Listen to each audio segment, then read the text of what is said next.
Yeah, back on it's actually day 4, but day 3 of this week, and stormwater continues. And we've got Ms. Prestige this morning, and thank you for yesterday for your comments, and no doubt you've thought of things overnight as well. We've got your summary, and we've got your evidence and rebuttal, etc. So if you could please just read your summary, and if there are any updates, just ad lib, and we'll write notes down. Yep, cool. Thank you Sounds very good. much. Alrighty, well, I'll jump straight into it then. Providing potable water supply to the TPLN development area is feasible.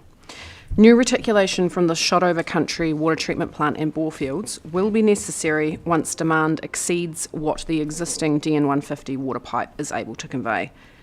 Reservoirs are also a necessary part of the network, and the position of these is dictated by the level that they need to be set at for serviceability of the development and for continuity of the wider network. The system should minimise the number of pipes and reservoirs needed to avoid multiple adjacent assets performing the same job and needing maintenance and renewals in the future. Providing wastewater service to the development area is feasible. Minimal additional capacity exists in the current discharge pipes in State Highway 6, so new reticulation through to the Shotover wastewater treatment plant is necessary to fully service the development area. Whilst the first developer or developers may be able to utilise the existing spare capacity, QLDC will need to consider the risk to the structural integrity of the pipe in determining how much flow is added and how many additional connections can be made.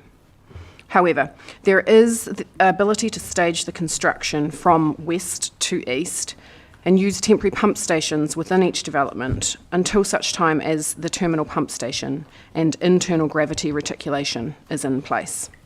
The position of a terminal pump station is flexible, but due to the fall of the land, gravity pipes will direct the wastewater towards the eastern end of the TPLM area. Management of stormwater in the development area is feasible. Agreement between the experts participating in the conferencing was reached, and this follows with my assessment of the feasibility and risk in managing the stormwater. To provide a fit-for-purpose treatment solution, separating the flows from the TPLM development area and from Slope Hill is recommended, as they have different types of contamination. This allows first flush treatment to be targeted to the gross pollutants like plastics, heavy metals and petrochemical contaminants. Sorry, just so we can fully go for it. Thank you.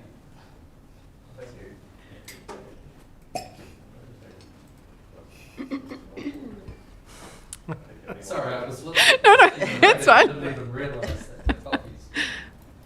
Thank you very much. Thank you. Thank you. No trouble. Thank you very much. Thank you. I'll take that back to the beginning of the paragraph. Okay.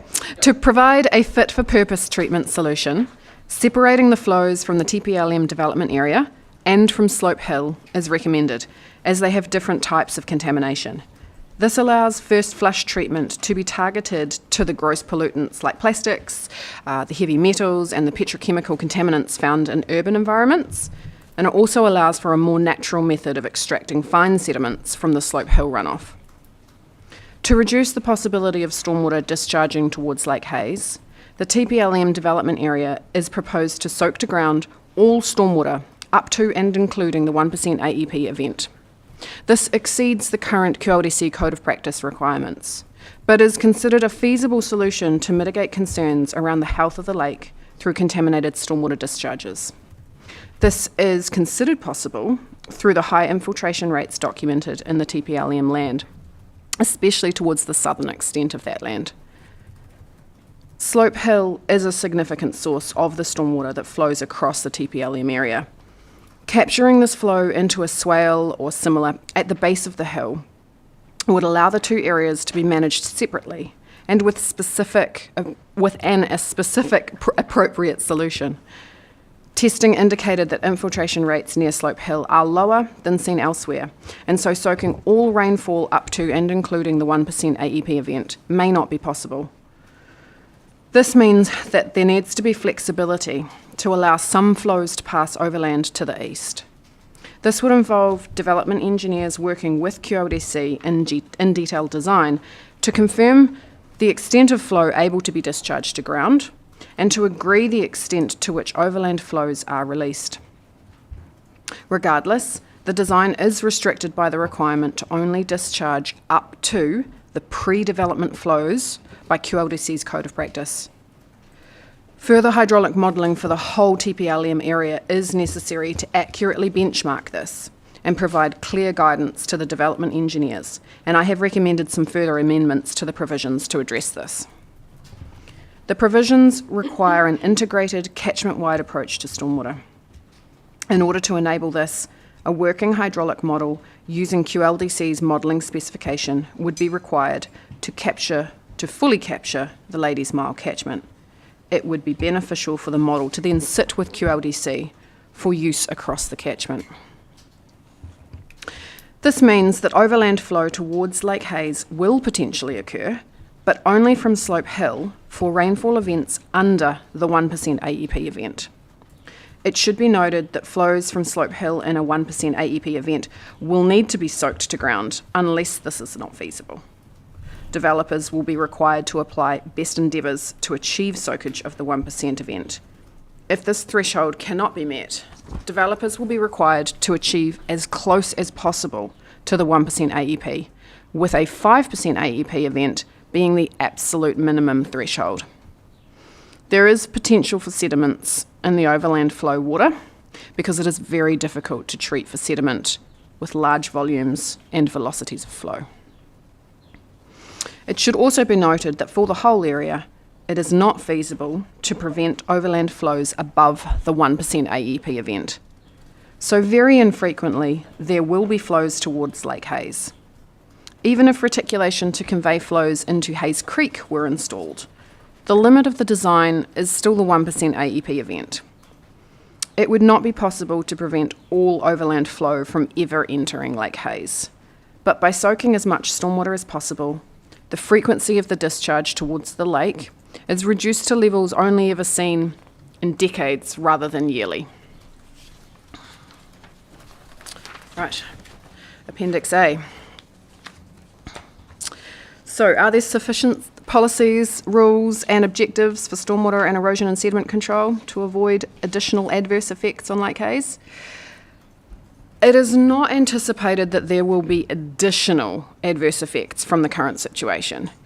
In considering my response to this question, I've reflected on the provisions and I've recommended some additional amendments to Mr. Brown as follows. A.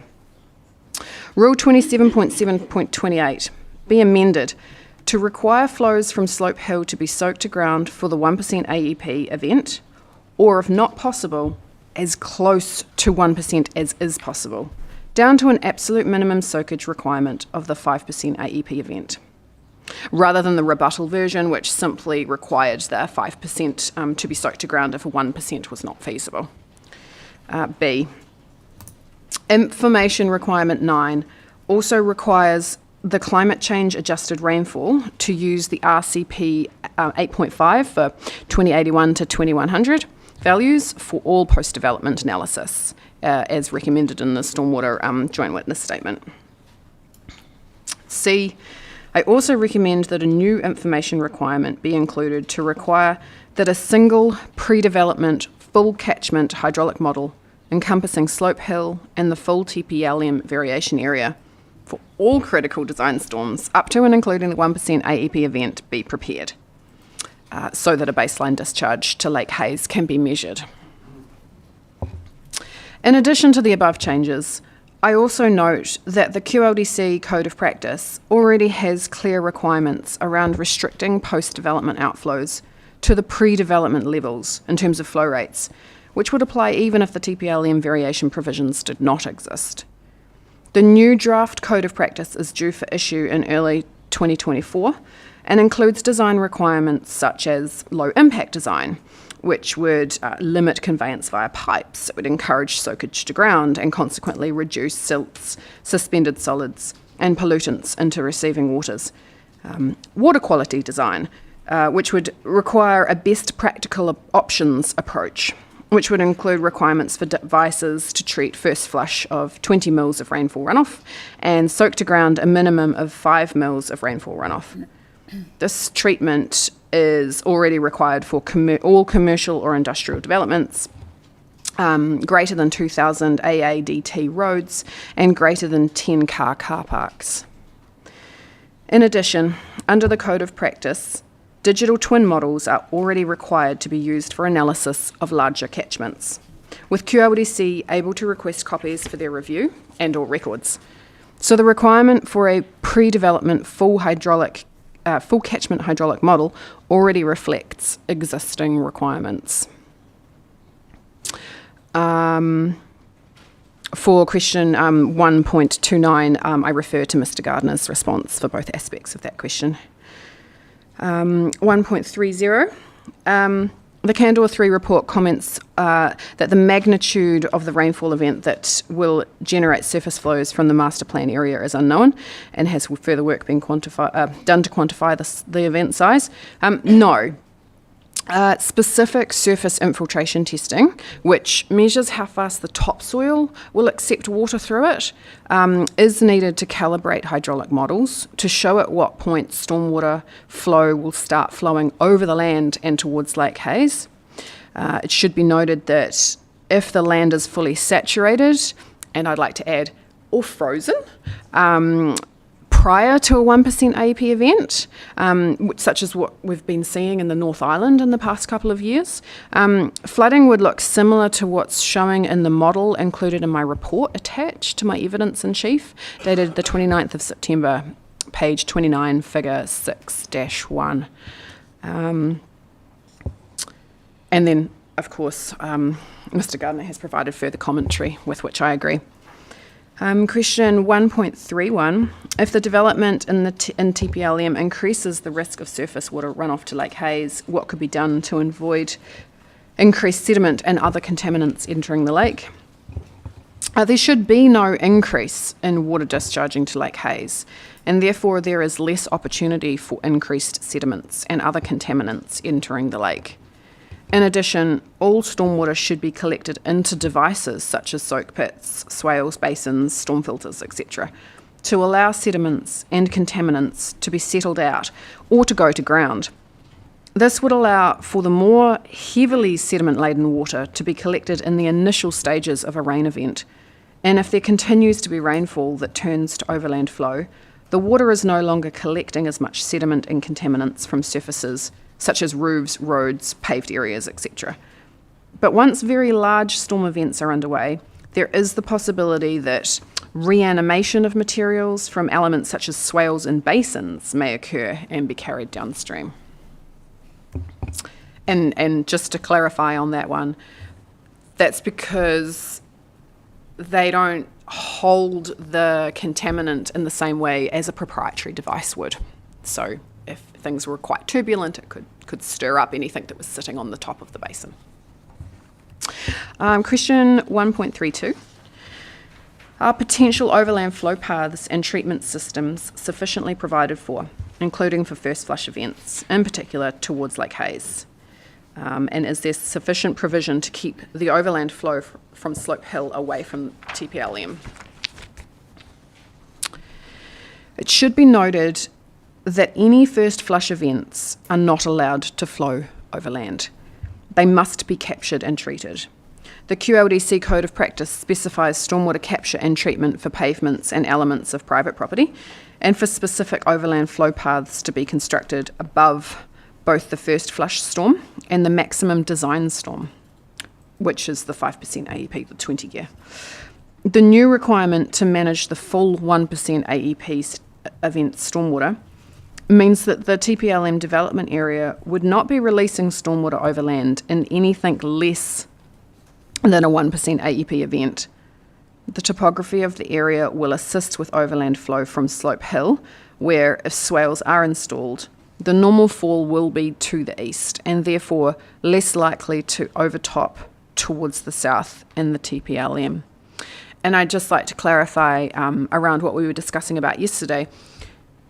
If they decided to have a single overland flow path that ran through the centre of the development, obviously Slope Hill would potentially be flowing into the development, but you could manage that through providing appropriate levels of the roads and then levels of the development dwellings and buildings. 1.33.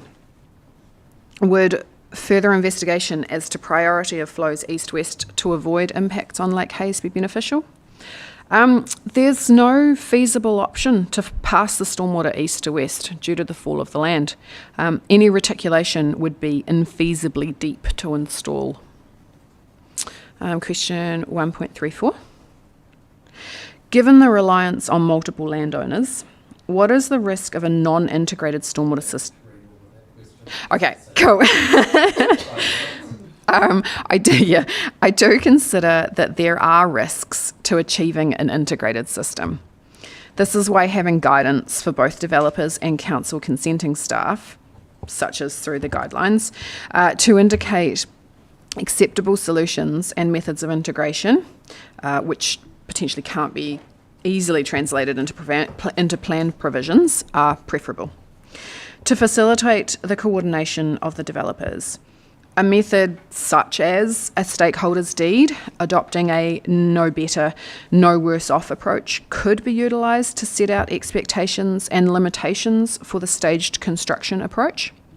I understand that this is something QLDC's development engineers are currently considering as a mechanism outside of the TPLM variation provisions to help achieve integration.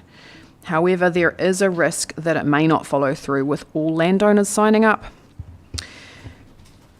Regardless, a deed would intend to set out obligations and timeframes for access to progress development construction.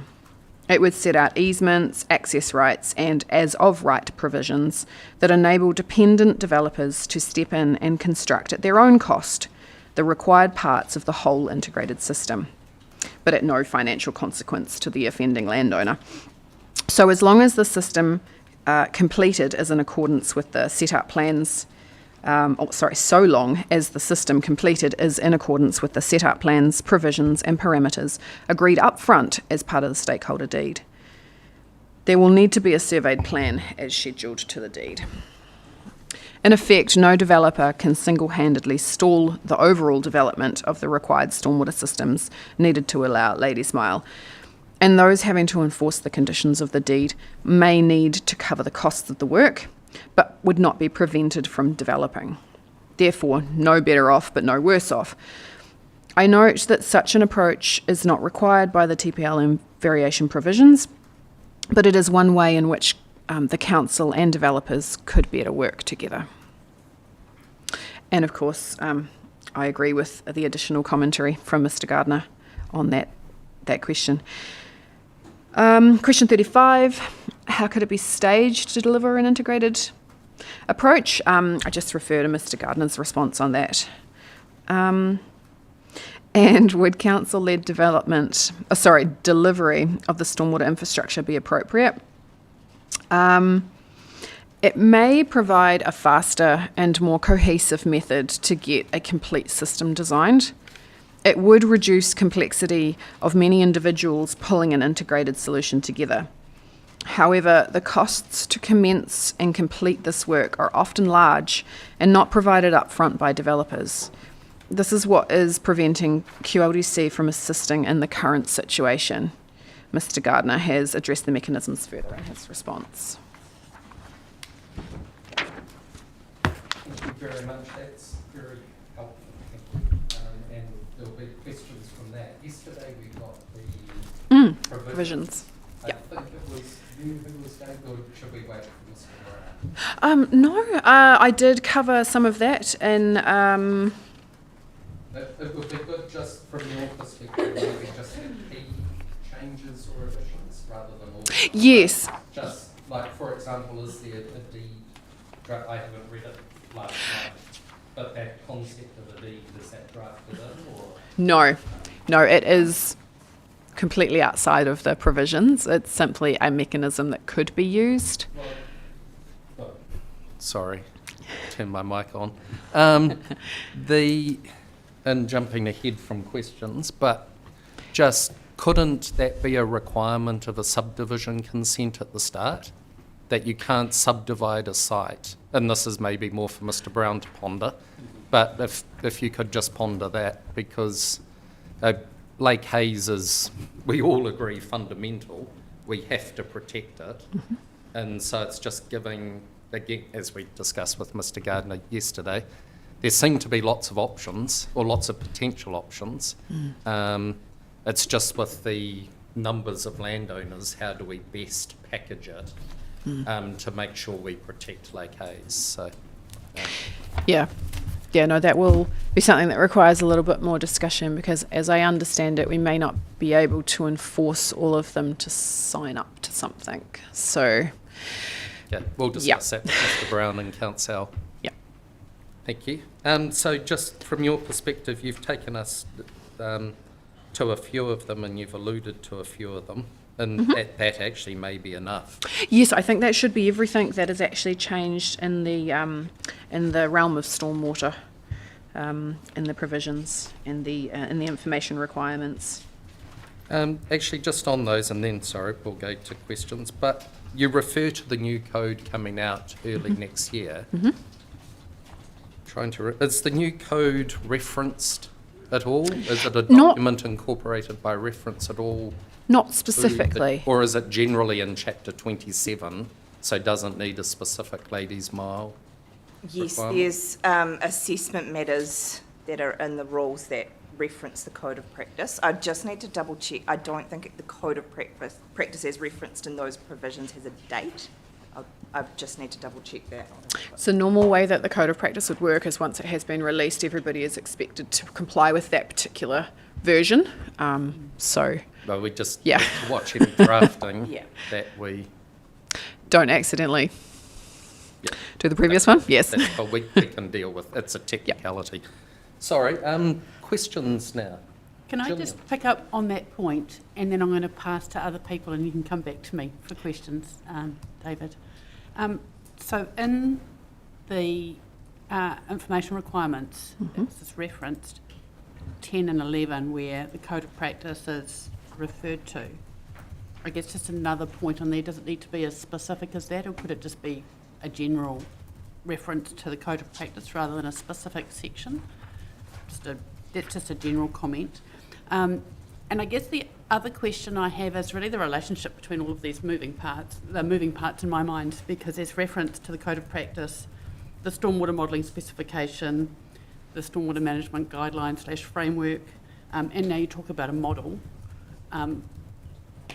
Is there a way to consolidate that a little bit, or are they all very, very... I'm just thinking in terms of the usability of all of those references. Is it very clear they're all very specific and independent, related but independent? I just feel like there's a lot of references to different documents. And I'm just curious about the relationship between them, if you can explain those four. Yeah, okay. So the code of practice itself is the underlying document that sets out expectations from QLDC, and if you are going to be putting forward something that would go for engineering acceptance, they would be relying on the code of practice, any consent conditions that have been provided to you, and of course now whatever provisions we're putting in place that need to be held to. And by the fact that the code of practice and also our provisions are indicating that a hydraulic model is necessary. The hydraulic modelling specification that Council holds is simply a document to help set out the requirements for what you should be setting your model up with and recording how you've done all of that. So it's just a piece of information to facilitate the quality, I suppose, of the output. And make sure that it's done in a way that people can understand how you've got to where you've got to. So it's just a facilitating piece of information. So it's not something that we would need to necessarily tell them exactly what to do, but it's a document that will be released and it would be available to everybody when the code of practice comes out next year. It's a supplementary document that Council has. So you've mentioned that it would make more sense for QLDC to own the model? Or- I think ultimately it should be held with QLDC. Because then it gives them access to be able to interrogate it, and it can be provided to the rest of the developers as they come online, rather than. So often with a model, it's actually held by the modelling firm, the consultancy agency that creates it, which means it can be a little bit more difficult to get access to if you don't engage that company. But if it's held with council can provide it to whoever actually needs it. So it's useful for the consulting company to own the model. It's useful for everybody. Yeah. So, because one of, and I'm sure Mr. Gardner would agree, modelers, and you're probably the same, typically don't agree. so sometimes a single model can be more useful rather than having multiple models. And so I guess that brings me back to the having not necessarily nailed down that that's what will be the situation, that it will be a QLDC held model or not. So I'm just wondering, if we're going that way, potentially, do we still need reference to the stormwater modelling specifications in here? Whoever creates the initial single model for the whole area will still need to follow the modelling specifications, because that's the council's agreed requirements around what it should be. Thank you. David, if you want to go to others and come back to me. Sure. Judith? Morning. So my questions are also around the modelling. What I'm picking up is that essentially, and please do correct me if I'm wrong, the first developer who comes forward is going to create the model for the whole area, lodge that with council as the baseline, and you would then hope to provide it to other developers as they come forward. Yeah, potentially. So basically all the cost is going to sit with the first person. That could be the case, unless you have a number of developers that all know that they're going to want to go somewhat together, and they could get together and share the cost of that. Yeah. So I guess the question in my mind, is it more efficient or effective for the council to develop a model and then provide it to the different developers as a more equitable approach, so the cost doesn't sit with one person? It very well could be. Yeah, okay. Whether they have the ability to enable that to happen. That's a different question. Yeah. Well, could potentially require it through the rule. Yeah, or it could be something, if they did go down the route of something like a stakeholder deed, that they were all required to contribute to the cost of it. There are ways, many different methods, and yeah, ultimately it's just something that needs to be done, and it may be unfortunate if one developer has to cover the whole cost of it, but that may be the price of going first. Yeah. Thank you. They were all the questions I had. Okay.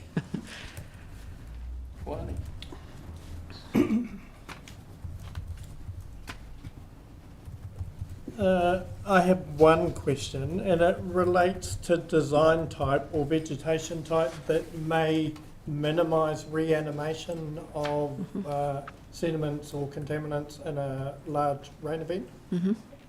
Is there a bit of a prescription that might assist with that? So I guess there's two parts to this. When we look at contaminants that come off roads and things like that, they're quite fine, and they move through the treatment media, and the treatment media or the soils capture it. They're less likely to be reanimated because they're not actually sitting on top. But for things like fine sediments, it may not be able to permeate into that material, and it may start coating. Now, absolutely having quite heavily vegetated areas is much, much better at holding all of that in. The unfortunate part of that is that, especially in this area, you don't get a lot of rain. So keeping those kind of plants alive, it's actually really difficult. So we tend to put in grasses and various kind of native tussocks and things that can handle a bit of rain, but actually are fine when they're in when they've got quite dry feet. So yeah, the planting is quite important as to how that would be improved. But we are also talking quite big turbulent events, which would happen very infrequently. Yeah. So is it then a maintenance question of those swale areas? If it's an infrequent event? Yeah, I mean, especially if you, for instance, if you find that Slope Hill is actually, it is bringing down a lot of sediment itself, it may be that you start to build up a bit of a crust, and either that means that you're going to start smothering some of the plants that are in there, or you might find that not much is coming off at all. It's really going to be something that will have to be monitored over time.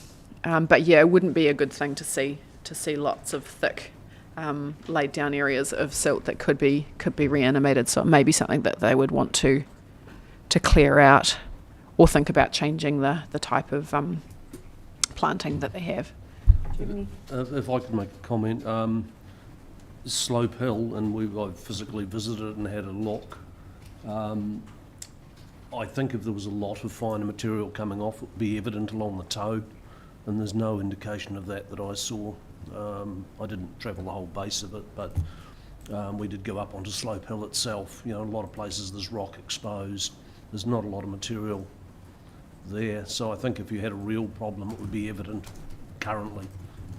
In my experience, it's not there, so I suspect you're not getting a lot.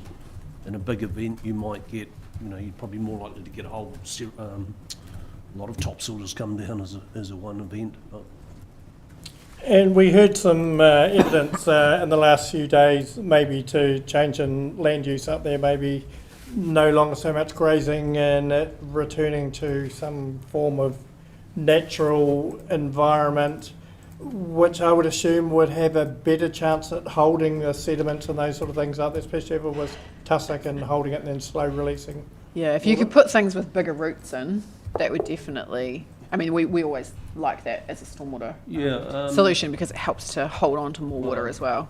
Yeah, I think if you just look at generally, this is central Otago, that's what it looks like. The hills aren't grassed, or you don't have, a lot of grass. So I think probably the big one, if the land use changes and there's not as much grazing, you're not going to get the fertilisers and ag chemicals. And over time, I think you'll probably just get an improvement of water quality because that source of contaminant is diminished. And I think we're also restricted to the TPLM area with regard to what you can require. Deal with. And so it's going to be at that interface between outstanding landscape areas and urban growth boundaries that there needs to be something. So is there a treatment there that may deal with it, even should there be change in the future? And I'm not concerned about now. I think there's always things you can do. And talking of,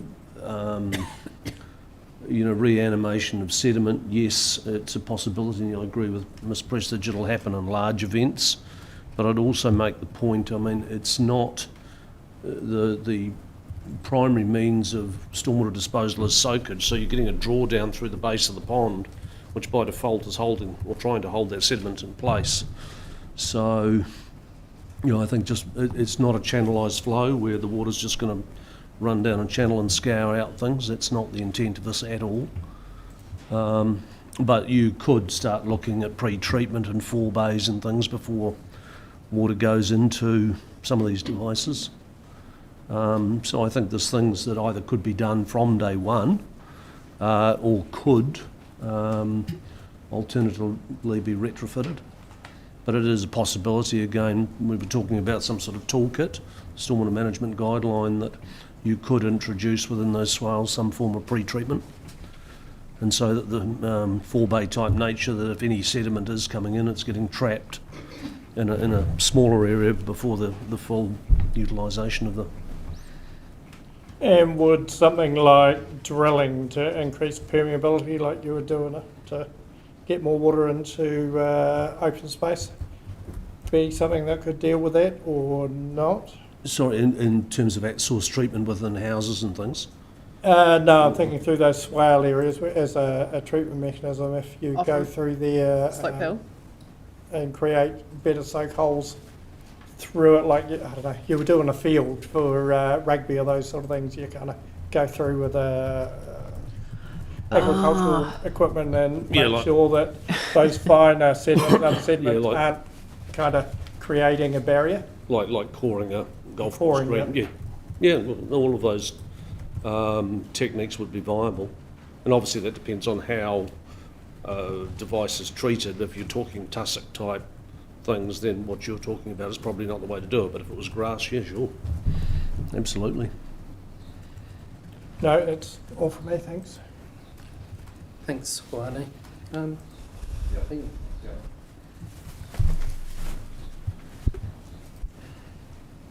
Thank you for all that. One of the variables floating around is to what extent non-residential activities like schools need to be shored up prior to some or even maybe any development happening. And I'm trying to think what would happen to your vision if a high school came along through a notice of requirement with no resource consent, extensive gymnasium, maybe minor modifications for flat playing fields, substantial paved tennis courts or parking areas, possibly in a part of the zone at the lower end that then might set a series of unchangeable consequences for all the other landowners upslope. How would that get managed? Well, for a start, I would expect them to be complying with the provisions to soak 100% of their stormwater runoff to ground. And if they happen to be building or taking a plot of land whereby they're intersecting the optimum position for an overland flow path, they might have to create a depressed area through their site for an overland flow path. It does not have to be a formalised channel. It can be that their tennis courts are just set a little bit lower, and that's where things flow. Or they could have a lovely grassed area for, terraced grassed area for people to sit at lunch, and that's the overland flow path. If the ministry came along and used notice of requirement and then outline plan measures, and the council wasn't able to use normal resource management approval powers to compel any of the outcomes you've described, the ministry had a different idea. And this is a question of my ignorance. Does the council get a second bite through things like the Building Act to come and revisit all this anyway? So the way that I have done work for government departments or even councils themselves is that you have to have, you may not be issuing for engineering acceptance per se, but you need to work with council to get essentially an exemption for building consent. Right. So there is, you are necessitated to talk with council and tell them what it is that you are requiring to be built, and they can raise any concerns there. And they can make suggestions, and then councils have to think about serious cost of appeals if a requiring authority declines to agree. Yeah. So I mean, let's just assume though Yep. that there's a process through a kind of building consent negotiated process, and I can understand that working in terms of the needs of that site.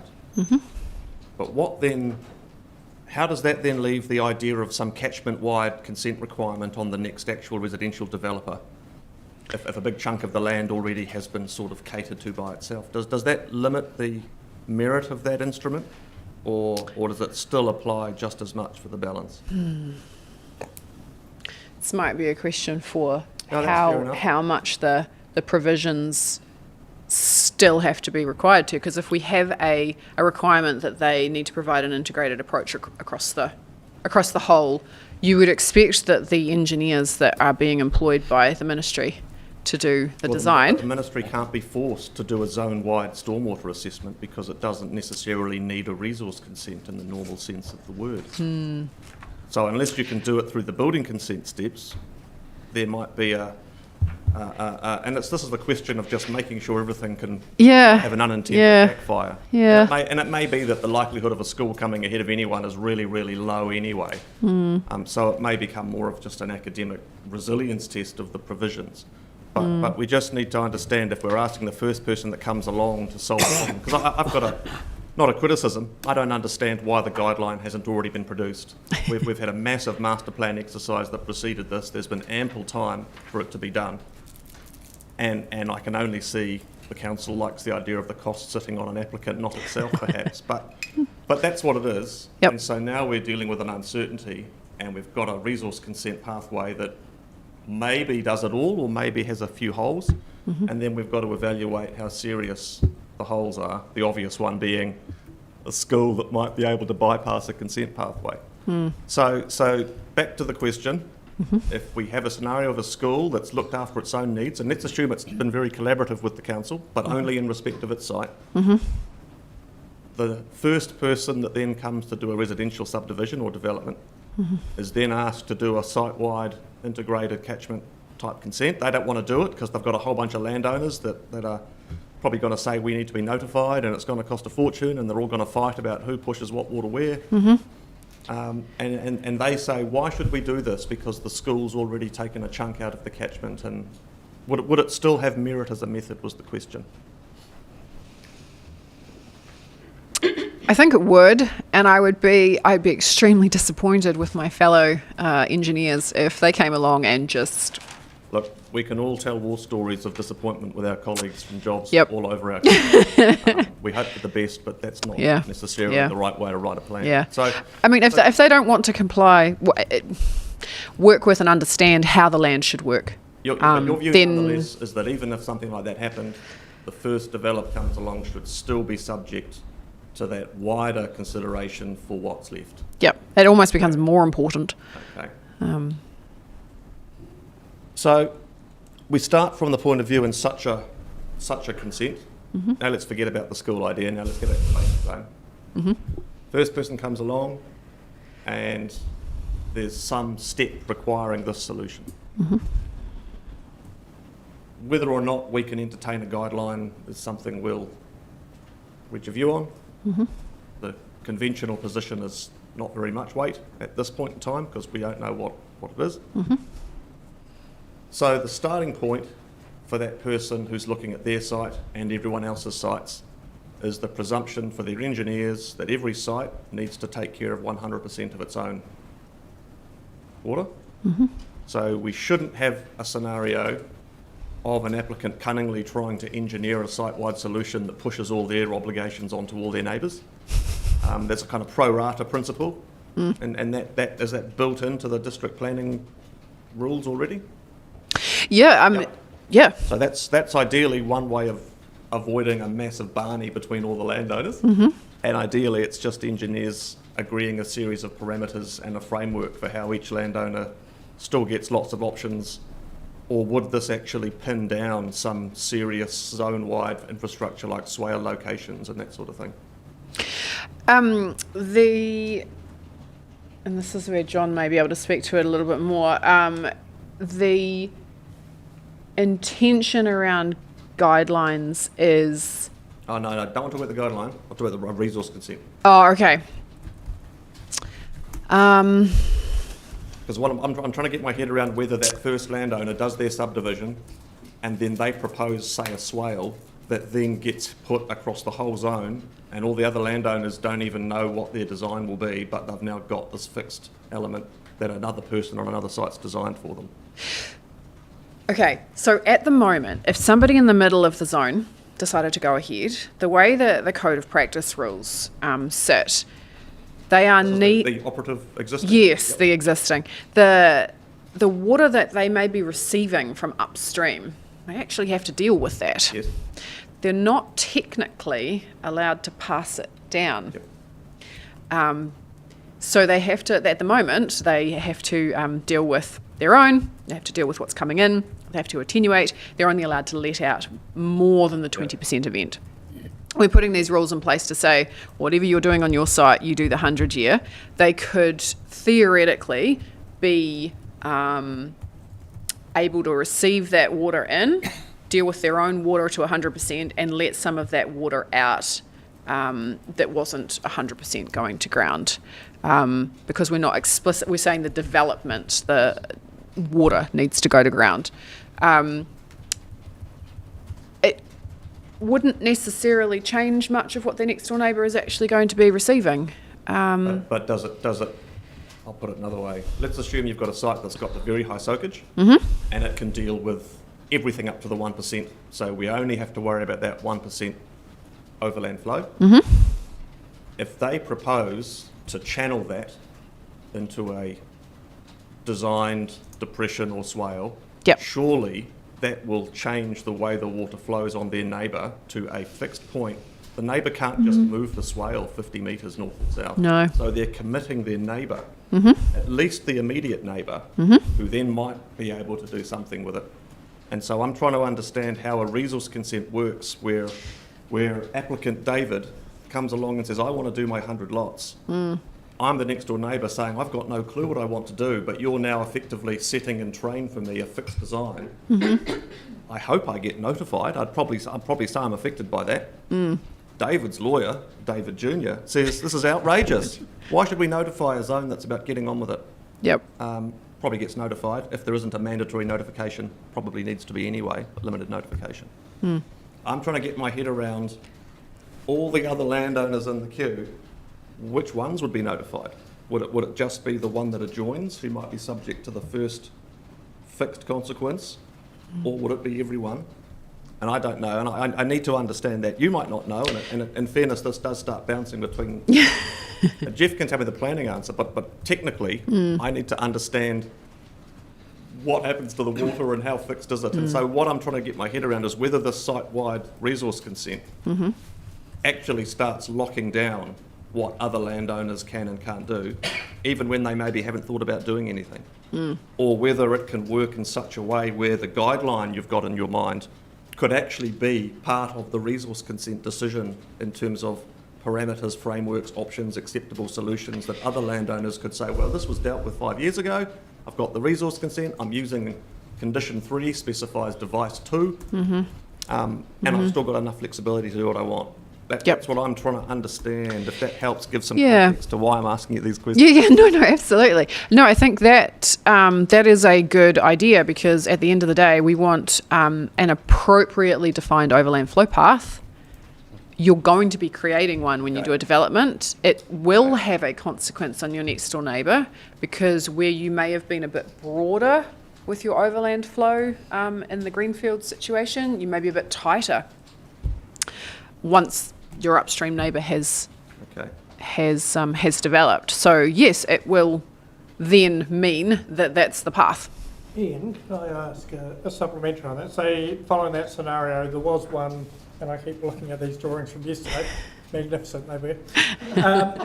There was one developer in the middle that was able to take everything from the entire TPLM into an area on their development and soak it all to ground. Could the rest of the developers, through some arrangement, have all of the water go overland flow to that property and go to ground? Yeah, if that's what they agreed, and the space and the infiltration rate that they had available to them was sufficient. Yep, absolutely. I expect they would charge them for providing that service. I expect so too. There's nothing to restrict it from a planning perspective. No. Okay.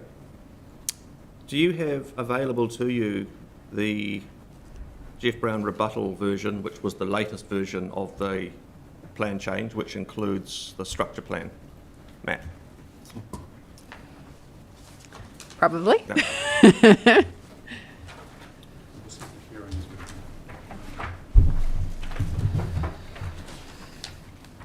No. Oh, cool. Yes. Just trying to think through how one can enable some comprehensive resource consent type trigger, which does at face value seem really logical, but in a way that has the least possible risk of turning into World War III between the landowners and their engineers. And I see this happening all the time, just with roads, for instance, that they all have a different idea of, and there's a similar principle about that. So currently, and there was talk yesterday about swale at the sort of northern skirt toe, and we've got one sort of east-west through road shown on the structure plan.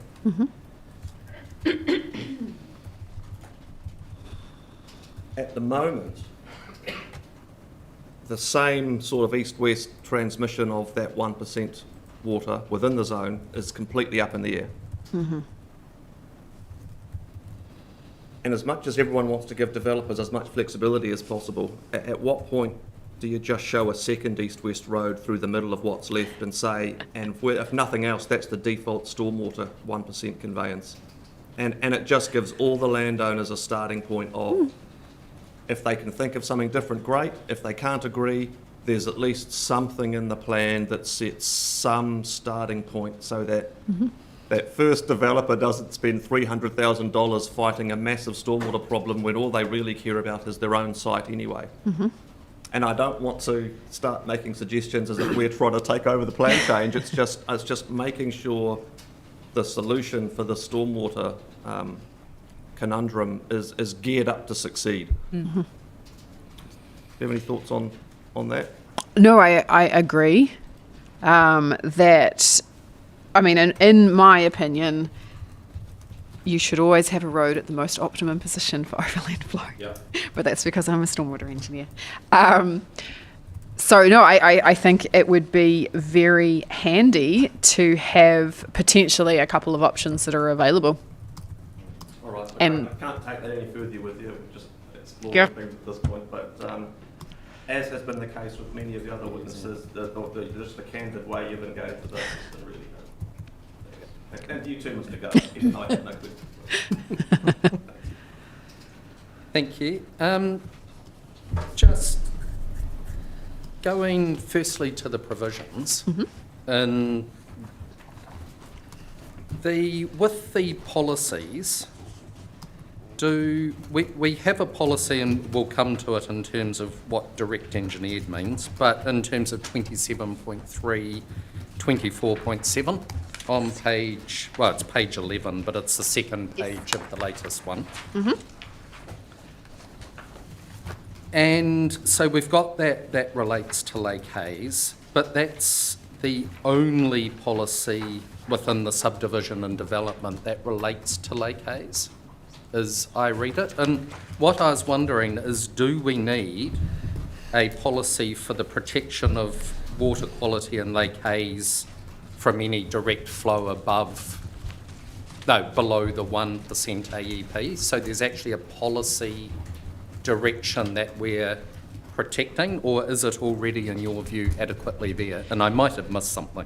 Yeah, no, that's okay.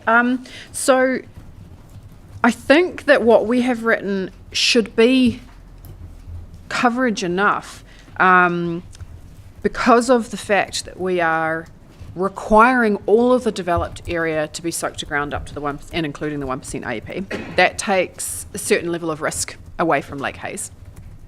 And then when we are looking at the extra overflow that might come from Slope Hill, if we can't put that all to ground, and of course they are being instructed to try to achieve as best they possibly can, we've introduced a word, engineered, in here to basically say, look, if you did want to manage the flows in some way that involved a direct discharge somewhere, you should do that to, say, Hayes Creek or somewhere else. Do not do that to Lake Hayes. But if we're just allowing it to flow overland like it does currently, so no actual engineered specific outlet like a pipe or a formed channel that's going straight in, we're saying don't do that.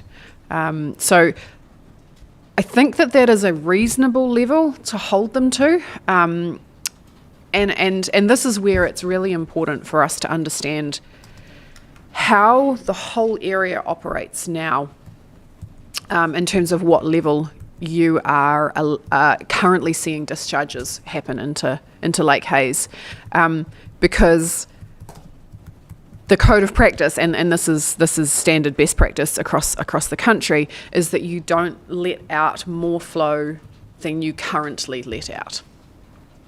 So I think between those two things, I feel that Lake Hayes is fairly well protected in terms of the reduction in the types of sediments and nutrients that's going to be able to make its way to the lake.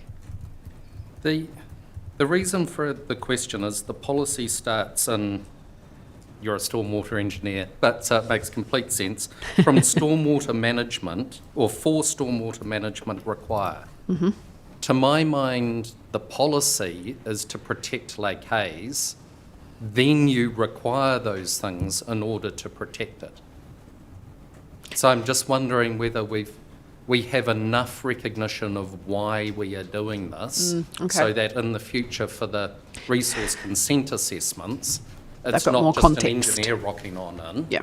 It's actually we need to protect, and these are the sort of layered mechanisms.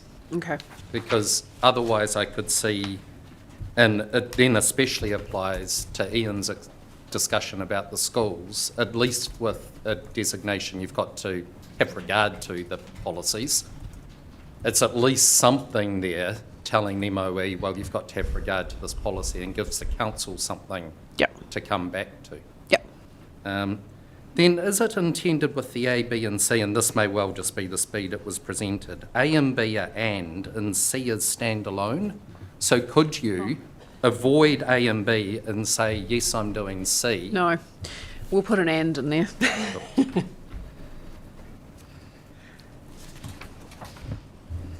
Then the other policy, and this might be unfair with the ones above, but just there's no policy to my mind that really goes to the integrated process of stormwater within the subdivision and development, and it might be that it's referred back. It's got to promote the integrated, efficient coordination, location of roads, open spaces, green networks, stormwater, etc., which I'm presuming, sorry, that's right, the first policy, 24.1. But that's a very generic type policy. I admit it covers stormwater, but I just wondered, is there a more specific one? And I might have... Well, under A, so 27.3.24.7, A, we use the word an integrated stormwater management system to kind of make clear that Okay, for we... the entire zone. So that's Yeah. for... Okay. And that it is, of course, for the entirety of the TPLM zone and the contributing slope hill catchments. So that's how we have worded the... Yeah. Cool.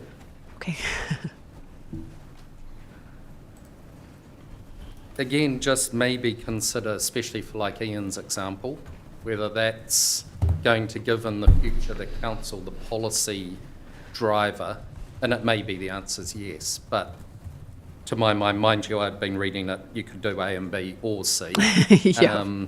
So if they're combined, that might tick through better, but just something to think of.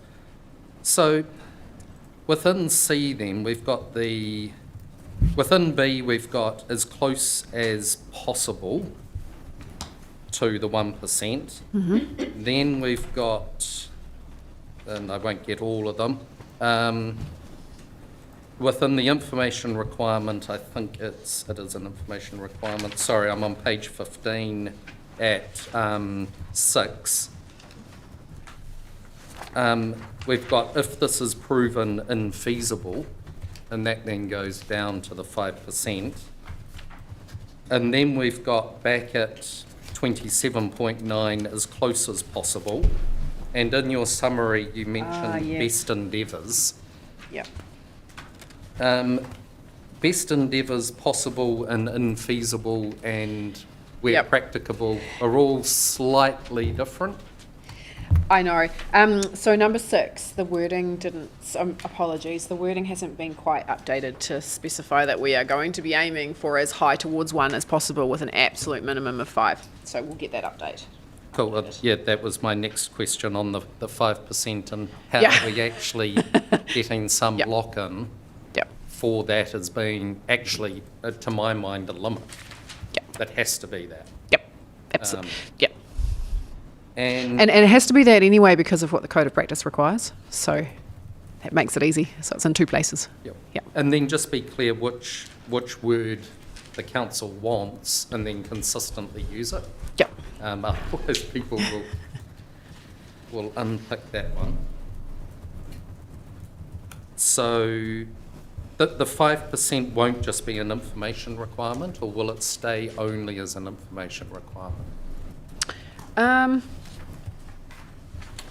Because would it be more useful having it back in the policy, or at least as Yeah, I mean, a provision? we might need to have a think about whether we just replicate the words in both places or whether we need to go into more detail in the information requirement. Yep. I think you might think about whether the policy is best configured setting the benchmark that is hoped to be achieved, the minimum that must be achieved, or both. And at the moment, it feels like the policy is geared towards do your very, very best, but the minimum then starts getting more opaquely communicated through things like information requirements and stuff. And if there's a point where the council's going to say there's a bottom line and it's not going to bend, usually escalating that as high up the policy ladder as possible might help that. Yep. That's all I'll say. Sorry to interrupt. No, that's good. And then you've mentioned already the direct engineered and your sort of take on that. Yep. But I just wonder if that might need to be a little bit more. It's probably clear to a water engineer. Yeah, I know, and this is where a lot of people And- have struggled with Yep. what does direct Yep. mean, which is why we added the word engineering, or engineered, sorry. But yeah, okay, we'll. And think of it coming from the Protect Lake Hayes Yep. back, Yep. not the engineering forward. So it's the whole outcome is that protection Yeah. element. As long as I think everyone's agreed on that in the council team. So that gives a point to work from. Yeah. Then within your summary today, just look.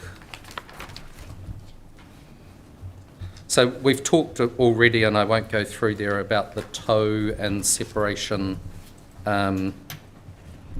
of water. Ian's done the structure plan comment, which was one of my questions. If we're showing roads, we're even showing active cycle walking trails, yet we don't show any stormwater.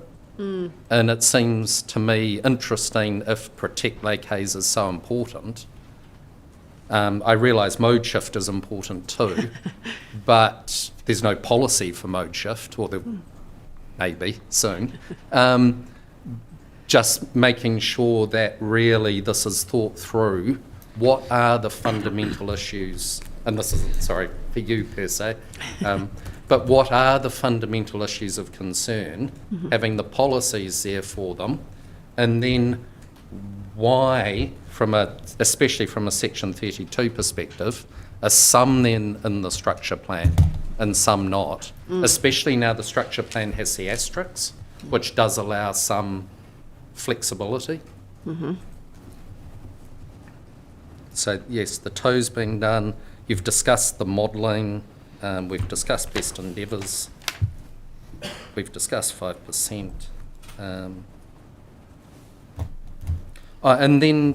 And again, just to confirm with your paragraph 10, when we were talking yesterday with Mr. Gardner, summarising what I took it, he said, and please correct me if I'm not right, Mr. Gardner, but basically with these measures in place and the requirements as the council team sees it, the outcome for Lake Hayes will be better than the existing because it's going to capture more, it's going to treat more.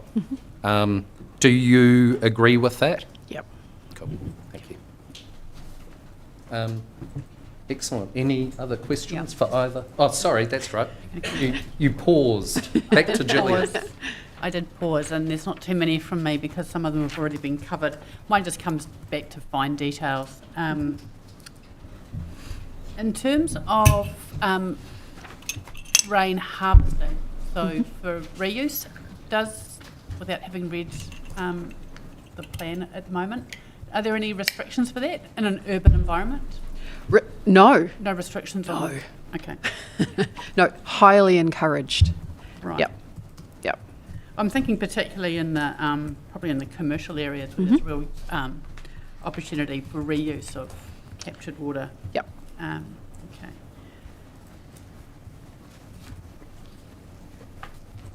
And similarly, it was referenced in one of the documents around on-site direct discharge, so not necessarily needing to be part of that integrated. We have no restrictions on that. One thing that has been a bit of a topic of conversation is after the development, what stops people from increasing the impervious areas? I'm sure you're both familiar with this. When you've got 1.5 car parks and you might want to make it 2. So how much of this is a risk given the density of the development and the impervious areas? Do you see this as a potential risk in terms of stormwater management?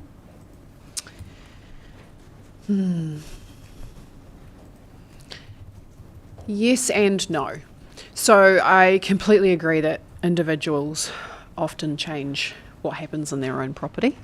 I think if you're looking at lower density properties, they have more pervious ground.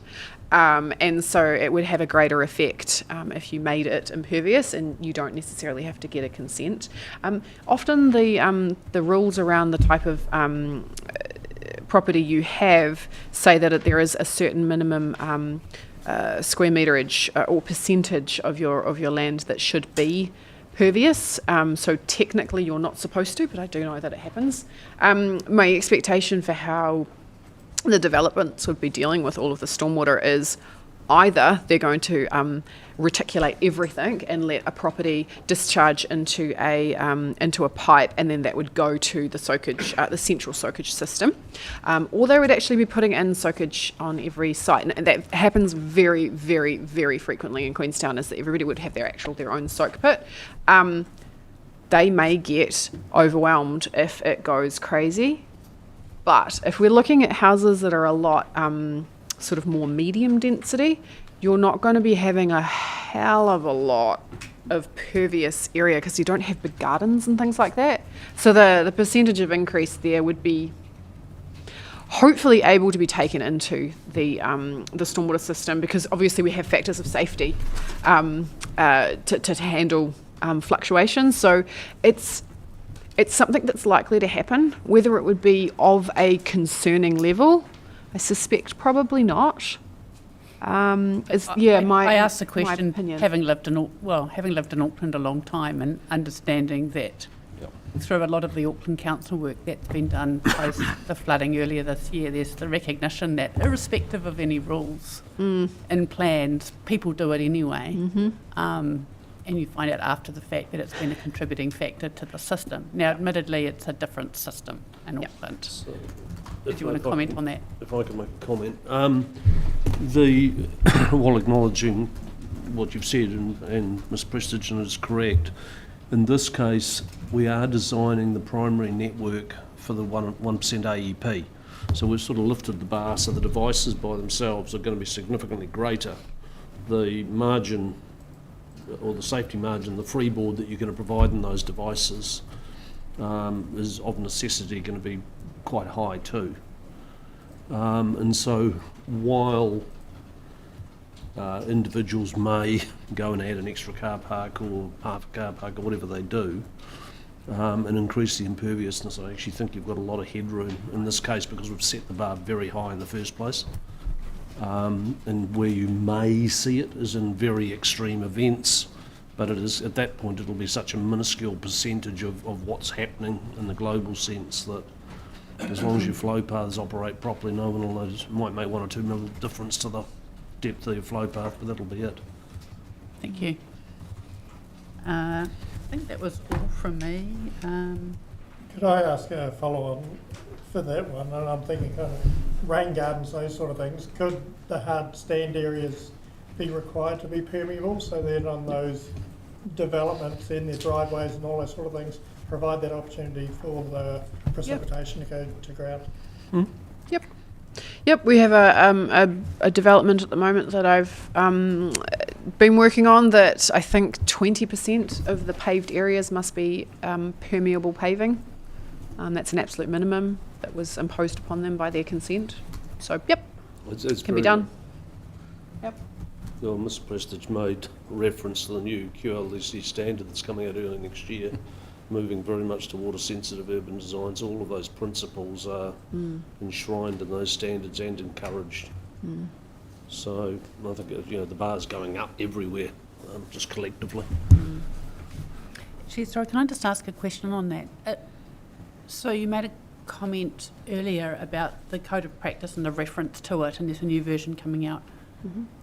Does the new code of practice go through a public process? It is going through a public process? Yeah, so it's actually been out to the public for, well, all of this year. It's the 2022 draft version, which means it was released, I think it was about September, October last year. And everybody has had their chance to have a say, and they've received feedback. They've been thoroughly reviewing it themselves. And yeah, it's going to be produced, but it goes. So it's completely widely available to use right now, which means that any number of people have been able to use it and provide feedback as to how appropriate the changes are. So yeah, that's. So my question is really, I guess, around the timing of that process and incorporating it by reference. Which version? Yeah, I'm just, so the current rules in the plan don't have a date. They refer to the code of practice, and the code of practice isn't defined. I'm just in a dialogue with the council just about what their proposed process, if any, because it may just be a cross-reference essentially. Okay, thank you. That's all from me, David. Lovely. Thank you both very much. And I'll just repeat what Ian said. Found it very helpful. Thank you to both of you for the pragmatic way that you dealt with it all. So thank you very much. Thank you. And now I think we're on to heritage, but I am conscious of morning tea, and we've got a joint witness statement. We're as actually well. on to ecology first. Oh, ecology, of course. How could I forget? Good grief. Mama's been here and wanted to listen, and obviously on stormwater, so ecology and then heritage. Perfect. But you do have a JWS, so I don't know if you wanted to take a slightly longer break when it comes to your break to read that. Let's do a 20-minute break or so, and then if that's okay with the crew, and then we can read it if we've got hard copies. Lovely, thank you. So we'll adjourn, and then we'll come back at 11 a.m. So we're giving ourselves 18 minutes. Thank you. Oh, that's the summary. Oh, this is ecology. Cool.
Welcome back, everybody, and we're now on to ecology. And Ms. Palmer, over to you in terms of your summary. If you could just read that through to us. Kia ora koutou, thank you. So from the succinct summary of key points, the Te Pūtahi variation area is currently used in a manner that's consistent, at least to my non-planning, urban designing eyes, with its rural lifestyle zoning. For reasons detailed in my ecological report and evidence, it's my opinion that the variation area is not a SNA or a significant habitat of Indigenous fauna based on the near absence of Indigenous vegetation, noting a few matagaria present, and only occasional and fleeting use of the land as part of a broader network of foraging habitat by braided river birds, such as the black-fronted terns, black-billed gulls, least frequently, and the South Island pied oyster catchers, or SIPO, most frequently. This use is both responsive to and dependent on land management and ground saturating rain. These species are not known to nest in the variation area. There is no other expert giving evidence on the ecological effects of the Te Pūtahi variation. Accordingly, I have summarised the ecological effects of the structure plan and the proposed district plan variation. Development that implements the structure plan will forego irretrievably opportunities to undertake large-scale restoration of Indigenous biodiversity on the large portion of land north of the State Highway between the Shodover, Kimiakau and Lake Hayes, Te Waka Ata a Haki Te Kura.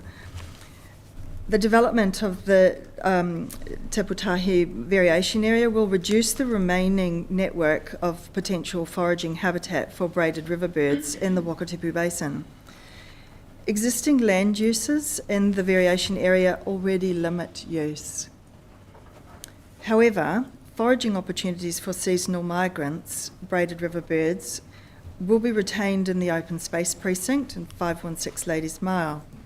Depending on the ultimate configuration of the variation area, for example, where the parks and open space areas, school sports fields, and the configuration and design of the stormwater management units go, the provisions create opportunities for the reinstatement of Indigenous biodiversity plantings in these areas so that they can contribute to habitat for smaller native birds, more commonly associated with and tolerant of urban environments, and urban-rural fringe habitats. Incorporation of Indigenous plants into landscaping and amenity areas may result in a net gain in Indigenous biodiversity. These habitats may provide stepping stone, resting or foraging sites for birds moving through or around the area, and therefore a corridor of connectivity around and within this new urban setting may be sustained. Extension of predator control may lead to a state of enhancement benefiting surrounding habitats. And I also recommend that Council support advocacy regarding responsible pat management to protect Indigenous fauna and farm animals in the surrounding area.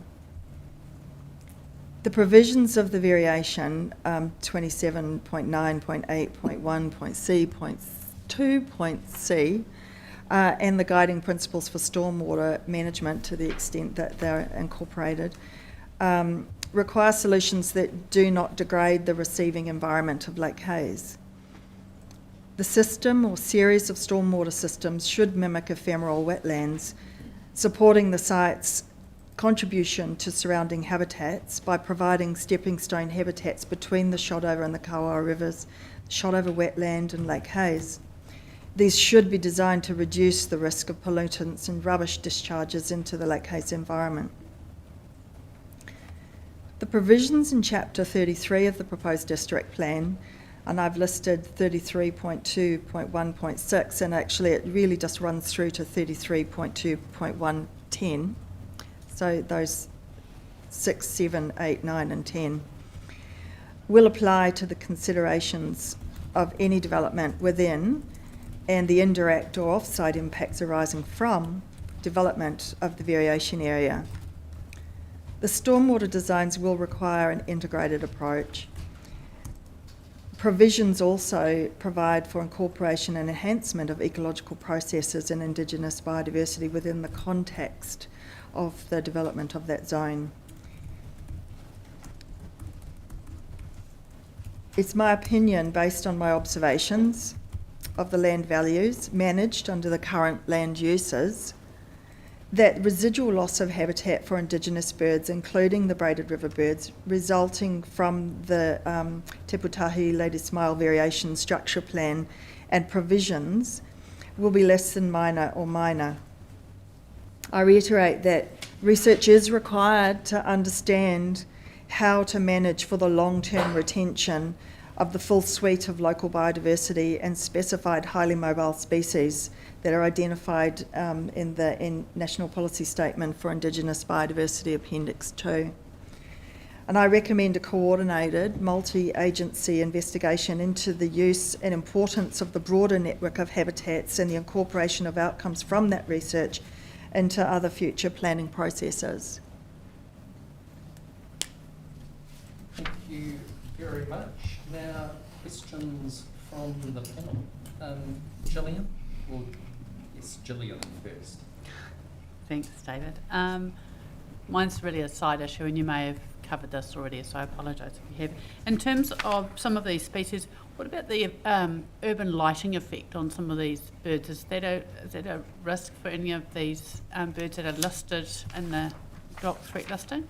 If the site is developed to its full capacity that we're hearing with the high density, there's going to be at its ultimate conclusion quite a mass of built structures with a range of lights that will inevitably glow from the residences in it.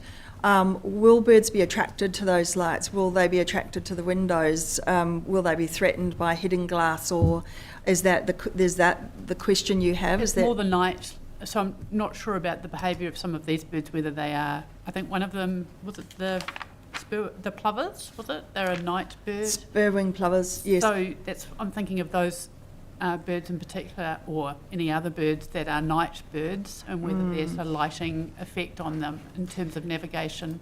Within the footprint of the northern side of the state highway, birds that are active nocturnally are going to be displaced. In fact, many birds that are present on the north side of the state highway will be displaced. In terms of their night foraging, they'll probably move to the south side. If the area 516 is left open, they would move to the south side. They'll move to the margins of Lake Hayes, move to the margins of the Kawerau River and the Shotover River, or up onto Slope Hill. So there'll be foraging sites around what is now the footprint of Lake Hayes for those nocturnal species. One thing I'm flagging with Mr. Brown is the lux things that we have, and in the Glen Panel area we have 3 lux that can extend no more than 2 metres to the neighbouring property, and there's another reference to the lux earlier in the plan, and I know the submission of Ngaitahu talked about the impacts of ecological health and what have you with that. The earlier reference to lux doesn't have a boundary of extension of how far 3 lux would go. 3 lux is essentially civil twilight, so you can see pretty well what's around you at that point, and how far that would expand away from the area to me is unknown, but it would be more of a concern if light was sufficient to illuminate the southwestern corner of Lake Hayes, for example. Right. That would be an issue. And that was more of my interest, rather than the foraging areas, was the effect of lighting on birds moving around at night. Thank you. That's all from me. Judith? So, I really only have one question. It was something that came up in, I think it was your rebuttal. It was comments around the setback area on the south side of State Highway 6, particularly in front of the Queenstown Country Club and the 75 metres that currently exists. I don't know if you've been hearing discussions with the urban designers and the transport team as well, where we've been asking questions about whether that can be reduced. I do note that there was, I think, South Island pied oyster catchers potentially foraging on that land. If the setback were to be reduced, in your opinion, what scale of ecological effect would that be? Because obviously those birds would have to forage somewhere else. That would be the effect, displacement. But in terms of scale, is it sort of less than minor? Is it significant? If you reduce the setbacks to a point where the birds perceive it to be unavailable habitat, you've displaced the birds. So that's a choice that individual birds will make. But I have seen dead saipo on the side of the road next to the country club before it was developed. So the birds that nest on the fringe of the state highway are running a risky life anyway. But the more open it is, the more likely they are to choose the habitat. The more confined the habitat, the less likely the waders are to choose that habitat. So if it's narrower and they're less likely to choose the habitat, is that actually a good thing because they're less likely to be a victim of vehicle strike? Yeah. Yeah. So it would actually be a positive outcome from your perspective? If you don't want it to have native birds foraging along that strip, then if you build it out, they won't be able to forage, and then the risk of being hit by a car in that place will be reduced because they won't be there. Yeah. Okay, so I understand that piece, but in terms of their overall species risk, because I understand they're at one of the, and I couldn't tell if it was at risk or endangered or whatever, but they are a sensitive species, let's put it that way. If they can't forage here, you were sort of talking before about the loss of the foraging opportunity and the effect that might have on the populations. Can you give me a degree of scale of what that foraging opportunity loss would mean for the species? I haven't calculated, I can't give you a calculated response to that, but what I can tell you is from my observations that I estimated at the beginning of the breeding season that there was at least 77 saipo. That's not a huge number. And from the population point of view, the Queenstown Lakes District, the Wakatipu Basin of the Queenstown Lakes District isn't the stronghold within the Queenstown Lakes District population. So the Lakes Ecological Region or the Shotover Ecological District, the Wakatipu Basin is where they gather because this is where the foraging habitat is, but this population won't be the regional stronghold of this species, if you get that context. So in terms of where will they go if they don't forage in the Ladies' Mile, they will go where I've observed them, and that's along the Mulligans Road. It's along the state highway south of the below the flanks of the Remarkables, below the Kawerau River. That's where they go. They go to the high school sports fields, and they forage on the high school sports fields. They forage on the event centre sports grounds, where they're unwelcome because it's too close to the airport. So they have to find another place to forage, and they will move around the district. But if you take away that strip, they'll move to the next available within the basin, wider basin. And can those other areas support the population that will be displaced? Beg your pardon? Can those other areas, those other foraging areas, support the population that would be displaced? So, if you've got 77 birds and they have a certain area and you've shrunk that area, is it still big enough? Well, that remains a question as to, and that requires research, because the question there is in the NPSIB is viable population. Are we sustaining viable populations? And that requires research to understand what the trends are and where they're foraging and what proportion of the foraging habitat's represented by the Ladies' Mile area, and how dependent they are on that compared to elsewhere. You need to spend time watching to be able to calculate or respond to that. And I took it from your evidence where you set out all of that. Also, that's part of the reason why people need to work together rather than just doing it consent by consent. Absolutely. Thank you. Sorry, Judith, No, I was just... thank you very much. get that. That's helped me a lot. Puani? Yep.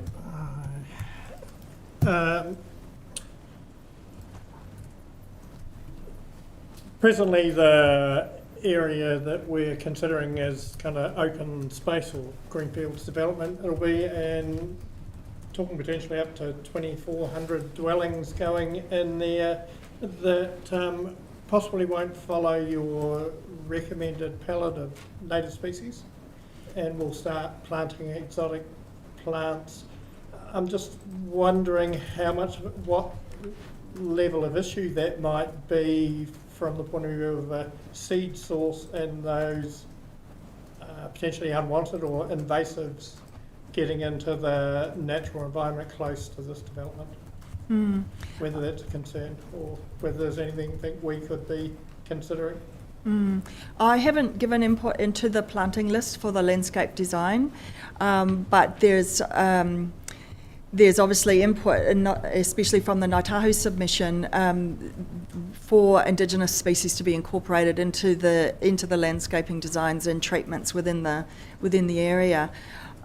It would be a concern if invasive species were incorporated into any landscaping designs within the area. You simply wouldn't want it, because you have, if you will, unmanaged or less managed spaces within the catchment of where birds and wind could take those seeds. So obviously I wouldn't like to see invasive species incorporated into any of the landscaping designs. And maybe invasive isn't the right word. I'm thinking of exotic or introduced species that would, as a new seed bank being created right adjacent to what's a significant landscape area, creating an opportunity for foraging birds to then start distributing that seed, and over time seeing change to the landscape. I agree that's a concern, and so my preference would be to see Indigenous vegetation represented into the space. I do know that landscape designers like to marry the Indigenous with the introduced for reasons that they articulate well, but I understand the point that you're making and the concern that you have with it, and I haven't had an input into that streetscaping stream, but I understand that they will have picked up on the Indigenous, the interest in incorporating Indigenous vegetation into it, and I would hope that in the development of the site that would dominate the streetscape and the character of the plantings, but that would come down to provisions, I think. And I'm not sure if this is a question for yourself, but this isn't the first of these developments spreading out from Wakatipu, and so whether there's been any work done on this around some of the previous developments, even on the southern side, that you allude to research, but whether there's research that's already been done in this area that might be called on. I'm not sure whether it's something you can assist with or somebody else. on plant species that can spread seed? Yeah, no, on changes to the adjacent environment due to development and proliferation of exotic species through the residential development. I'm not aware of any work that's been done to track infestations that have their seed origin from an urban planting treatment. I'm not sure. I'm not aware of any, but I am aware that there are. Hence I'm asking the question. Yeah, I'm not aware of any specific studies that have been done on that, but I am aware that the district plan does have tree lists and provisions, for example, around Arrowtown of specific trees, and I know that there's been some work done in the Frankton master plan area where they have considered a list of tree species that are appropriate for use in landscaping in that area. Yeah. Oh, good, thanks. Thanks.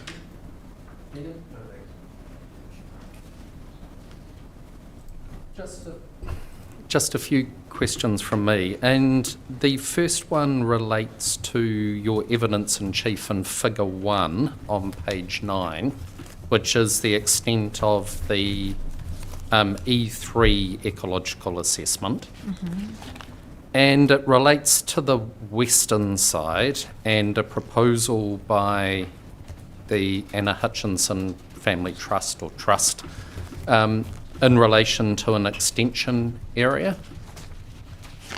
And firstly, are you aware of that request for an extended area? Because the answer might be no, which will make it very quick. Or are you aware of that extension? I have become aware of the extension and I've seen it in submission.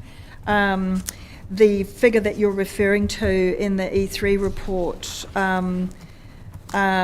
was, so that was covered by their, Yes. by their report. Yes. I'm aware of that extension area. And you're very aware, as I understand it, of Tucker Beach on the other side.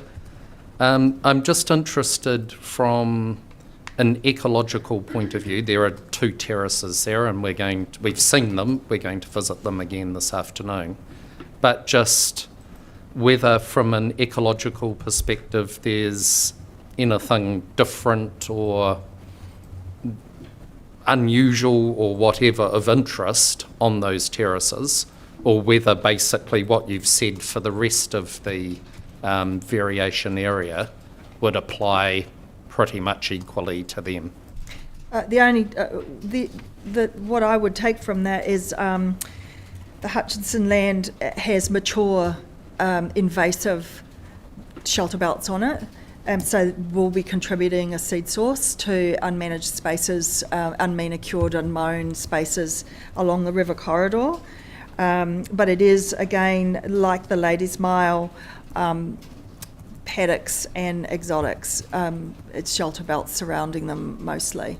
So it's similar in its character. I haven't been on the properties, but you can tell from the aerial photos and you can tell from driving past them repeatedly that they're more tightly secluded by their shelter belts. You can't really see into those properties. And so ecologically you wouldn't have fundamental concerns, noting you haven't been there. Yeah, on the noting I sites. haven't been there. Yep. It's closer to the river, and so from that point of view, in terms of the potential for the habitat to ever make a trajectory towards restoration, the potential of those is higher. Is high from in those areas because they're closer to the breeding territories of the gulls and the terns. And at the moment it's zoned for what's called a Wakatipu Basin sort of zone, which is large scale sort of rural big houses on large lots. So would that change alone maybe, it's a bit like what you're talking with the Te Pūtahi, with there's already the ability, there's things happening, there's the land, it could have houses on it, just not at the intensity. Would the same apply here, that it could have houses on it, and if there are houses, then of course that will modify the birds' behaviours? I think that would be the case. Yeah. And then just one last question, and it's just because some submitters have raised questions about it. And you were talking about the various bits of ecological health from lighting or whatever it might be, and there's provisions in the plan talking about ecological health. This is going to be medium to high density housing with a commercial precinct, etc.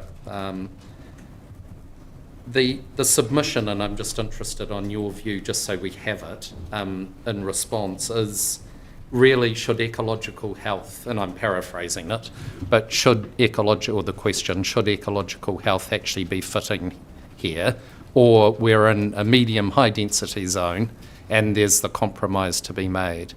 Do you have any specific views on, if you're in a high density zone, do you consider ecological, or should it just be, well, the birds are going to go somewhere else, so be it? As I've said in my summary today, you're going to irretrievably remove the potential from this space. If you occupy the space with high density and medium density, you are going to displace the potential for restoration, and you're going to displace the existing use, however fleeting or infrequent it may be, you're going to displace it. So then the extent is to, with the district plan provisions, chapter 33, and subdivision provisions, how do you enhance or incorporate Indigenous biodiversity into the lived spaces and the subdivisions and whatnot? So from this point of view, with the intensity of development that's being proposed in this space, you're really relegating incorporation of Indigenous biodiversity into stormwater swales, stormwater catchment areas, parks that have kowhais in them, small copses of valeria, or, you're really limiting where you will fit it in so that there will be a level of experience with Indigenous biodiversity in this built landscape. This is an intensive proposition of the use of the land, and it will displace. And that's the consequence of what's being proposed here. Thank you. No further questions from me, anything? No, thank you very much.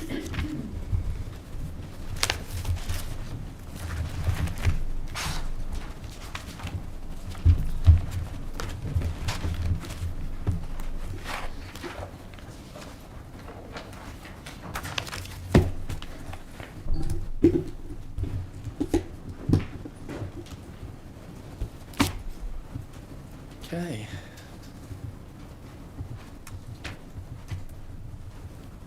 Good morning. Good morning, Mr. Miller.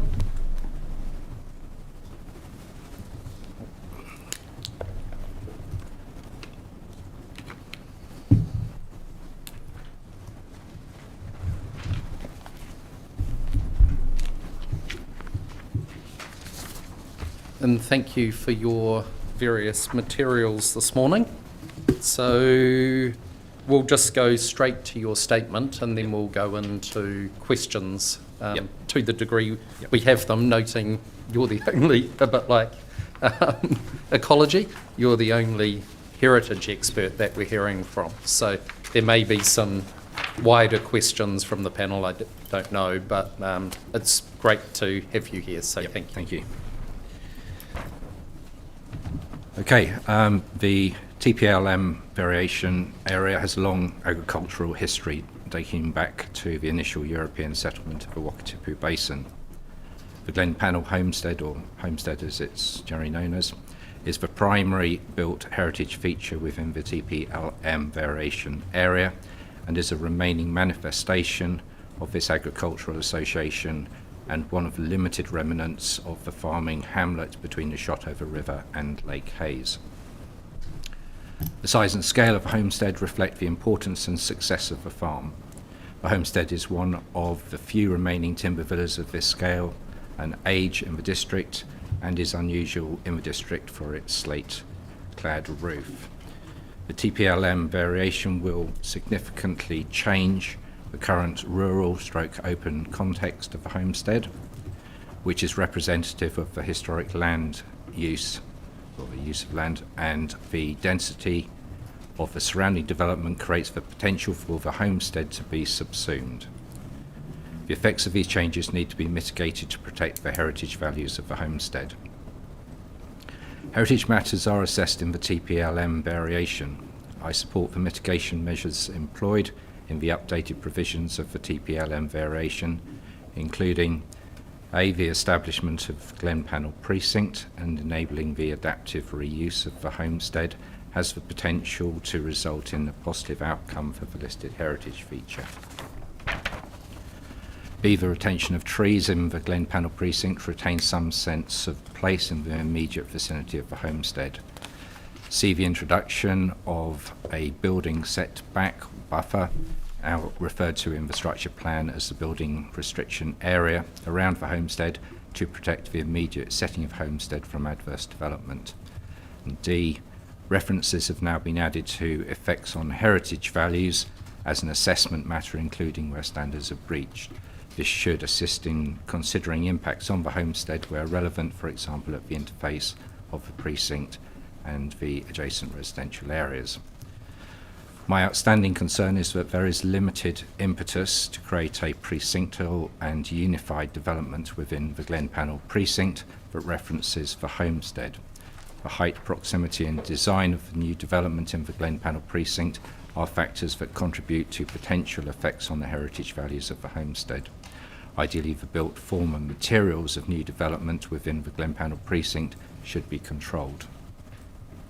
I still have concerns with a blanket 17-metre height limit in the eastern part of the Glen Panel precinct, increased from an 8-metre height limit in the notified provisions and 8 metres elsewhere. And B, the building restriction area around the homestead shown on the latest version of the TPLM structure plan appears out of alignment with the Glen Panel precinct boundary. However, I acknowledge it is stated as being indicative, and I can confirm that I am overall supportive of its inclusion. Since returning from annual leave this week, I have engaged in conferencing with Bruce Weir on the Glen Panel homestead. Noting that we have different backgrounds and expertise, we have reached high-level agreement on several matters in relation to the adaptive reuse and potential enabling development approach to development within the Glen Panel precinct. With regard to the Anna Hutchinson Family Trust extension, the proposed extension and the density of development proposed could have adverse effects on adjacent heritage features, including the Ferry Hotel and the old Shotover Bridge. I consider that a heritage assessment would be essential to inform any potential effects. Thank you very much, Mr. Miller. Now we'll just go to questions. Gillian? I'll just pick up on a point that you made earlier, David, about if the Anna Hutchinson Family Trust development was restricted to the top terrace, would that still be a concern for you in the last point of your summary today? Yes, I mean the building heights on the top of that terrace could be quite an adverse feature above those heritage features. Right, so it would be if they could be visible from those features, is that what you're suggesting? Yes, or if you were looking across from the other side of the river onto that side and you had that development above you, then I would be concerned about that. Right, so if they were set back and not visible, you wouldn't have the same concern? Then I would have less concerns, yes. Okay. And just to pick up, without having cross-referenced, in number 5 of your summary today, you talk about the control of materials in the development in the Glen Panel precinct. Yep. Are they already, sorry for my lack of memory this morning, are they reflected in the provisions? No, the provisions at the moment relate to sort of building height and that sort of thing. What I'm suggesting there that I'd like to see is some sort of design controls and possibly design guidelines that would look at the material suitability of materials, colour scheme, drawing on influences from the heritage building, which would then lessen the impacts that my concern is that if you had development, very modern looking development using steel, glass and all of those things like that, which was there on the site, that in itself could meet the height criteria at present, but there I would be worried about, it would then come down that there has been built into effect of the assessment of effects on heritage values of precinct, but then there would be an argument about what those values are and how they would be affected. I would like to see much more guidance to developers and building owners at an early stage as to what would be considered appropriate. Okay. And is that mainly so there's a sympathy between those Yes. buildings? Yes. Right.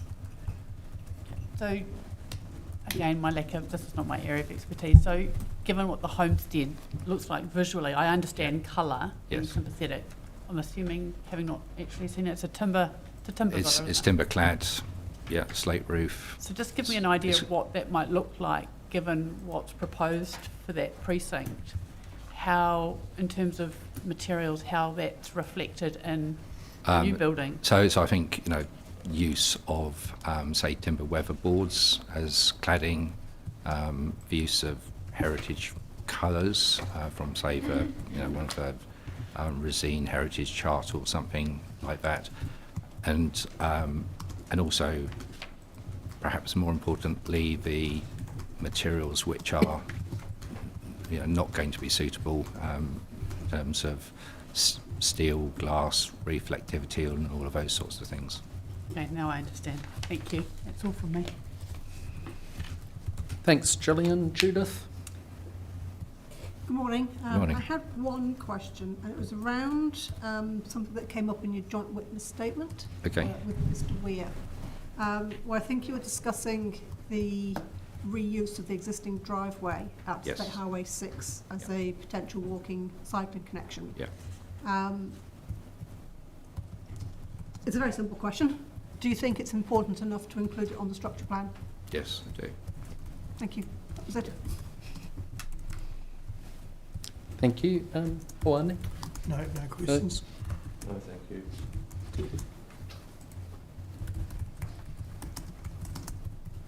The only question I think remaining from me was just the answer, and again, this is all predicated on the Anna Hutchinson, where we do have, and we've had legal submissions in multitudes. I'm sure more will come.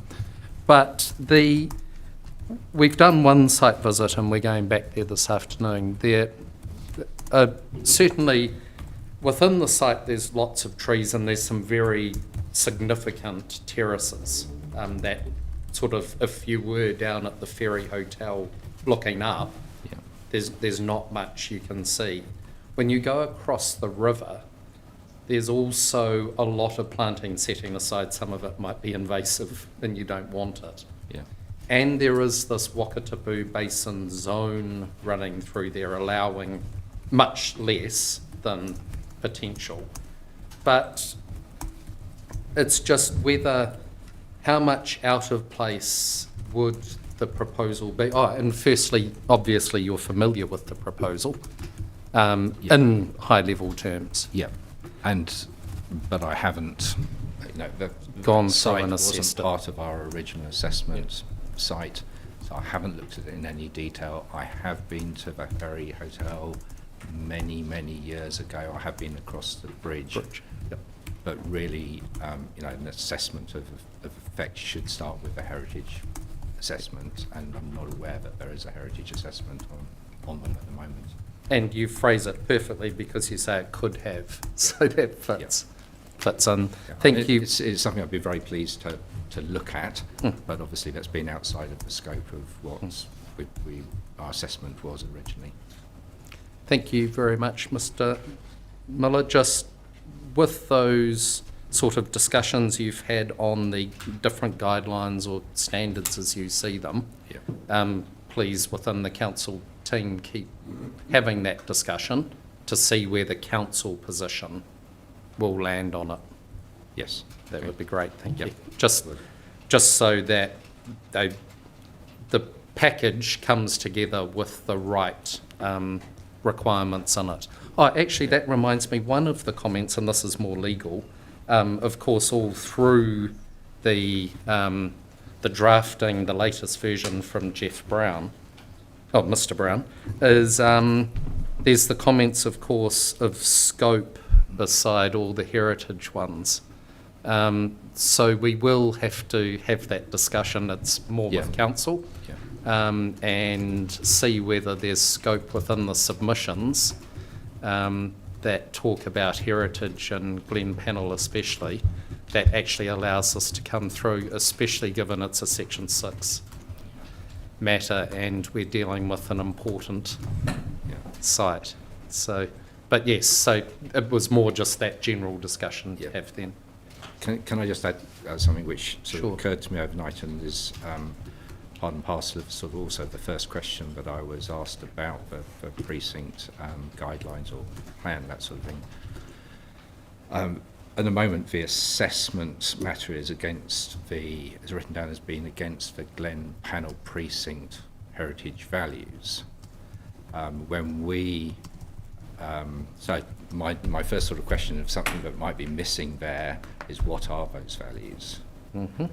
And when we did our assessment, we looked to see if there was a Glen Panel listed building assessment in council. There are some, not for all heritage buildings in the district, but we couldn't find one. There is obviously our one in our assessment, but that deals with the building in its open context.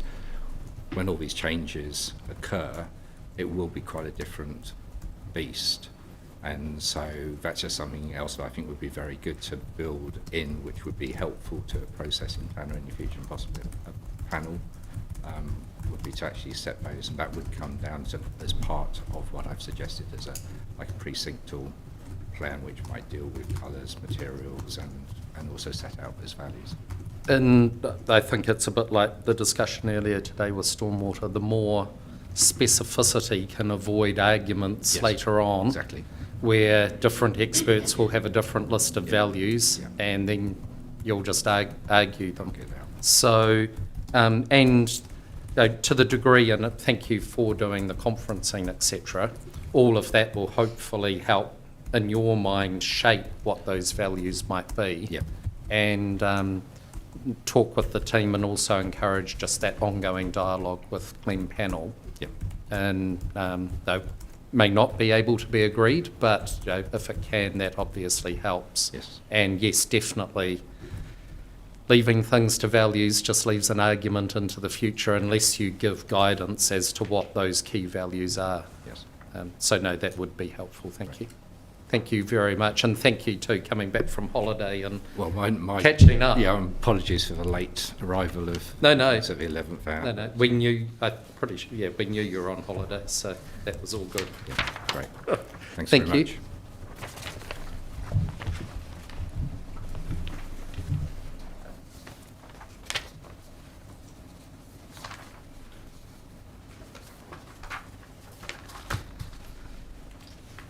Okay.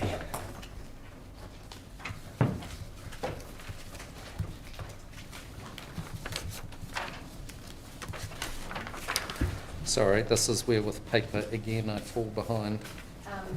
We just hand up Mr. Brown's summary. Oh, perfect. Thank you. That gives me time to catch up.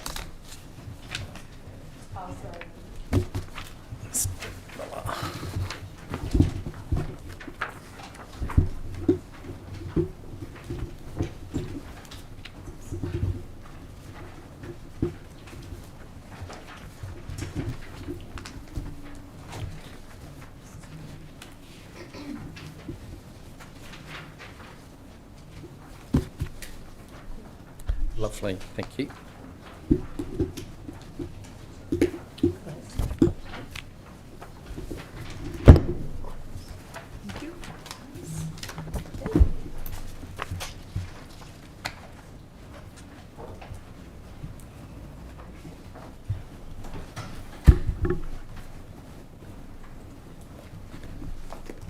Get my Mr. Brown folder.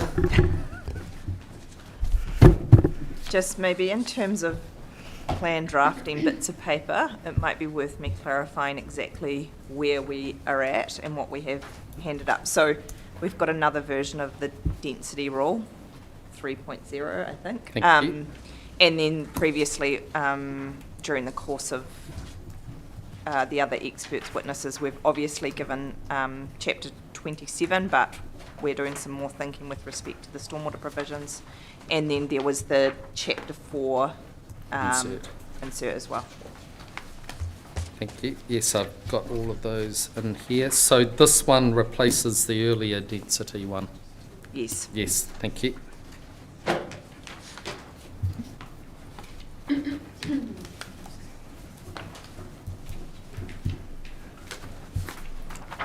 Wonderful. Thank you, Mr. Brown. Thanks. So I'll just read the summary from paragraph 3. So I support the TPLM variation for the reasons set out in the 42A report.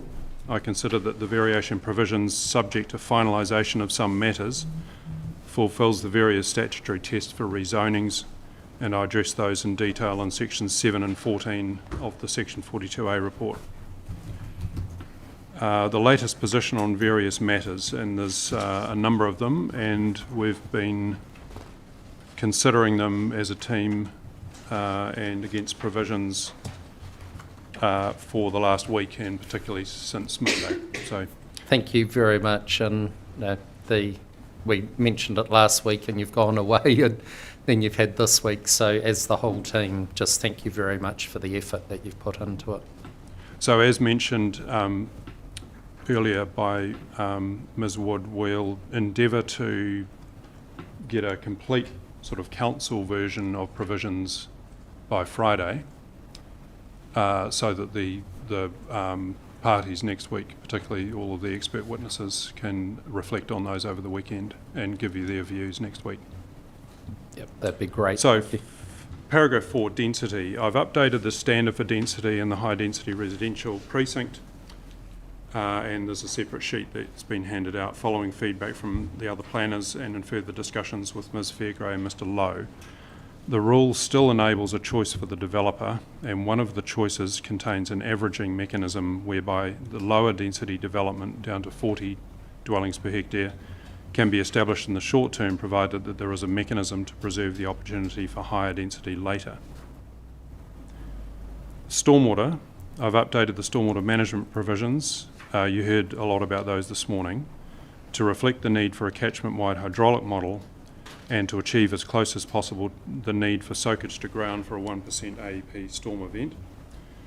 Further work is underway following Mr. Gardner's, following both Mr. Gardner's and Mr. Prestige's presentation yesterday and today.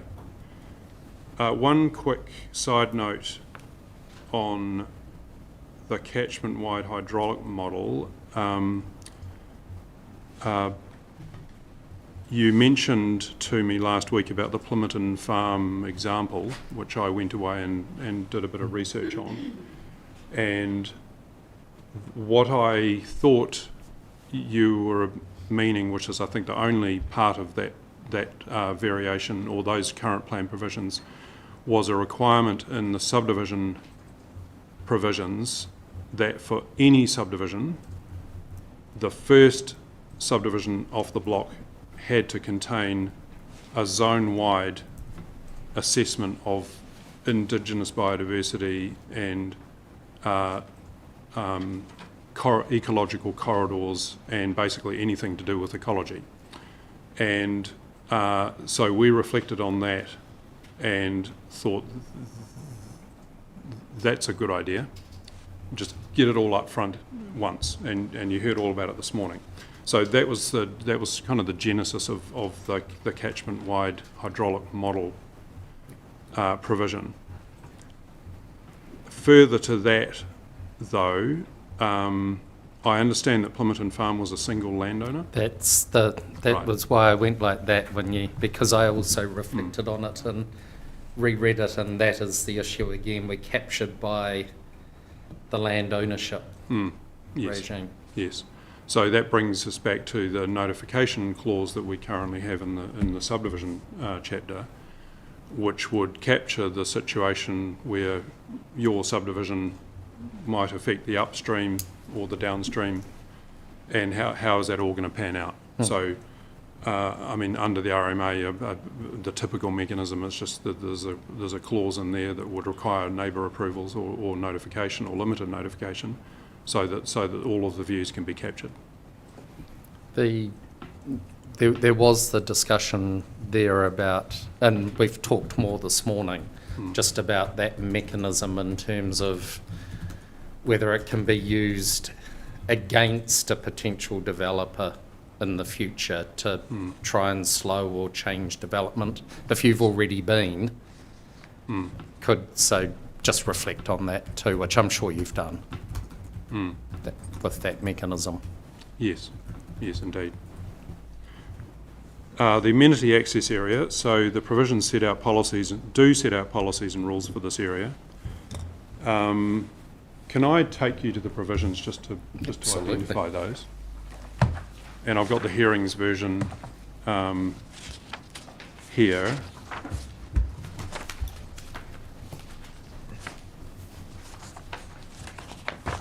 So go to the subdivision provisions, chapter 27.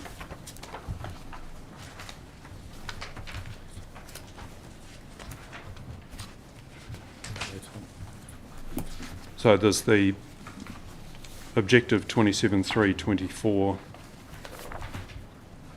and then there's a couple of policies, 27.3.24.3D, where the prefaces require a range of open spaces and facilities, including D, a coherent and consistent landscaped setback adjacent to State Highway 6, bracket amenity access area, that maintains the key elements of the gateway experience, including significant views. And then 27.3.24.4 require subdivision design to achieve a high quality of urban form by C, promoting a visual connection of development with State Highway 6 through legible frontages with good passive surveillance over the amenity access area. Mr Brown, were those policies crafted to reflect the structure plan that had been arrived at, or were they crafted first that the structure plan was then designed separately to implement? There's a subtle distinction between whether the Yes. structure plan gives effect to the policies or whether the policies simply reflect the preferred outcome arrived at by the team. Yes.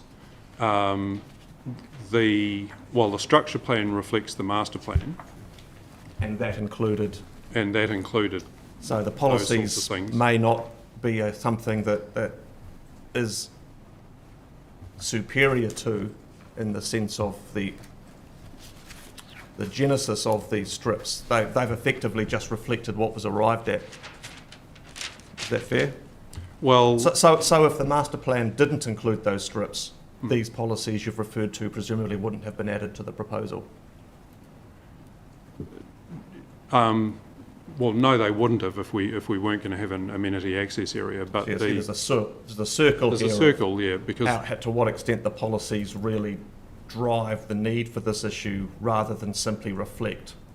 But I take your point, they're policies that would apply, and they have the status of a policy as a resource management instrument. But Yes. it might not be the same thing as some citywide Chapter 4 policy that said ensure really great landscape qualities along highway edges, or something that could be seen as a resource management driver that led to this outcome. It's more of a project-specific finding. I don't want to say it's self-fulfilling prophecy. That's not an unkind reference, but it's... I guess I'm saying there's a distinction of policy types, isn't there? yes, there is. So this is a local issue, but I'm sure, and I haven't got chapter 4 in front of me, but if I did, I would be able to show that there are provisions in chapter 4 for urban development for how how maybe the word gateway is not used, but certainly the rural urban boundary is treated. Yeah, so there's higher order genesis there. Yeah. But having said all of that, the provisions were worked on in concert with the master plan. So it wasn't like do the master plan then write the provisions afterwards. It was all, you know, a parallel process going on. So taking that a little further, so there's the policies, but then it was always intended that the cross sections were part of the structure plan. So that's the weight of the rules to give effect to the amenity access area. And then the various matters of discretion and assessment matters about walkways and open spaces and active trail links to give further effect to it all. So there was a sort of a top-down, bottom-up with structure plan policy rule approach to it all. Now, further to that, that was the first sentence of paragraph 6. The second is, as signalled by yourself, I will address section 32 on the more specific issues of the width and form and so on in the council's reply. So I'm still reflecting on the joint witness statement from the urban designers and the traffic people that came out last week about the width and the function and so on. I think if it helps you, section 6 of the Act recognising things like outstanding natural landscapes and features, and that can involve views of them, and historic heritage too, for that matter, which we've just heard from. But whereas section 6 provides a requirement for blanket protection for things like a significant natural area, ONL and historic heritage features don't enjoy blanket protection. They're only enjoying protection from inappropriate use and development. And it's not really for landscape experts to say what's a broad consideration of inappropriate. They can only speak to their importance they attach to it. It really falls on you to look at that wider rubric of all the issues of access to buses and where should high density go and what is inappropriate and why. It's not as simple as saying there's a landscape effect, therefore sacred cow.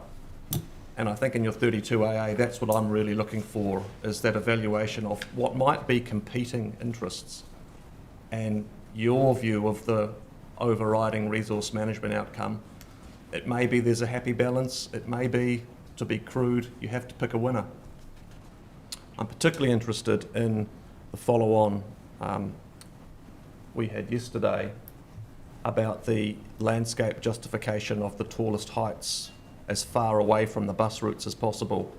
And Ms Fairgray's comment that those higher heights are what she's expecting to provide the most affordable houses, and whether there's a proper landscape justification to be putting those that might have the greatest need for passenger transport as far away as possible from the future bus route. I know the high density zone isn't just at the toe, it's quite big. Yeah. But we have to think about most of that zone being given over to medium density anyway, and perhaps only a small portion of it going to those high buildings and us having no idea where that might be.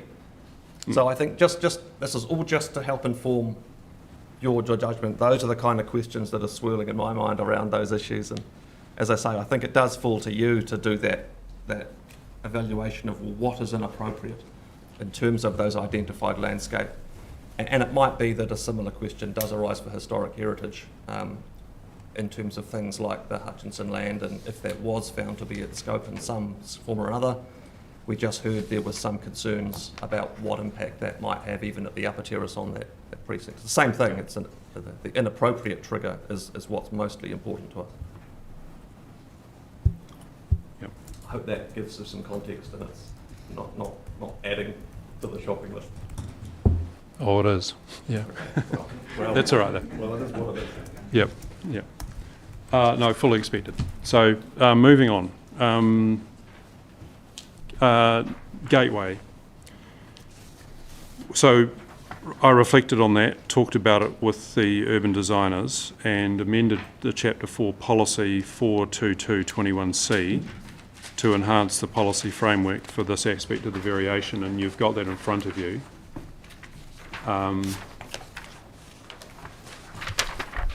So we've simply just added a landscaped gateway treatment adjoining State Highway 6 to increase amenity for both road users and adjoining residential areas, and adjoining the eastern end of the zone north of State Highway 6 to provide a designed urban edge that promotes the containment of the urban development within the landscape.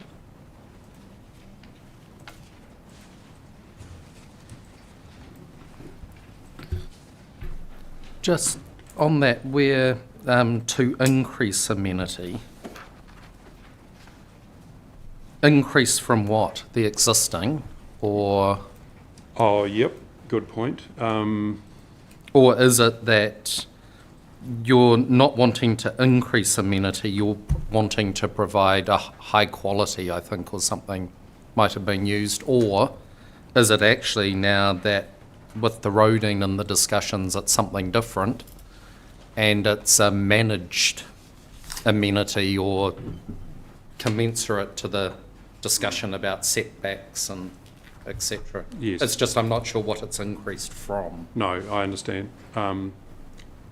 And I'm just And conscious. just to ponder. Conscious, yes, and conscious of what Mr. Skelton was saying yesterday, rightly about the through the consultation for this, the community expectation that there's still going to be some sort of rural corridor, and starting with the 75 metres on either side of the highway kind of thing, which we'd pull back from significantly. You would have, well, we did during the master planning and have even further now. So. Yep. But yeah, we'll reflect on that word. I think, again, to be fair to you, the discussion the Chair had recently on the stormwater matters about, well, what is it that's trying to be achieved? And the experts we've heard haven't just talked about a nice amenity, and consultation through a separate process can only generically take us so far relative to the specific submissions we've received on this plan change. Mr. Skelton talked about the need to protect the highway from building dominance. He talked about views to Slope Hill. But if those are things that are needed to be achieved, they need to somehow be captured, because someone can say, I can improve amenity with the most beautiful world-leading architect building, and there might be some credibility to that if the only target is amenity. Sure. So again, just to reflect on what it is that's trying to be achieved, and that then sets up a framework to justify the method. And I'd signal to you, I'm still completely unclear on who's planting trees and what frequency they're planted and whether they block views and whether they're contradictory. Mr. Skelton talked about openness, and I don't think he even seemed aware of the kind of tree frequency the urban designers had in mind. And that remains a big question mark. Yeah.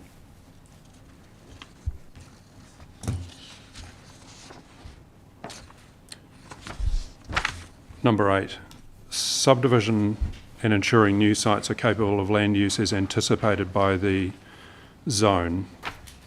This matter was raised on Monday, and I agree the subdivision provisions should be amended. And I've added a matter of discretion and an information requirement into 27.7.28.1 and amended the assessment matter at 27.981C1A, which I'll just quickly take you to now. So this is chapter 27 again. The point being made was that subdivision could create a whole lot of little sites, and you couldn't possibly build to the heights or the recession planes or some of the other development controls in the land use zone. So in 27.7.28.1, there's a new X underneath C, matter of discretion. Sorry. Keyboard scrolling skills. Page 13. Quite as fast. Papers. The 42A version doesn't actually have page numbers on the PDF. Your printout does. What was the provision, sorry? 27.7.28.1. Yep. Underneath C, there's in yellow, there's a X. This is the version we handed up. Yes, this is this Yesterday. morning's version. Okay.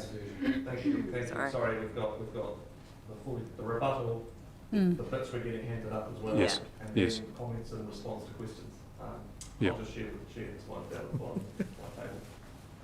Yep. So how the subdivision design will enable buildings and development that achieves the development standards for, should be the relevant precinct.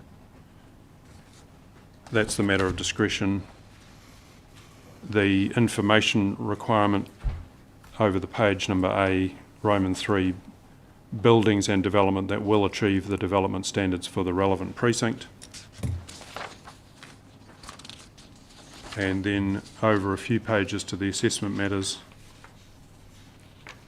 Assessment matter 27.981C1A, which is the extent to which the configuration of sites is suitable for future development to accommodate development intended by the zone, including the development standards for built development and the required densities. So that's in response to Commissioner Makinson's point from Monday.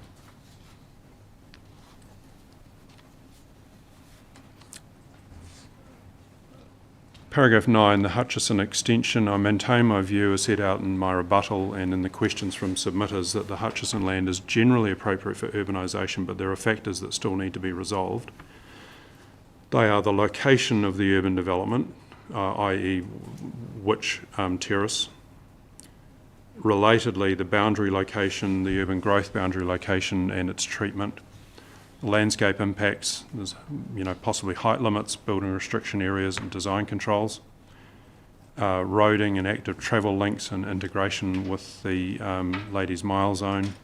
The density, taking into account Ms Fairgray's view that lower density would be all right but medium density wouldn't, because of the impact on diluting of the Ladies Mile development's density. But if we go low density, then we've got a traffic problem, according to Mr Shields. So this ball's up in the air.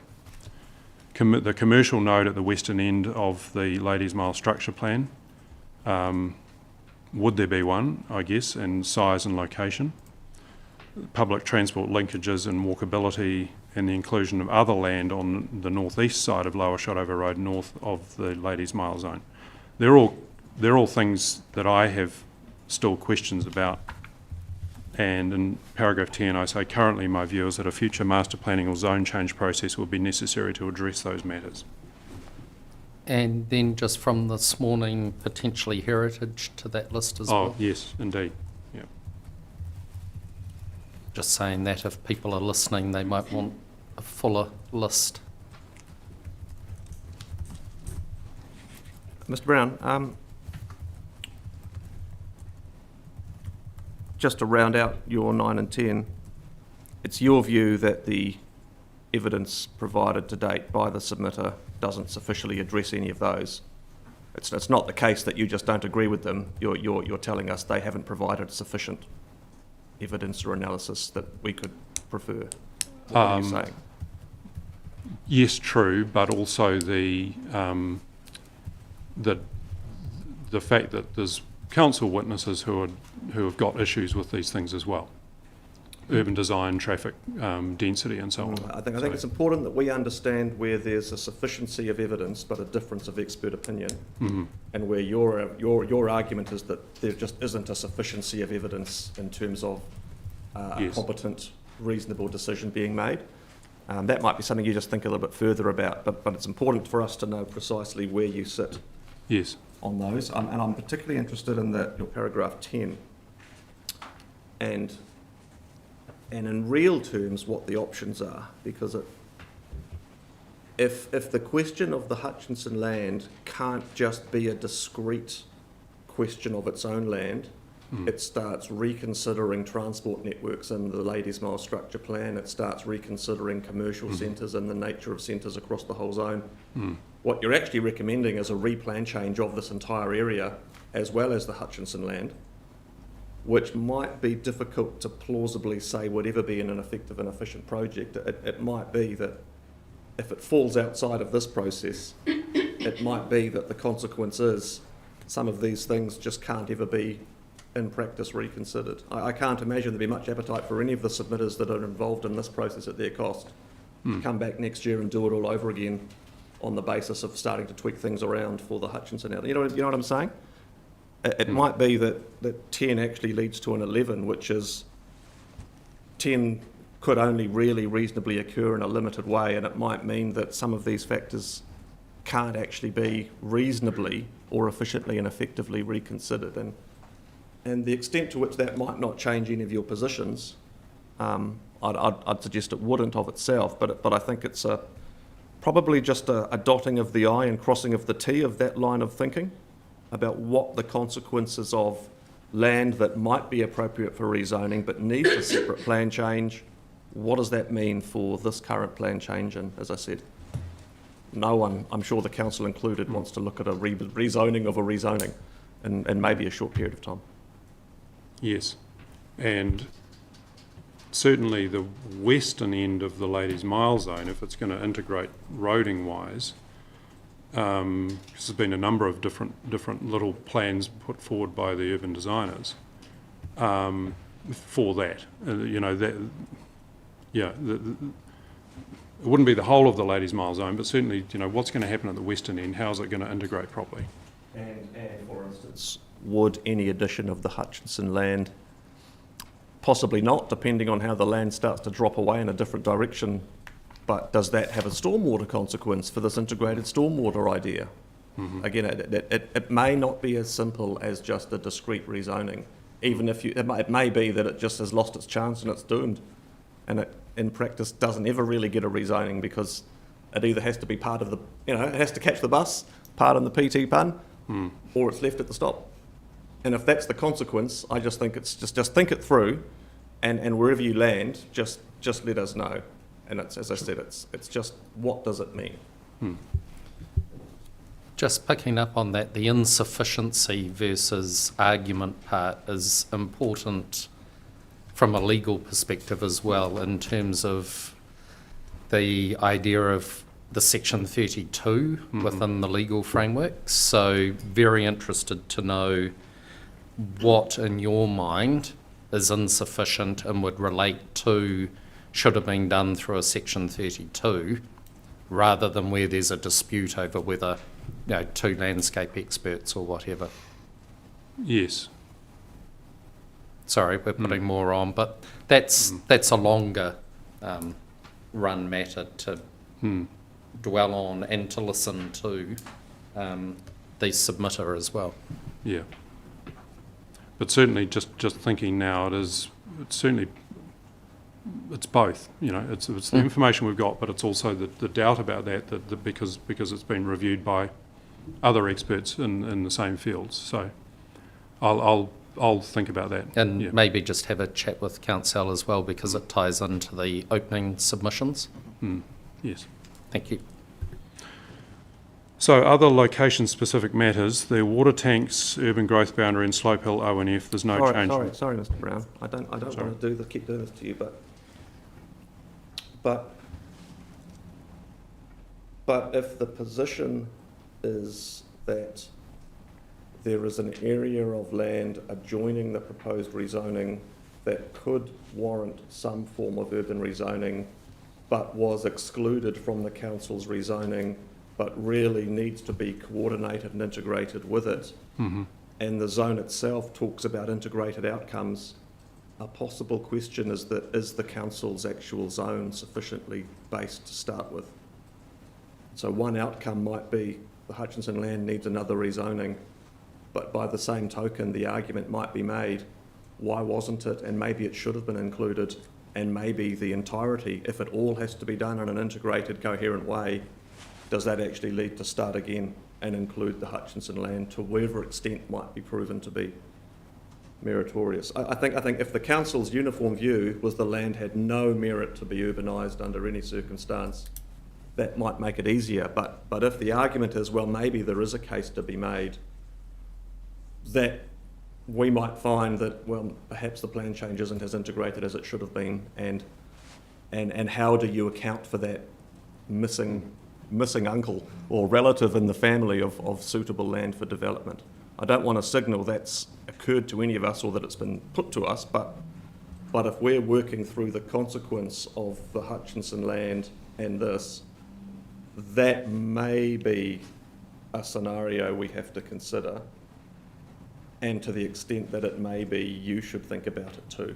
And it may be you come back and say, don't worry about it, there's lots of reasons to ignore it, but I'd hate for that to be left off the council's thinking and advice to us.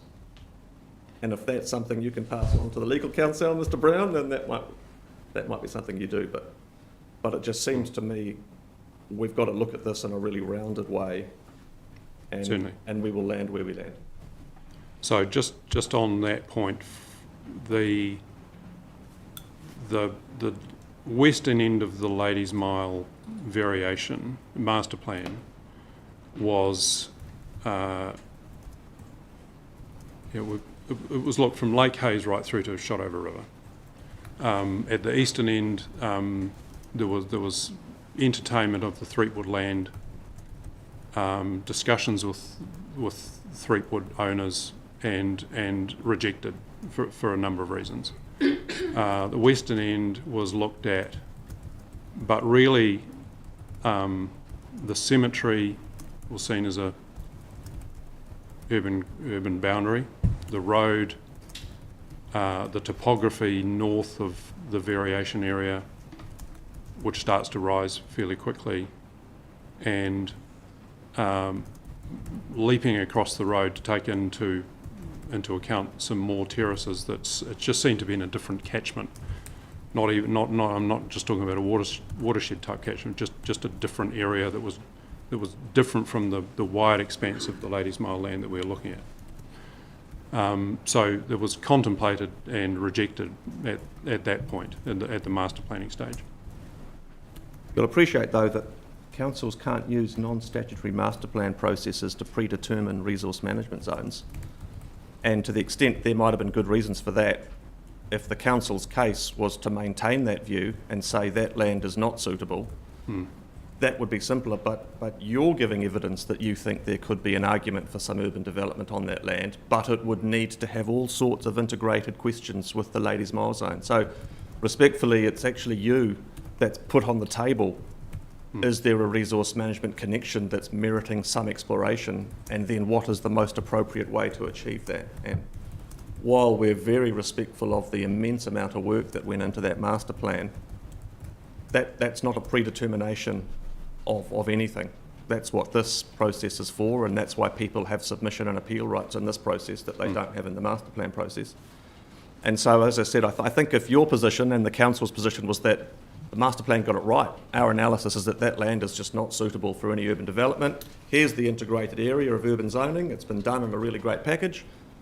Then we wouldn't be having necessarily the same degree of questioning of the topic. It would just be the council with view A, a submitter with view B, and then we have to work through it. It's as I say, I think it's you actually conceding that you think there's a question, and there might be some merit to things like a second zone. And actually, in fairness, some of the other council witnesses have said, well, if this was in scope, maybe these things might be okay. So the master plan decision to reject it has been superseded by the council's witnesses in this process to us that have actually been the ones saying maybe the council got it wrong. That's what all that evidence to us means. And I'm not sure we can then go back to the master plan to then ignore what the council's witnesses have put to us. I hope you don't, not trying to be argumentative, but I'm just saying I don't think the master plan decisions are of themselves likely to be able to sustain the argument. Understand that. I was just responding to the point that those were the decisions made back then. Then things get notified, submissions come in, we consider them, with various experts involved, and we've evolved to where we are now. And I think certainly what I understand, despite your 9 and 10, is that the council's position still is that there's a fundamental scope issue that it falls over on. So yes, that's still the position, despite the constructive yes. evidence that's been helpful. The position still is it's out. No. Thanks, Okay, water tanks, urban growth boundary, Slope Hill, there's no change in my position.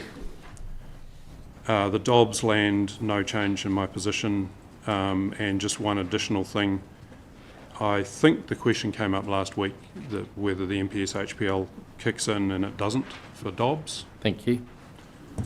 The Doolittle land, no change in my rebuttal, and I note Ms. Sorry, just on the Dobbs, because it's included in the area identified in the spatial plan as potential for future development. If we're not going to do that now, when would that... So the spatial planning process came along, identified it. Obviously, we've got evidence, etc. But are we saying, well, look, it was identified, there's a scope issue, setting that to one side, but it was identified and really, no, things have moved on from the spatial plan. There's the gateway and the different concepts, and it's just not appropriate there. Correct. Yes. And probably most importantly, if the final location of the eastern roundabout, based on the land to the north and the latest plans from the urban designers, that's going to take up a large chunk of that upper terrace.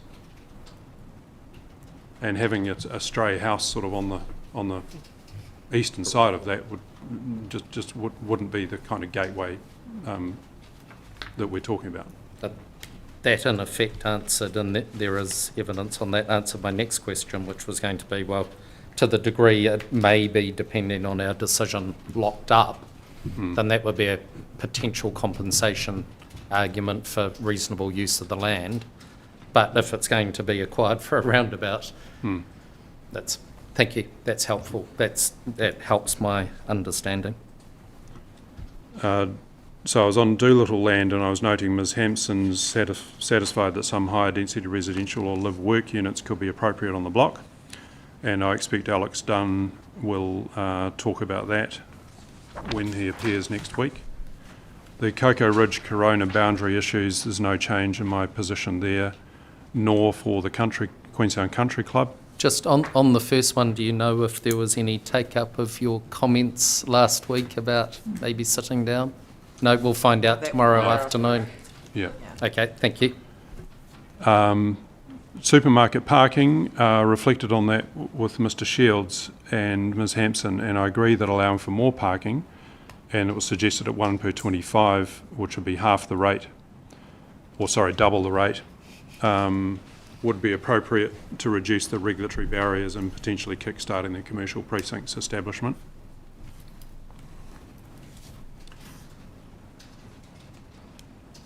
As will be apparent, paragraph 12, as will be apparent from the responses to the panel's written questions which I address below, I do not consider that any further mechanisms are required to stage or sequence development. In my view, the transport infrastructure staging rules, perhaps with some modifications, the comprehensive stormwater provisions, also with some modifications, and the requirement to adhere to the structure plan will be sufficient in ensuring that development is appropriate both spatially and over time. The transport infrastructure staging rules, which I set out there, and as updated, are in my view appropriate and necessary to align development with establishment of the necessary traffic infrastructure to sustain that development. And following the evidence and responses to questions by Mr Shields and Mr Pickard yesterday, it is currently my view that including as one of the infrastructure works for some or all of the Ladies Mile sub-areas, the State Highway east and westbound bus lanes on the western side of Shotover Bridge, between Shotover Bridge and the BP roundabout, would be appropriate. I understand a recent alteration to the existing State Highway 66A designation provides for those bus lanes. Could I just ask a question at this point? Under 49.5.33, we have the sub-areas, and it was the question I think I might have raised on day one, and I was going to ask Mr Shields, and I confess I completely forgot. And you intimated there was a logic as to why sub-area A was not included in the list of where the dedicated State Highway 6 group of bus lanes, noting your change in position, thank you very much, should be in place before development could occur. And I just wondered why A was not in that list.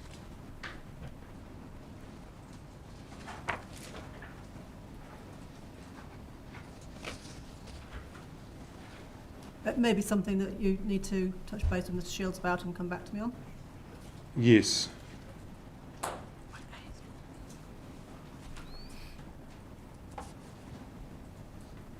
Look, I'll need to do that, just off the top of my head. I'm sure there's an answer, but we'll come back to you on it. If you could get back to me, that'd be great. So apologies for not asking Mr Shields when we had him in the spotlight. Perhaps we can get Mr Shields to address that in the other pieces. That'd be great.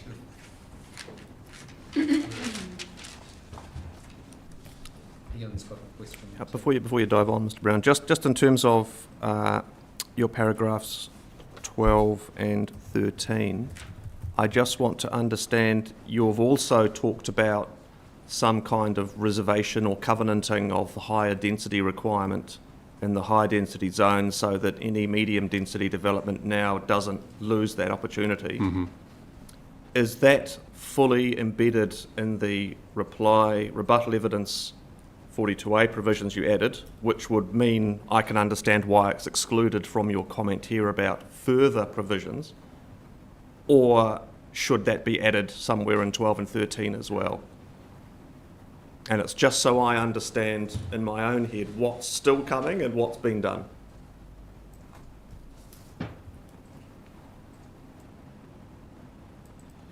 Because it's not a staging provision, but I think No. it does relate to this question of how the zone gets Yes. rolled out over time.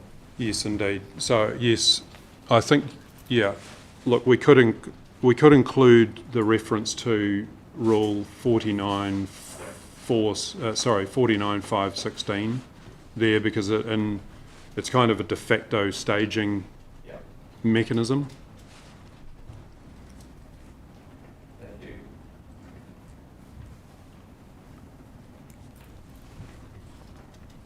And sorry, just, no, I'll let you write that down.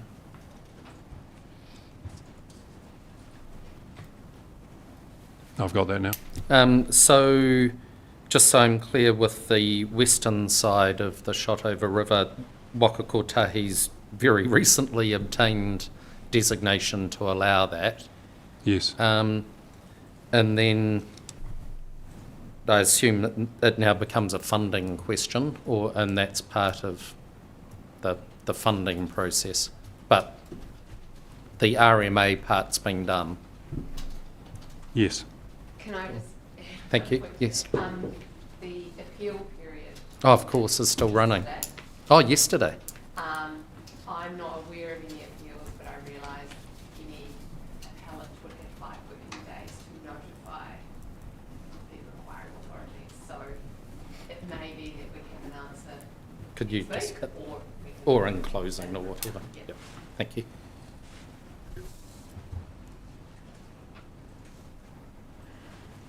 Paragraph 14. I've also discussed with Mr. Shields the appropriateness of adding the bus service frequency, potentially by way of a trigger of clear commitment in the regional land transport plan to more buses and more frequent services into the infrastructure staging rules. I'm still considering this and discussing with Mr. Shields and Mr. Pickard.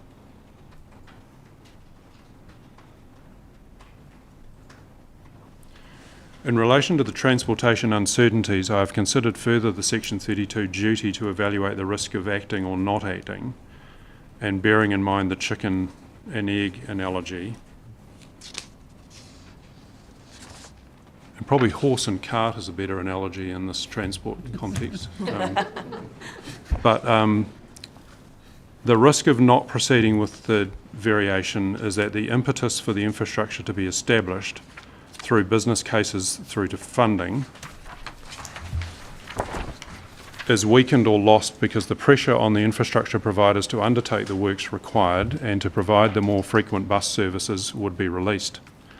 As I understand it, the need for the works, that is the urban rezoning, is a significant motivator for the public transport infrastructure and service providers to get on with what they should be providing as part of their role in the wider need for accommodating and managing rapid growth.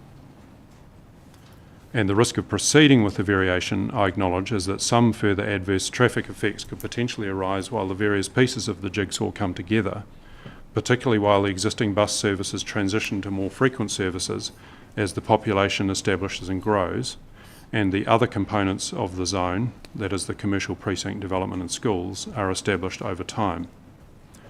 My view is that the risk of proceeding with the variation is acceptable based on the evidence of the experts and also on the overall rationale for and purpose of the variation that I set out in section 10 of the 42A report.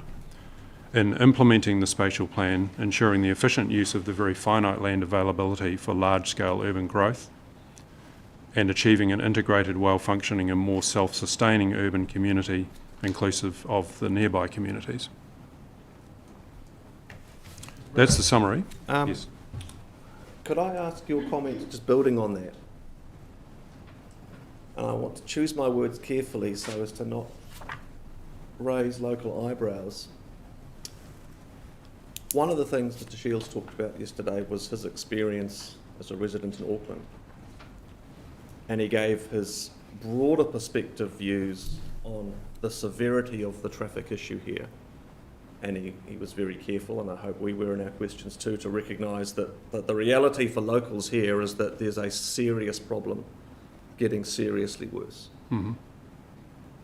But the plan change documents do nonetheless refer to lots of examples elsewhere to build support for the ideas that are being proposed. And it's also possibly fair to recognise that in an absolute worst case thermonuclear scenario of the zone proceeding, the vehicle restrictions failing, the mode shift targets not being hit, the buses not coming, worst case scenario, we get what we've been told is possibly 2,000 or less dwellings with much more vehicular traffic than is hoped for, despite best efforts, still nonetheless loading the highway. Mm-hmm. But reference to other New Zealand areas that have significantly worse congestion problems have shown, as much as everyone's trying to avoid it, that life has still gone on. Mm-hmm. In that worst case scenario, and this is that part of the definition of effect that is low probability but high impact. Worst case scenario, if everything doesn't work, we still get a lot more vehicle traffic loading. With reference to Mr. Shields' experiences of congestion elsewhere, would you still be supportive of the plan change and the conclusions you've given us in paragraph 16? Only in that very worst case scenario, Yep, which has got... absolutely asterisk. Yeah. Everyone's doing everything they hope will avoid that, but we can't control an awful lot of variables, neither can the council. And probably it's important for us, in light of the sensitivity of traffic, to satisfy ourselves that even in that defined characteristic of effect set out in the Act, you'd still, in an overall sense, support the plan change. No, because we would have... That would be, I guess, tantamount just to putting a much higher density shot over country estate and Lake Hayes estate on the north side of the highway. Sure. That was, we've purposely set out to avoid doing that right from the very word go. So there's always been non-residential uses for both the new community at TPLM and the existing communities in the Eastern Corridor. Yep. So let's assume. So let's assume it can't be as bad as a high density shot over country, because we just have to trust there will be schools we can't control, there will be buses we can't control, there will be 1,800 people or households willing to endure much harsher vehicle ownership opportunities than everyone else in the district. We just have to accept enough of that will succeed. Is that what it means? Sorry, just repeat that. Enough of what would succeed? The measures proposed that will avoid the Yes. high density shot over country outcome you've said would not be acceptable and will be avoided with methods that we can't ensure any of those key planks. So we're effectively being told it won't happen. There's no measures in here that will ensure that won't happen, because we're effectively in the hands of thousands of people's decision makings over 20 years. So, and it's not an unreasonable proposition, it's just wanting to understand your view. Yeah. That the likelihood of it all failing is just so low, we can say it's fanciful. Yes, I think you can say it's fanciful, and the key plank to that answer is these infrastructure staging rules, which means that the development just can't happen until the works are in place. So that's a fundamental. So that's the key safeguard, is to say enough of it will be set in irreversible train by those triggers that the very, very worst case just won't happen. Correct. That's very good. And building on that,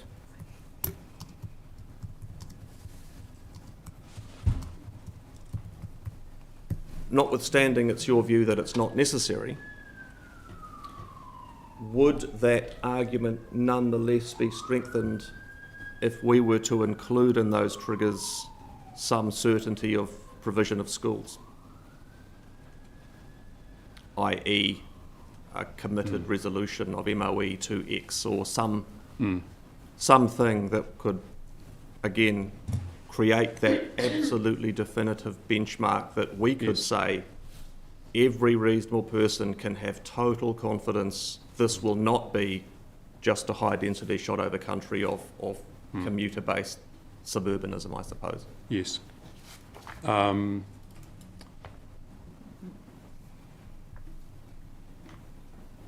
So just to get that question completely clear in my head, would we add the schools, i.e. a primary school and a secondary school, into the triggers? Well, your view is that you don't think it's necessary. That's what you've told us. What I'm saying is, would your argument nonetheless be strengthened, even if you don't think it's necessary, if we were to go there? Yes, it would be strengthened. Yep. Okay. Thanks so much for entertaining my constant interruptions through your summary. That's all right.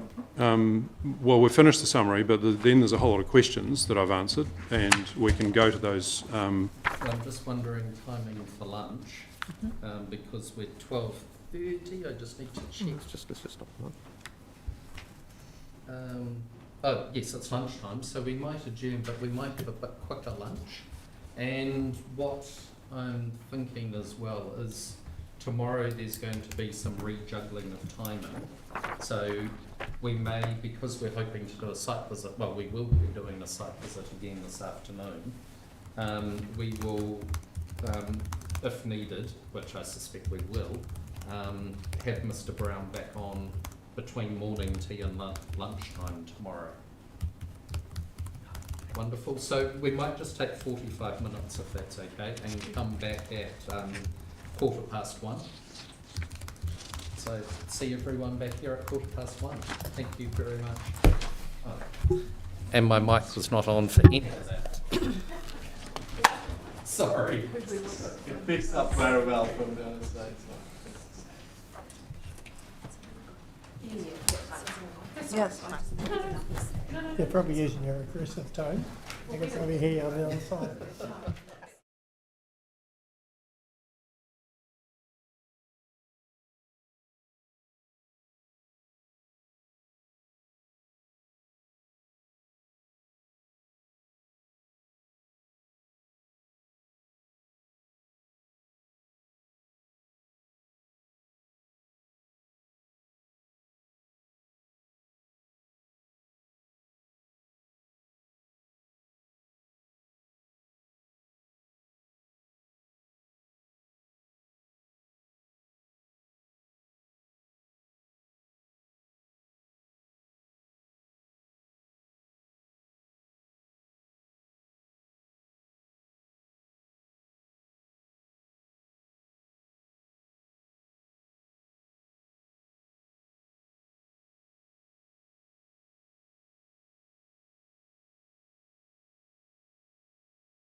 Mr. Brown, and we're now going to go through his response to the panel's written questions. So over to you, Mr. Brown, and as with the others, you don't need to read the question. Thank you. On the RTS, I note that the traffic experts do not consider that the Ladies Mile State Highway 6 corridor would be an RTS under the National Policy Statement. I consider that at face value the State Highway 6 route from Ladies Mile through to Frankton meets the MPSUD's definition of RTS because it would have a dedicated bus lane generally separated from other traffic and a frequent bus service. I've looked further into the relevant RLTP as requested by the panel. The bus lanes themselves are planned and funded under the RLTP, but the buses themselves are not funded under the RLTP that I could see.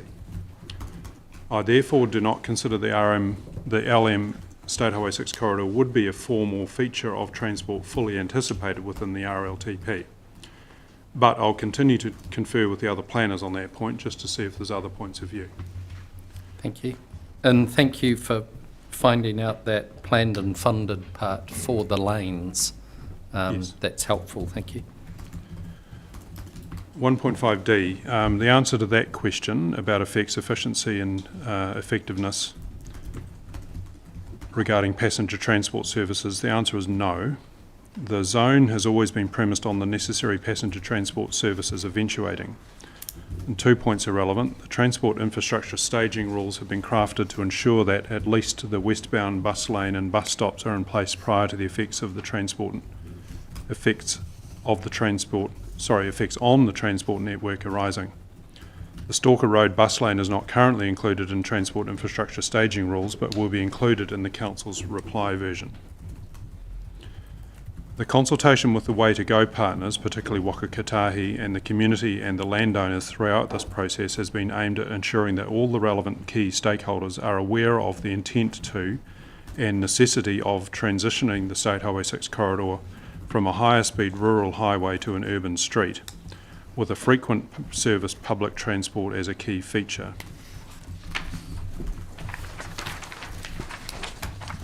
The intention is that the rezoning itself will be a significant step towards and catalyst for ensuring that the necessary passenger transport services eventuate.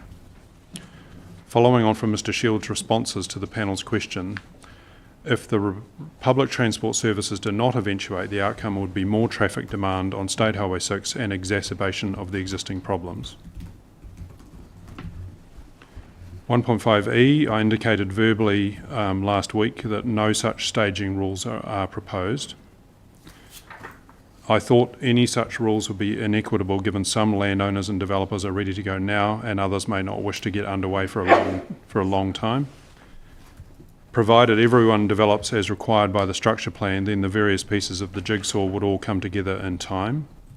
And some pieces of the jigsaw might be done comprehensively, such as the State Highway 6 bus lanes and bus stops, because likely they would be constructed in a single stage and not piecemeal. And Mr. Shields has indicated that the bus lane work is tied up with the NZ Up works. The traffic signal intersections and associated pedestrian crossings would all be done at once, and each of the 3 pairs of bus stops and their associative active mode links would be done at the same time. Further to those responses, I acknowledge Ms. Galavasi's comments on the options of mechanisms to secure the public access function of the amenity access area and the preference for vesting into council ownership and management of this area. 1.5F. We had contemplated methods including deferred and future urban zones as a method of holding back development before the infrastructure was in place, but opted for a live zoning with infrastructure staging rules to ensure that there would be continuing impetus to achieve the infrastructure works required from the inevitable pressure from the council, developers and the community on the Way to Go partners to deliver the works in a timely manner. The infrastructure staging rules are the key method for delivering a well-functioning urban environment with growth aligned with the developing transport network. The commercial precinct, the higher densities required and the enabling of schools, and relatedly what we did and still understand to be the Minister of Education's intentions to establish a secondary school and a primary school within the zone, were further methods for delivering a well-functioning urban environment and for avoiding or mitigating the risks from development that is not integrated with infrastructure delivery and remedying the current adverse effects from the car-based suburbs. 1.6. Yes, I consider that council-led delivery of transport infrastructure would be appropriate and would likely provide a better outcome than an individual developer-led process. However, I understand the council is not in a position to fund construction, even with the ability to recover the cost from the developers later. Mr. Brown, before you move on from that, something for you to think on. In my mind, swirling around this question was a hypothetical of the collector road proposed within the zone actually being the bus route, which then puts it right in the middle of all the density proposed and as absolutely close as possible to all the people that might catch it. And for the reason you've identified and others, the decision's been made to put the bus route on the highway, but then still keep the density on the inside of the zone, partly for the landscape issue that we talked about earlier. So this again informs that question of what's appropriate and inappropriate and what's most appropriate. I'm saying if there's a constraint-based reason that the bus service has to be in the highway, and one of the imperatives of the zone is doing everything we can to achieve challenging, unprecedented, aspirational mode shifts, does that mean the density needs to drag down to the buses too? Because it's just a constraint. And then there's a question of, we've heard twice now, but the community consultation was we like the rural highway aspect, and there's O&L questions of views, but we're also being told that the road network is going to stop functioning if serious things don't change. And I think I'd be assisted hugely if you could provide some further planning rationale around why it's still the best and most appropriate solution to, in some ways, separate out and the consequence of diminishing potential passenger transport access from within the zone as part of the overall preference that's been landed at. But excuse me, not asking for an answer right now, it's just a follow-on to the thinking, because I absolutely understand the point about buses just have to go where buses have to go, and we can't have 20 years of a collector being built bit by bit before we can put a bus down them. But it's that rounded, what are the consequences for everything else everyone else wants, that then brings. Okay. Just one little point to make is that while the high-rise high density is set back some way from the highway, it's still... A 50 or 100 metre walk might be a heck of a lot less of an issue than a theoretically walkable 600 metre walk. And it does range from time to time, although the stormwater experts told us, perhaps not terribly often, at least a big event. Yeah. That's point one. Point two is that as I understand it, those collector roads don't foreclose the use of buses anyway. So it could be that... No, but if the bus lanes are on the highway, that's always going to be the primary service. Yes, the primary service, yeah. Anyway, I'll just make those 2 points, but I've got your point, so I'll... Hugely appreciate it. Okay, 112, about parking controls and a parking building. So I did some research on this. A parking building in the commercial precinct would require restricted discretionary consent under that rule, buildings for non-res activities, assuming the parking building would charge users and be subject to the various development standards, height and so on. The effects of the building and its uses, traffic generation, are not part of the matters of discretion in that instance. It might also trigger Chapter 29 for transport, the rules for high traffic generating activities. And I set out the relevant rule, which requires RDA consent for HTGAs, and the rule is there. which is any new land use or subdivision activity, including changes in use that exceeds the traffic generation standards and the thresholds, which I set out below, and there's discretion there for a number of matters on the transport network. And the table itself, the thresholds, doesn't, it may catch, I'll just read from paragraph 30. The need for consent for a car parking building in the commercial precinct under those rules would therefore not arise unless any of the thresholds were triggered. That is either 2,000 square metres under 2904 or 50 car parks or the traffic generation for a mixed-use development. I think in fairness, it would be hard to say commercial car parks are a residential activity of themselves, but Correct. Would they be a commercial activity? Well, as I thought, if there's That would have to be it, wouldn't it? they're selling space, yeah. So given the intent of the Ladies Mile Zone to minimise traffic generation, and I've pointed you to that objective, I consider that a car parking building should trigger the need for consent under that rule, regardless of the thresholds. So I'm suggesting modifying Rule 29.9. Sorry, I'm not doing that. I'm suggesting Rule 29.4.11 as follows. So that's the rule that is on the previous page, but just with, at the end, and for any car parking building within the commercial precinct or Glen Panel precinct of the Te Pūtahi Ladies Mile Zone. Now, the other zones in Ladies Mile would be precluded because commercial activities have a different status altogether anyway, non-complying.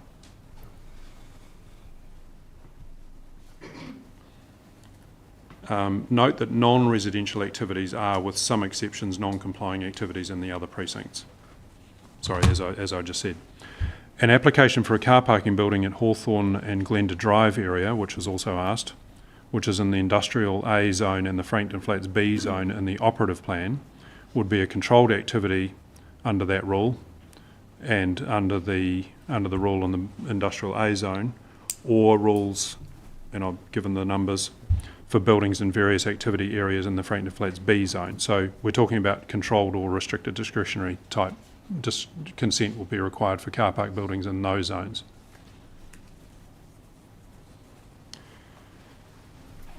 Question 121.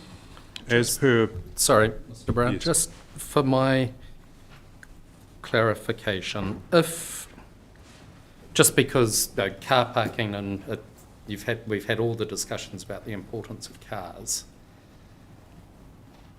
If, for example, Anna Hutchinson wasn't successful or something and they wanted to put car parks there, or the Doolittle land instead of little area below, office below and your house on top, could they be used, or there's enough provisions in the surrounding zones that would stop Threepwood thinking, oh, this could be a good bonus, or Doolittle or Dobb or Anna Hutchinson, or...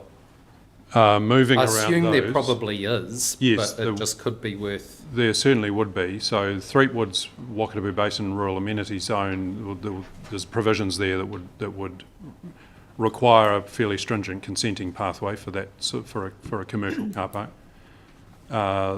Hutchison is Wakatipu Basin Lifestyle Precinct, ditto, a stringent consenting path. Dodd, did you mention Dodd? But certainly Dobb is rural, I think. Dobb is rural, stringent consenting pathway, and Doolittle is currently shot over country estate. But zone, changing. I think.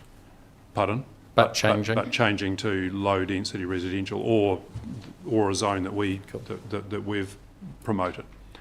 So again, a difficult consenting path. Yes. Thank you. Oh, sorry, I have a couple of questions about car parking. It's not a huge surprise. So the question was originally about a car parking building, but it's triggered a thought in my mind that given we now potentially have a larger commercial zone to allow for a larger supermarket. And we've had the discussion around potentially amending the parking rate for that supermarket. If we have an enterprising landowner and there's no commercial development coming forward, are there any controls that we potentially have at the moment in the provisions to stop temporary use of commercial land as a car park without a parking building on it?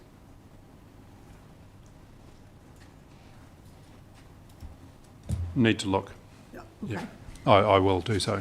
Thank you. And that then triggered another thought around, I don't know if you've got this far yet or you're picking it up later, but there's been discussion around having an overlay for storage. Yes. And once again, it's whether some enterprising soul would go, car park, I'm storing cars. Recreational vehicles. Mm-hmm. So it's just something to think about there as well. Yes. Thank you. Thank you.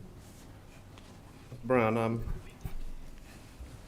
I mean, it's fairly clear the panel has a number of questions about the parking constraint aspect. Yeah.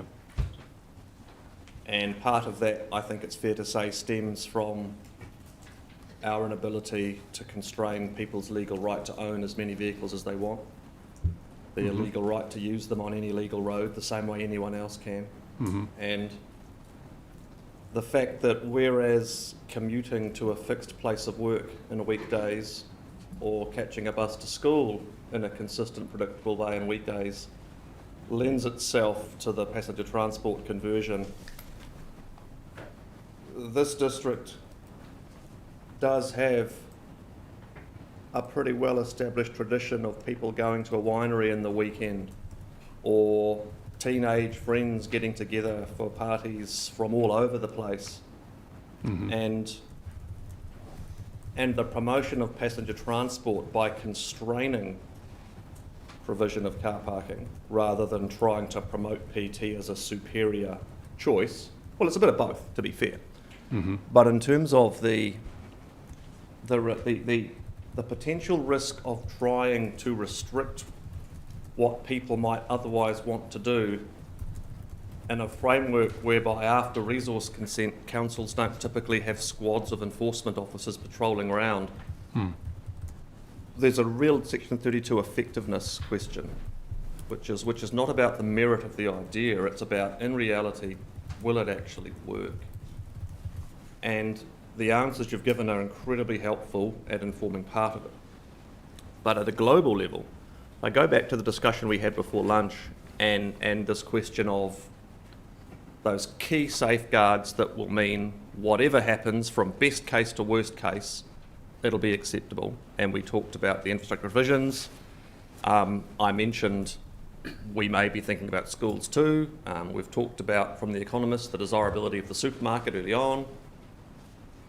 If we failed to be convinced that the parking constraints would be effective and didn't recommend they be retained, without that provision, would you still stand by your previous view that the zone should proceed? It's not to say all the things that are trying to promote people not driving shouldn't also happen. It's just that one aspect of do we think we can actually stop people? And I mentioned the other day, do developers start putting in dodgy bedrooms to get more bedrooms to then get the higher rate and all that sort of thing? Would you still support it?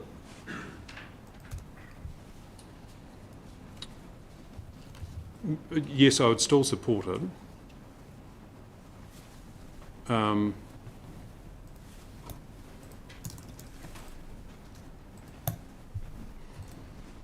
Don't know if I were a traffic engineer, but then again, no. Thought, right? Yep. I would, in trying to answer that question, I would want to know how many more car parks per, because car park maxima are very frequent around district plans around the country. And you know, half a car park per unit is not uncommon either, that sort of thing. If there was unlimited parking galore for every residential unit. Problematic, in my mind.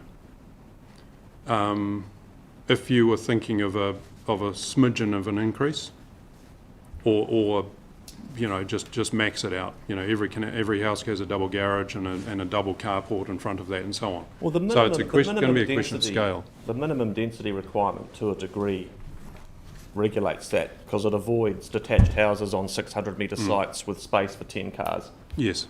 In terms of what we've been given, walk-up apartment buildings, terraced houses, if we just look at the generality of those, typically it's between 1 or 2 spaces per unit, where that's just a typological commonality of the density, and we're being told there's market support for that form of development now. So that might be part of a real world what would likely happen based on everything else in the plan change as proposed, but perhaps not the restrictions on parking. So you might say at most probably 2 per unit. Maybe some penthouse apartment in the long-term distant future that's not an affordable house gets 3. Who knows? But I don't think we're entertaining a detached house, triple garage, 5 cars parked on the lawn like the castle proverbial style. Yeah. If that helps. Yes, it does. I would look. Well, back to your original question. I'd still supporting the plan change, but as long as we're not getting carried away with the number of car parks per dwelling. Okay, well maybe it's fair in light of that qualification to have a chat to Mr. Shields in the council's reply. It would be totally appropriate, and it's a purely hypothetical testing of the limits of support. Yes. Rather than a suggestion to review the position you've otherwise reached with all the good reason you've given us. Okay, thank you. Now, having said that, where did we get to? 121? 121, paragraph yes. 35. Right. So, as per my response to 1.5e above, same response, but in addition. The structure plan manages adequately, in my view, the spatial layout of development. The RDA rule for res units in the medium and high density precincts will ensure a range of typologies through the matters of discretion and assessment matters. And likewise, the RDA rule for subdivision contains matters of discretion and assessment matters relating to the range of topologies on proposed lots.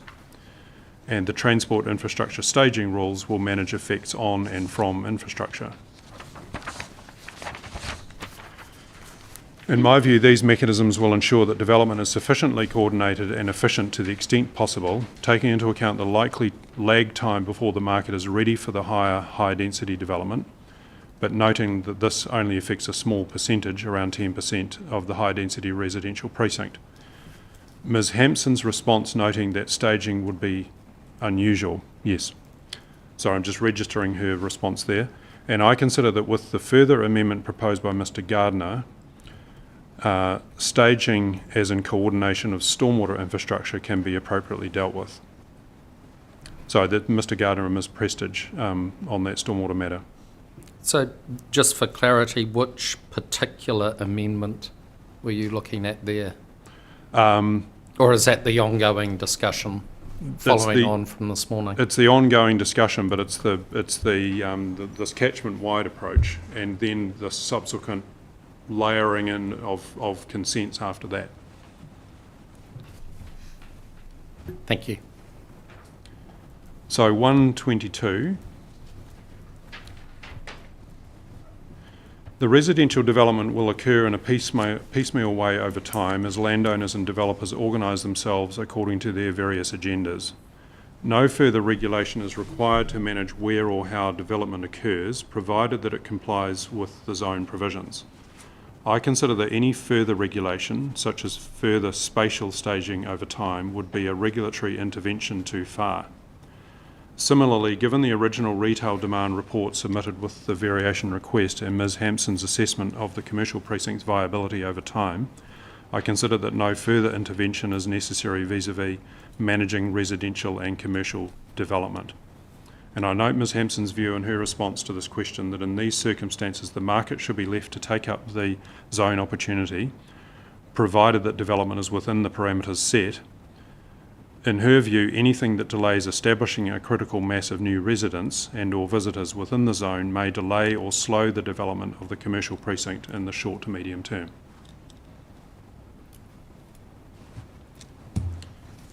(123).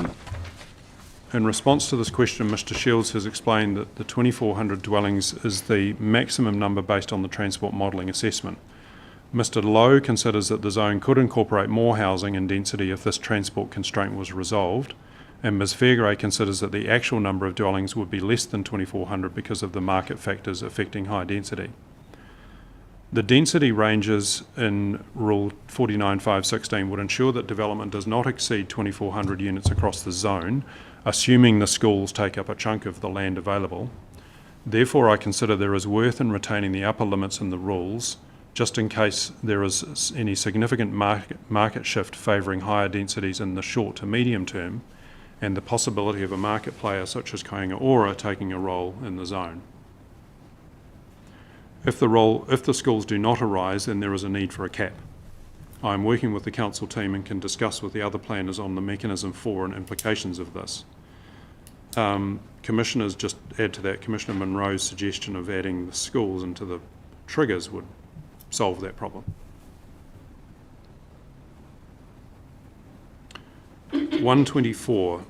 Taking into account the Transport Witnesses' views that the mode shift targets will not eventuate if density, at least a minimum of 40 dwellings per hectare, is achieved, I consider that the identified density minima are essential.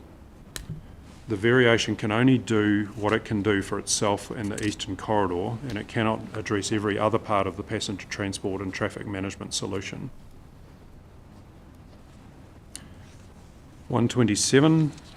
If it proves that the high density is not viable ever, and if it is seen as necessary through the public policy process to adjust the provisions to suit what the market may be doing at that time and for the foreseeable future, from then, I should add, then that would require another plan change, or more likely, given the timing, a change as part of a district plan review to adjust the density provisions.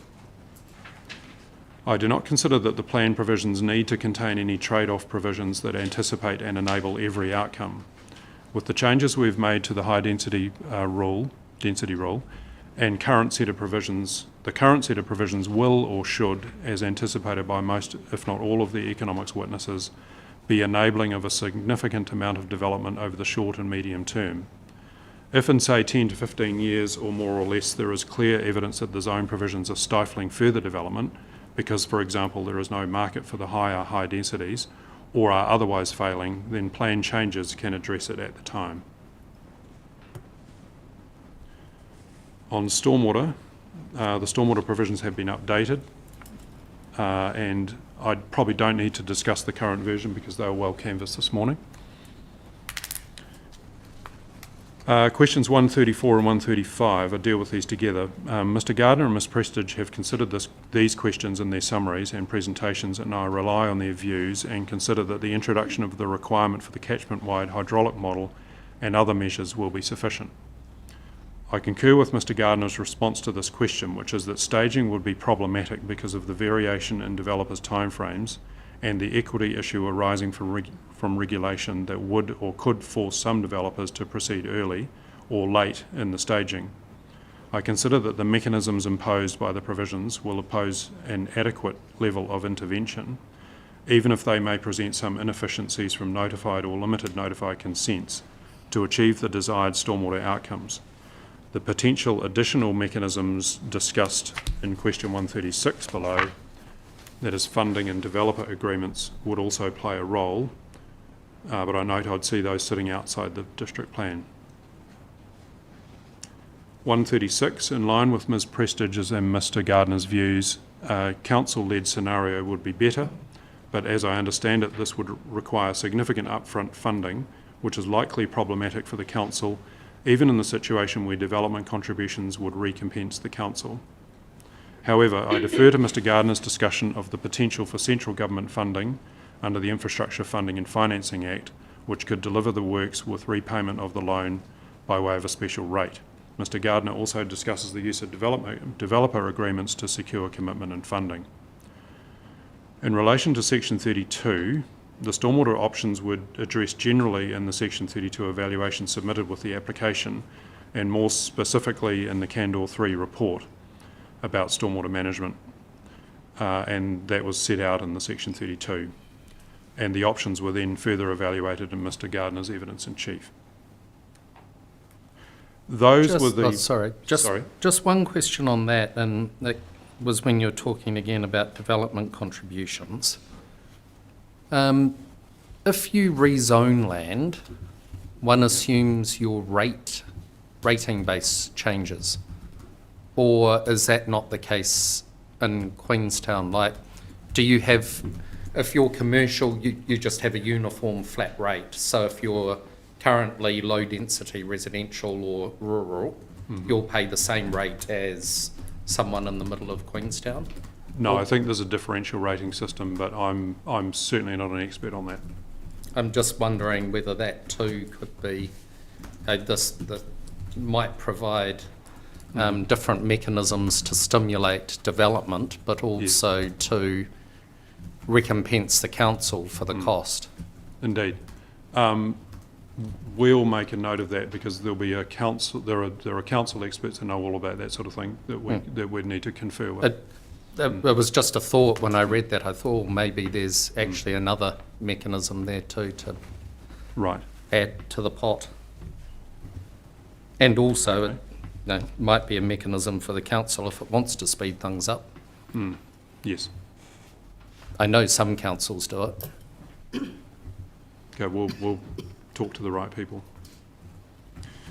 Okay, those were the written questions that sort of fell into my lap, but there were some other questions from last week that I just thought I'd touch on now. The first is from Commissioner Munro's question about the wording minimising generation of additional vehicle trips in the objective, and does that wording actually reflect the intent of the policies, or can it be reworded, i.e. not to achieve perverse outcomes of low density development achieving the objective? I agree with Mr Munro that the policies do the job and do not really reflect the objective, and that the objective could be better worded. So I've set out what the objective states there, and here's my rewording. With a deep breath. Minimise the generation of additional private vehicle trips along State Highway 6 and reduce, as far as practicable, car dependence and private vehicle trips along State Highway 6 generated by the adjoining residential areas at Ladies Mile by promoting travel mode shift, including by providing for a range of activities to serve residents of the Eastern Corridor and the wider Wakatipu Basin, integrating the TPLM zone with the existing Eastern Corridor communities through roading and active travel links, providing for efficient and convenient public transport and active transport, and requiring medium and high residential densities north of State Highway 6 to sustain public transport and the commercial and social amenities within the zone. Now, some notes there. It wasn't easy to reword that into a short, punchy objective because there are many elements involved that all play a part. I acknowledge that this is now a long-winded objective, but I think it's necessary in the circumstances. But I note it could be broken up by bullet pointing the various additional components. That could be a good plan. Yep. It will make it easier for the public to read. Yes. Note that each of the additional components, except the last one regarding density, is then served and elaborated on in that order by the policies. And the reworded objective makes it very clear how the development in the zone is to minimise the generation of additional vehicle trips along State Highway 6. An applicant would struggle to argue that a low-density residential development would be consistent with the objective because low density is not one of the recognised methods. Mr Brown, excuse me, could I ask a non-planner, potentially very dumb question at this point? Is there any reason why you couldn't just reference the structure plan in the objective? Because the structure plan has the different sub-areas, the different facilities that you're trying to achieve in there.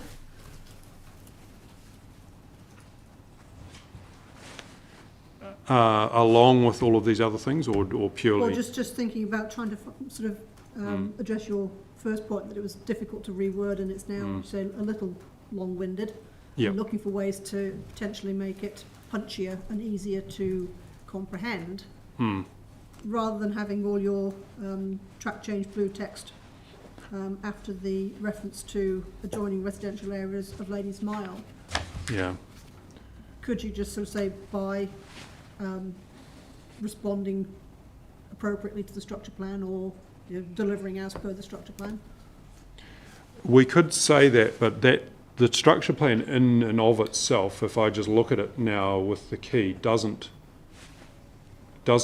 give me the clear notion of mode shift Okay. and the related, public transport and so on. It's we've got. I mean, it refers to active transport, future links, and so on, but it doesn't nail down these elements, in my view. Okay. Maybe something to think about, whether the structure plan could be, and I don't want the structure plan to get too complicated. I know there's a really fine line between providing enough information to capture what's intended without getting into a master plan saying it will be this here, which you don't necessarily want to do. It was just a thought, whether it's actually worth pursuing. Okay, thank you.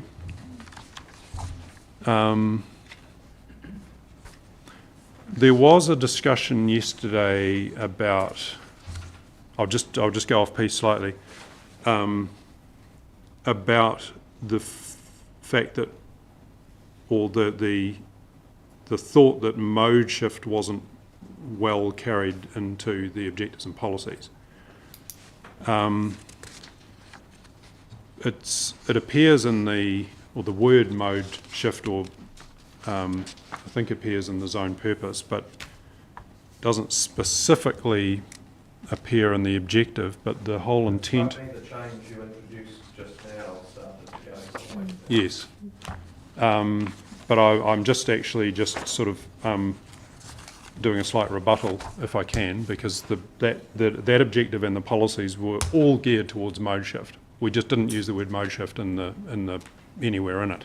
I think the motivation from my part for that was the non-complying activity that comes in. Indeed, yes. Yeah. And it's to say the market doesn't want it, it's too hard, it's onerous. And I'm still consistent with what the zone talks about, because look at these lack of car trips I'm generating and the wonderful stormwater solution and how integrated I am with my neighbours, and that may not be a doorway this plan change should be keeping open, given the imperative we're hearing about the need to use the land efficiently, not waste it. And totally get that point. But just bear in mind that mode shift was at the very front of our minds while crafting those wordings. So that point's understood. That was a chemical. Yes, indeed. To help the future plan user, who will be none of the people in this room, can it be dissected unintentionally? Yep. And maybe you can't. Maybe it's pretty robust. Certainly more robust now. I agree with that. Okay, now use of word attractive in the objective. It's gone. Having talked to my colleagues about that, or the urban designers. And then the question that I address in paragraph 57 about the encourage or ensure, the verbs in the policies. And so what I've done is set them out there on page 15.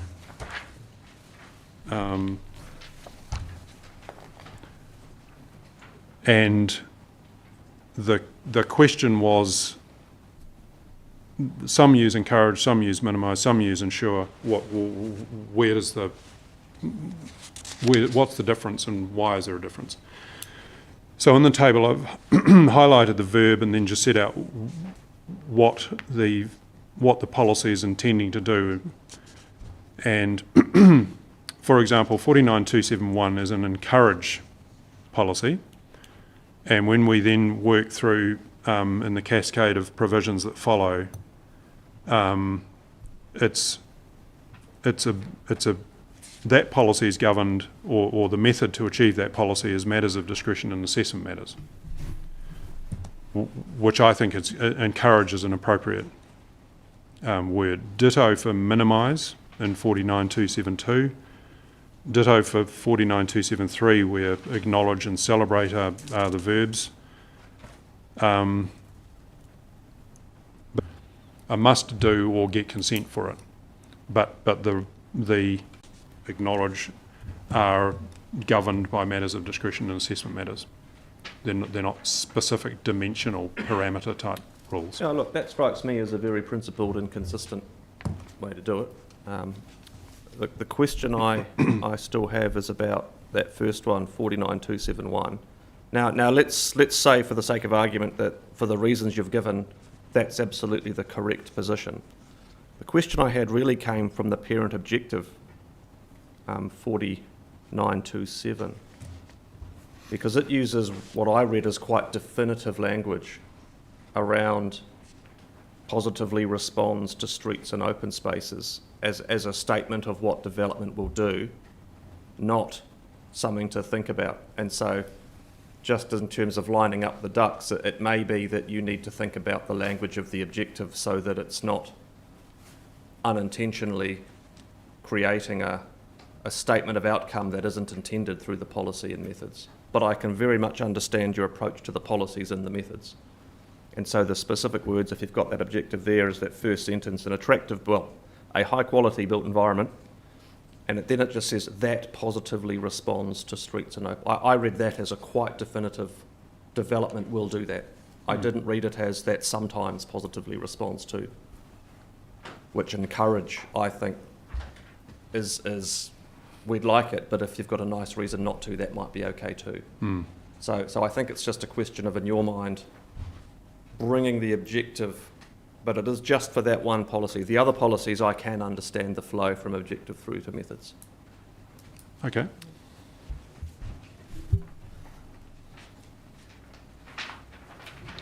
I'll confer with my urban design friends about whether we could upgrade the wording of the objective now, but I won't. It comes down to whether development doing whatever with streets is a must-have or a nice-to-have. If it's a nice-to-have, then encourages the right word. Yes. Because you're encouraging it, but not seeking to require, ensure, deliver, or whatever. Yep. Or vice versa. Okay.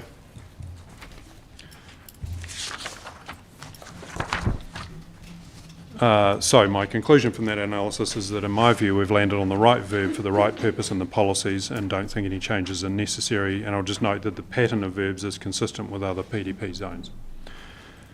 And I note also that the policies are built on in the specific areas of the zone in the subsequent policies. That was it for the questions, but I'm happy to answer any more now. Or in the morning, as you see fit. Oh, this is good. We've got a good hour now, so we can Good. have some... Oh, whoops, maybe it's only me that thinks it's good. I was looking forward to it. Maybe you start them, David. Yeah. Okay, I get to start them. And just going to use these, and I haven't reread everything again yet, but just firstly starting with 49, and bear with me, we'll work through it, but reasonably quickly. Sorry, David, can I just clarify that we're all working to the same So this is the hearing version 27th of November? Yes. Yes, Yep. the one that was handed up last Monday. Yes. Yep. And I'll no doubt drop into inserts because I'm quite keen for the new density one that you handed up today just to go through it. Yes. But starting firstly with the zone purpose, I think it would be useful to look at that purpose statement and just check, number one, that it's updated to where we are now. For example, it talks about avoiding direct discharges to Lake Hayes Yeah. and just being specific. But also whether things like what it's promoting, etc., ties in with what we've been talking about in terms of importance such as schools and the commercial provision, etc., that helps make Ladies Mile with Shotover country with Hayes Estate a sort of cohesive whole rather than requiring to go to the west over the Shotover Bridge. So I just think some of that could be expanded out a little bit more. And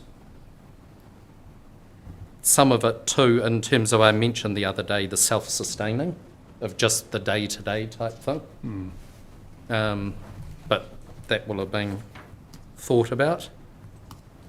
So, sorry, these aren't really so much questions as No, that's just all right. thoughts No, I appreciate all of this. This is that I've got. Yeah. And this could get boring for people. I apologise in advance. The first objective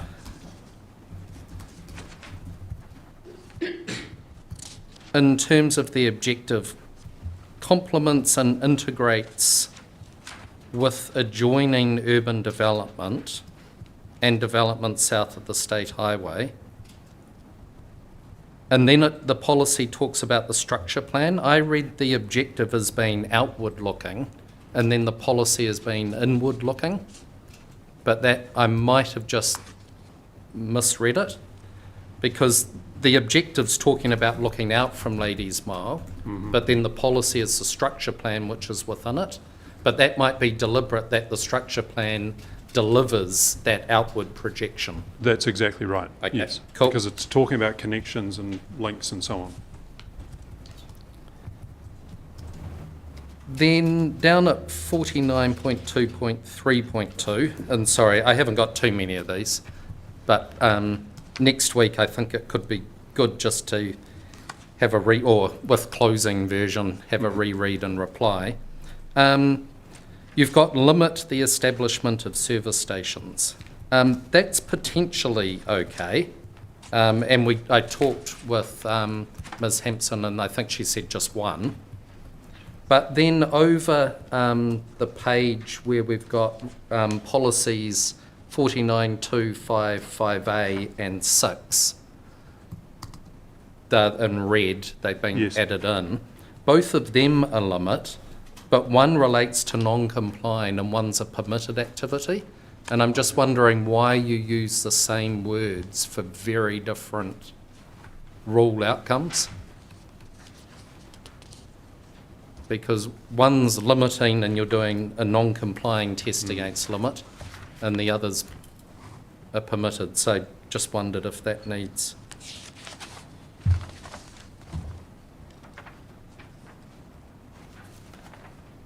Sorry, everyone will get the chance to do.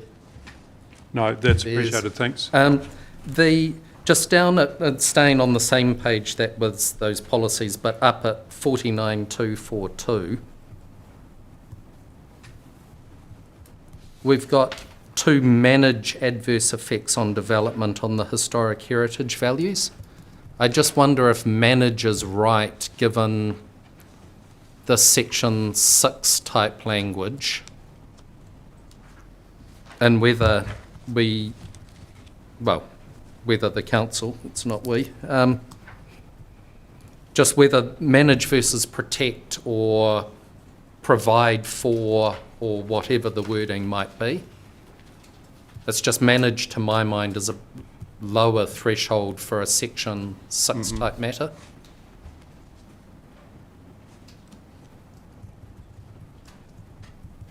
That's understood, thank you.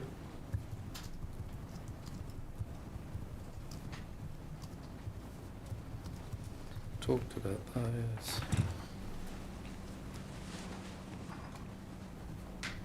Oh, 49.276, and I do encourage it, over the next while, just have a read through given what we've done. I think there's a missing word after contain as maybe an activity sensitive. I was just trying to work out the sense. I've already made that Oh, cool. corrected that typo, but Cool. in handwriting, so, yeah. And then aligning with the discussion had this morning down in 4928, we're talking contributes to an integrated approach to stormwater management, and that is important. But it's whether we need some linkage or whether that needs to link through in terms of Lake Hayes, which then becomes prominent in chapter 27. And we might not need that link, but it just, when I read that without having got to 27, I thought, yes, we want an integrated approach and we want that to protect Lake Hayes. But we might not need it there. Understand that point. It's just that the heavy lifting for effects on Lake Hayes is at the Is subdivision in that stage. yep. What else?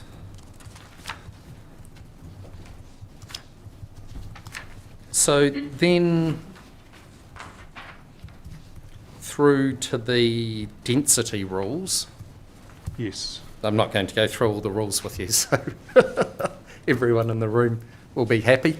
But just with the density rule, you handed a new one up today. Yep. Which I must admit I haven't yet read. So could you just please update us on the sort of key changes from the version on the Yes. 27th? And it might be easy just to step us through. So, so it's virtually the same rule. It's still, this is 49.516. It still provides for the developers a choice. If they come in at between 50 and 72 units per hectare, they're good to go. But if they want to come in at the lower rate, which is what the economists are saying they is most likely in the short term, they can come in lower than 50, but not lower than 40. And in the version last week, there was a standard 49.516B, which is over the page, which was intending to say that you can't go below 40. You can go below 50, but not below 40. As pointed out by Hannah Hoogervin for the Ladies Mile Syndicate, because I conferred with the planners on this, she correctly pointed out that that's the wrong format. It should be an activity rule. So hence, go back over to page 1, new rule 49.46A is the method for making sure that density doesn't drop below 40. And then it was also pointed out by Ms. Hoogervin that trying to attain 55 units per hectare in limb B of the rule is a wee bit too exact. It should be at least. So I was happy to take that on. She and Ms. Stagg, who were the only ones who came back to me on this rule, wanted limb A of the rule to drop 50 down to 40, which I opposed, because effectively then we've got no distinction between the medium density and the high density, and we lose all the impetus or all of the drive to get high density, even if it's through the averaging mechanism, and even if the high density is going to come along sometime later, as per the economists' views. So I didn't want to go there. The only other thing I'll say about it is in B I've retained 55 despite Ms. Fairgray's saying that she could live with 50. Given that we're talking about the medium to long term here, I thought let's retain 55 and see what happens. That's my preference. It just means that there's a little bit more land that would need to be set aside. But for all we know, Kāinga Ora might come in tomorrow and buy a great swathe of land and build a whole lot of apartments like they're building in Northcote at the moment, which is a lot of very, well, I think it's 8 stories, and there's a lot of it going in, and it's going in very fast. So who knows that? And I'll say, well, I've mentioned in Kaingaora, they were an active participant in the master planning consultation that we did. They're part of the control group meetings, and indeed helped with these provisions. I just don't think you're hearing from them this week, that's all. So I'm happy to answer any questions about the density rule, but that's There'll the be a update. few, I suspect. Yeah, thank you very much, Mr. Brown. Just reflecting on the evidence we've heard, I haven't heard any witness support the maximum density figures that are still in the rule. Mm-hmm. The evidence is that it's most likely, even in the optimistic scenario, that the 2,400 household model outcome, which is just a model outcome, isn't even itself necessarily a critical threshold, may well never be reached. Yep. And so I'm interested in your thoughts on the case or basis for retaining the maxima in both medium density and at least high density A. And before you answer, I'll just lead you to my next question, which is, in terms of the high density precinct, your pathway B doesn't have any maxima. So I could have an average density of 72 per hectare, which might have net densities much higher than 72, which doesn't seem consistent with Clause A, which seeks to set a cap. Because you can have an average within a minimum and maximum, but an average without any minimum or maximum doesn't sit naturally in my head with having the maximum in Clause A. Do you follow? So the at least 55 units a hectare average could be 72 per average. And that might mean you have some at 60 and some at 80. And so what is it about 72 per hectare in A that is essential? And by all means, if you want any more time to think about this, you've got plenty of time, and there's still other submitters to hear and all that. So there's no on the spots here. So I guess that question then, well, there's 2 parts to that question. I'll deal with the second part first. Yep. Your question on B, that immediately arises from the introduction of the words "at least." Yes. Because if it's 55, then if you drop below 40, Yep. If you drop below 50 down to 40, let's say someone comes in at 40 units and they do 80% of their land at 40, that means down the track they've got to do a whole lot more units at a number that means that 55 is achieved. Yep. So that's looking at it from the point of view of the minimum safeguard to achieve a minima. I'm saying, Yes. what if Kaingaora comes along, as you said, and says we can do much better than this, and Lim B lets us go there, but Lim A doesn't. Lim B lets them go there if the words "at least" are contained in there. Yes. Yeah. So that's a byproduct of that wording. So I'll have to reflect on that. Yep. The reason for retaining 72 was just in case Yep. we were going to hit the ceiling of 2,400. Just in case. Yep. So if we play through the just in case scenario, why not just say there are no density caps on any individual developer, but there's a zone-wide trigger that if cumulatively more than X gets consented, there's a need for some additional, like the high traffic generating type method. Once the total of X is hit, any further dwellings need this application, and it might be just as effective at that what-if scenario, but it might be more efficient if that one developer that sees the light of Ms. Fairgray's evidence and says, I can actually do serious density here and I've got funding and I'm going to do it, but this one density rule trips me up.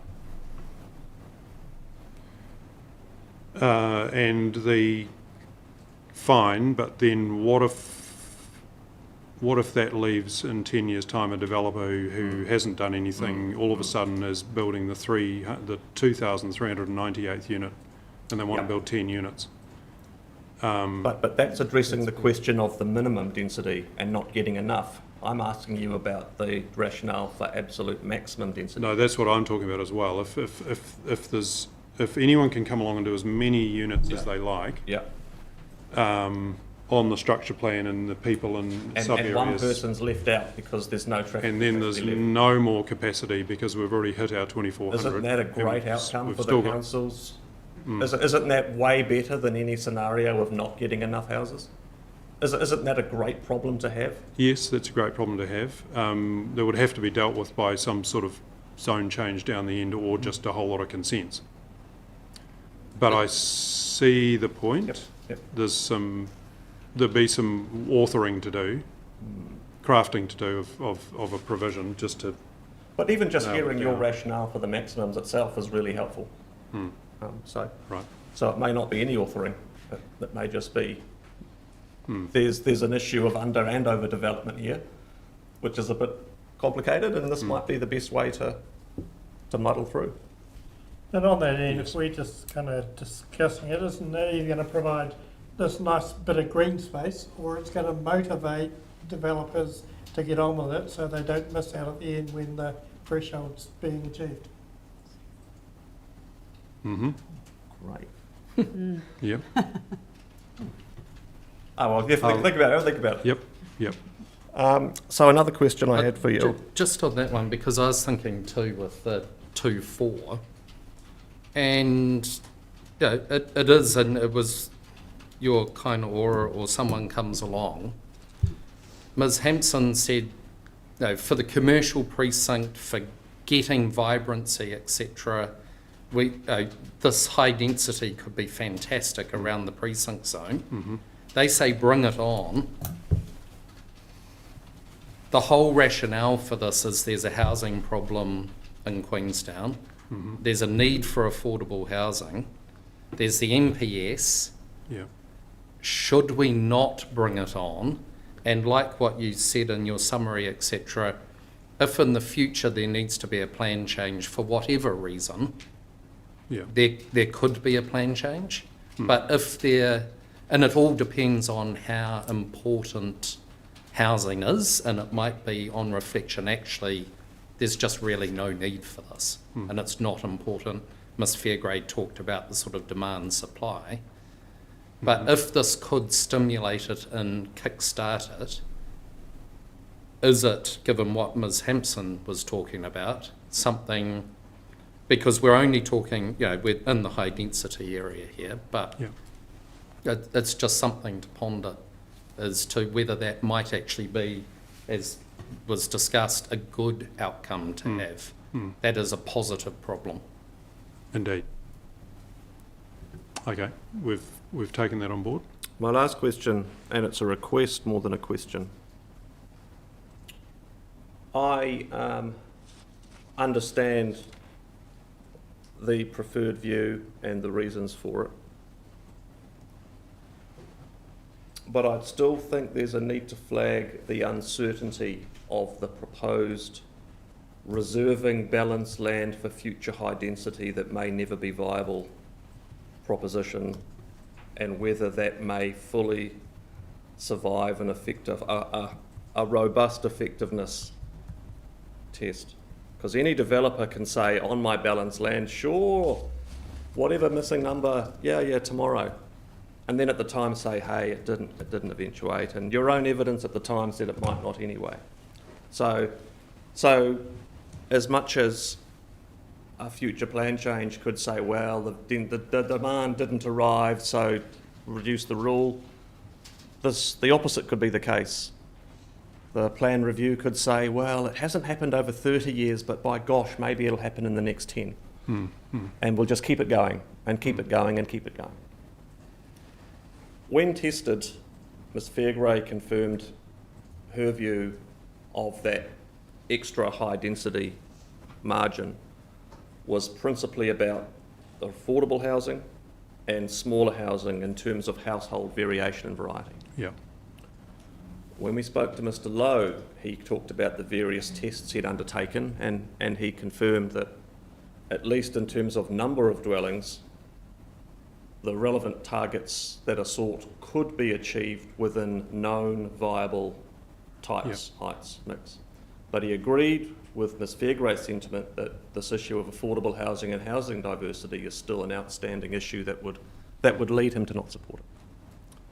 The request for you and the team is to provide us an alternative method, even if you confirm your view that it's not as good in your view as the one you currently have, that finds a way to build in a requirement for more housing affordability and more variety in house sizes, but within the known types and scales of buildings that Mr. Lowe tested.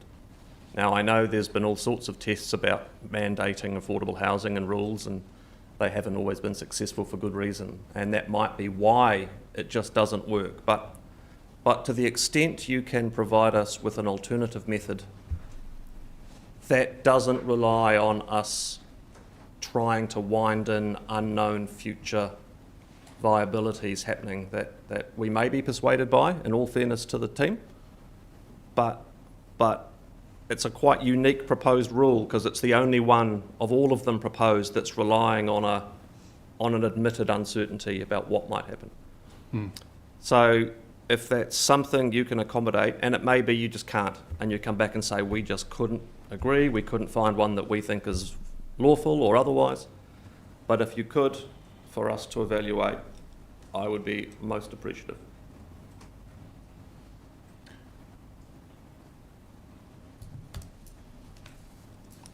Okay. Yep. We'll have a think about that.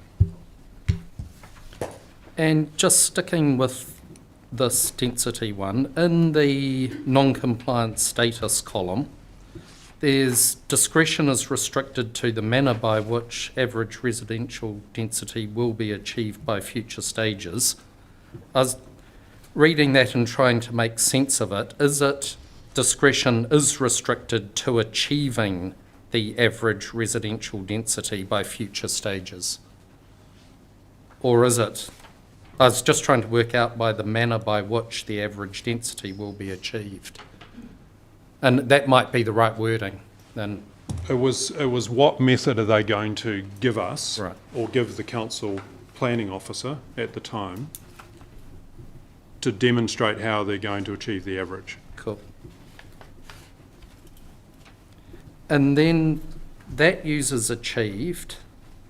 Then the information requirement uses the word attain. And then we come down and we've got achieved in 16A and then attained in the advice note. Right.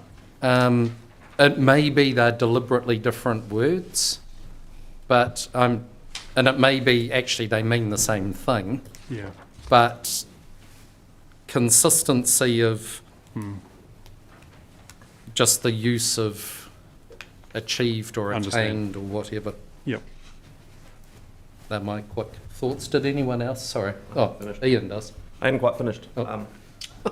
Sorry, I jumped ahead. As an addendum to my request, I would not expect a response that tried to include standards requiring any kind of percentage of X or otherwise. I think the opportunity may sit in the wording of restrictions of discretion that might apply to developments beyond a certain scale, because a development of one dwelling on a lot probably can only provide one dwelling. But whatever a number might be, whether a restriction could be worded that effectively required, in terms of the discretion, some response to the policy imperative of housing variety and affordability, without necessarily getting trapped into an attempted prescriptive level, but effectively forced people to engage with, almost without saying what the answer must be, but the restriction requires it to be addressed. That's probably, in fairness, the only way the method I'm talking to you about could work. I don't think you could just invent a minimum X% rule of a type of house X or otherwise. And it may be, as I invited you to suggest, you might say you just don't think it can work. But I'd like us to exhaust every possible method within known, reliable estimates of what may be viable before we start thinking about clutching straws for what might happen in the future. So, if we go to Rule 4944 anyway, because I just want to make sure I'm fully understanding what your question is. 4944 is in the medium density and high density precincts, the rule for, the RDA rule for dwellings, for residential. So it's capturing everything. Discretion is restricted to the design stuff, that's A, but then B, how the design advances housing diversity, including the range of unit types to achieve a diverse range of choice, including size, topology and affordability. So for instance, what if number B, instead of saying how the design advances, what about how the design achieves, as a matter of discretion, that as I understand matters of discretion, they can be quite widely cast or narrowly cast as the policy framework dictates. And what I'm interested in here is trying to find a solution that might satisfy Mr. Lowe's and Ms. Fairgray's concerns that a sufficient quantity of affordable housing and housing varieties achieved. Because at the moment, the proposed method doesn't necessarily do that. It effectively just says, let's reserve some land in the hope that in the future it does. As I said, that might not pass an effectiveness test. It might. And so that's the invitation to you to think about that. And it might be that it's not 2 or more residential, it might be a particular discretion that clicks into development of 20 or 30 or something like that. But I think that's what I'd invite you to really satisfy us that you've worked through and eliminated. And then if we get to the proposed method as the best or only workable option, then that's what it is, and we put it through the mill on that basis. It will also allow us to answer the Minister's direction in terms of house typologies and affordability. Because we've got Ms. Fairgray saying, well, there may be high density, these layered, stacked apartments that will give the affordability, maybe long term, or maybe never. And then we've got the Minister having this expectation on that. So it's important that we just have that type of information, not just from a 32 and that assessment, but so we can answer the Minister. Because at the moment, the answer to the Minister is no, you're not getting that. But you might get some. Yeah. Right, and I guess the only thing I will say about that now, apart from committing to doing this, having a good look at this just to see, is the fear that all of us have is that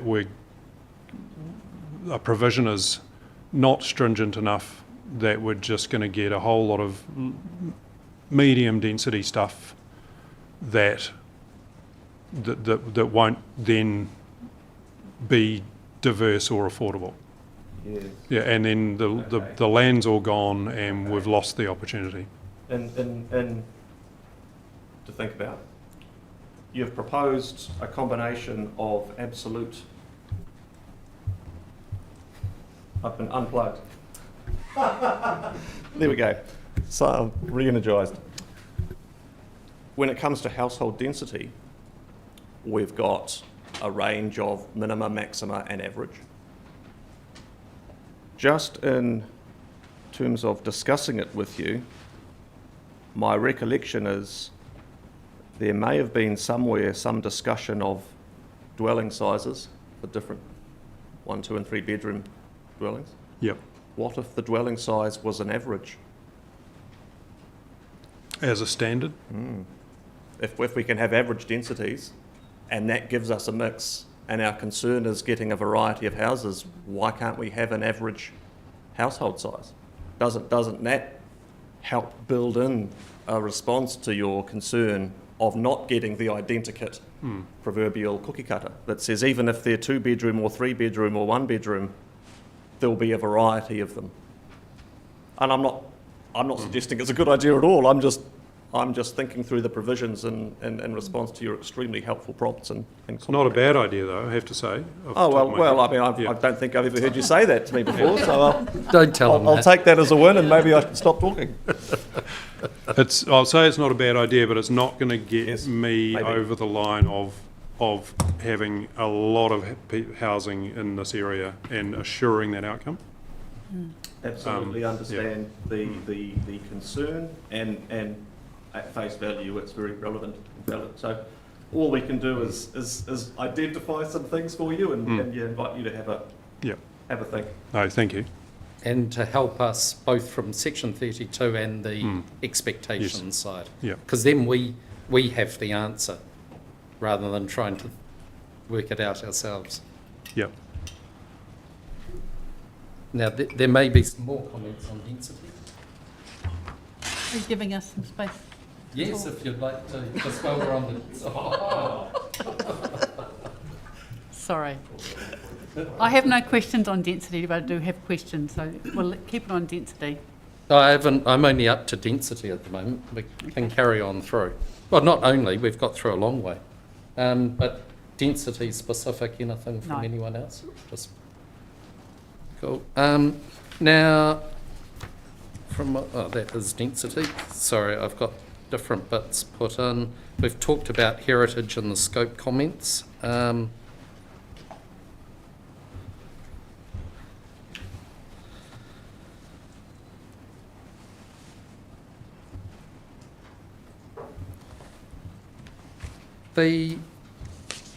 this is more a legal one, and I think it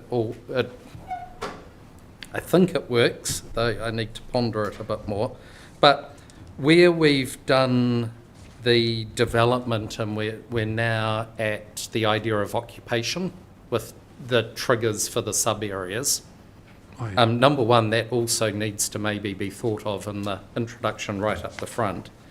But we've got a condition requiring that a building consent isn't applied for until they're completed. And it's just whether we can have a resource consent condition controlling an outcome in a different piece of legislation. And there might be examples of it that people have, or it was just when I was reading through it, I thought this all makes sense, and it came out of the planning, joint witness conferencing and ideas and Mr. Brown. But it's just checking that hook will really work, because if a developer can unpick that hook, then all of the sub-area transport ones which are fundamental fall away.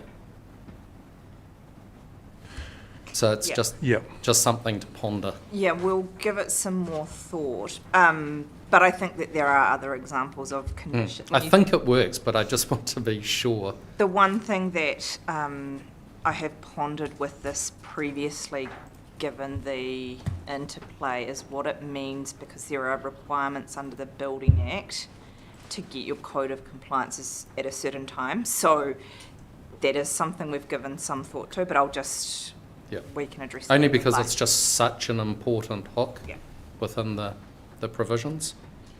And we wanted to have a hook that's a very defined hook, rather than just something like occupation, which just seemed a bit You'll argue bit wide about and every loose. time it comes up. Yep.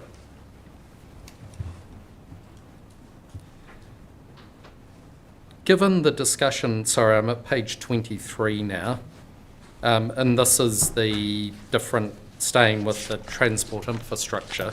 So down below 49,533, and in the table, and there's tables for each area. Yep. But the bottom one is dedicated westbound bus lane on State Highway 6.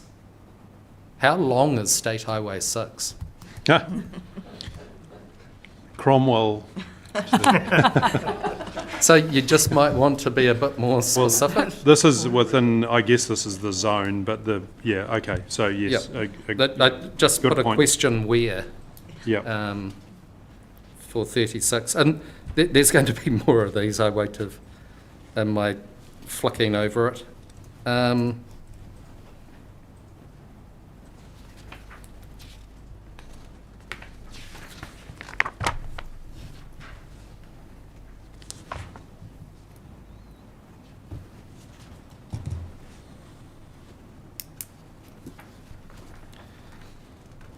We've got generally consistent with the structure plan now, and sorry, I'm down at page 31.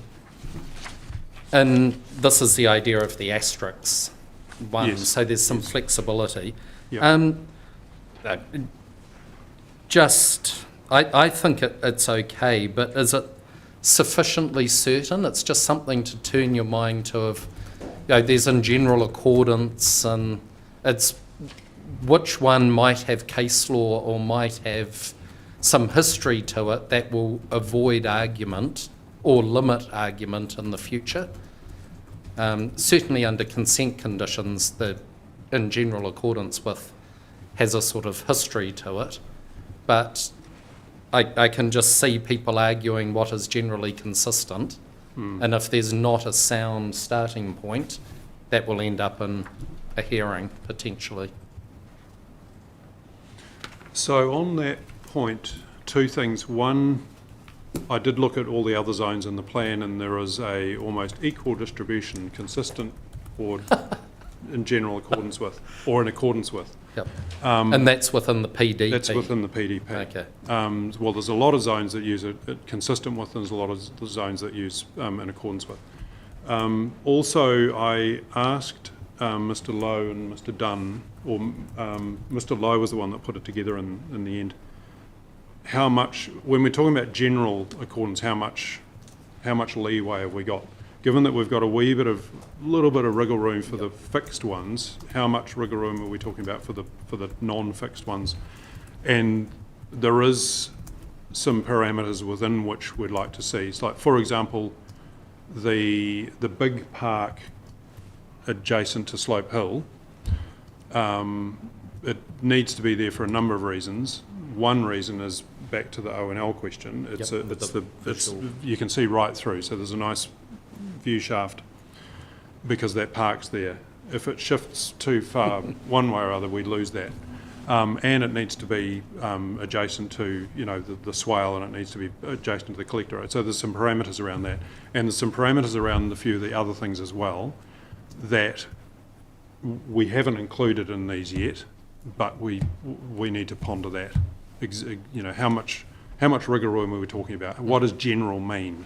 And especially on that park type example where it's at this mainly to the south of the collector type C road. So if general accordance was move it, or consistent move it further south, you might lose that view shaft, given I can't tell distance off this. But it was just when I looked at that. The rules, we've done stormwater, so won't go back to stormwater. And then, there was this other insert. The urban development insert for for the gateway.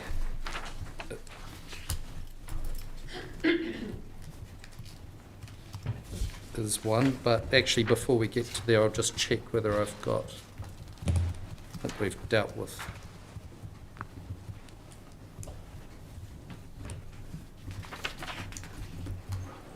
Yep, we've dealt with, actually, one I forgot to talk about with stormwater this morning. But at page 18, and we're at 27.9, in the guiding principles for stormwater management in the zone.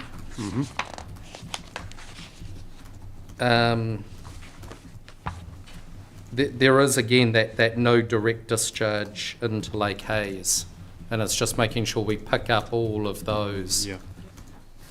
as we. Oh, wait on, I'm not using the latest version of that one. That may have been corrected. No, it hasn't. Sorry. Where have I put it? This is the one problem with paper now. Here it is. So whilst we're still in the subdivision and development chapter, I have got one question around objective 27.3.4, part B.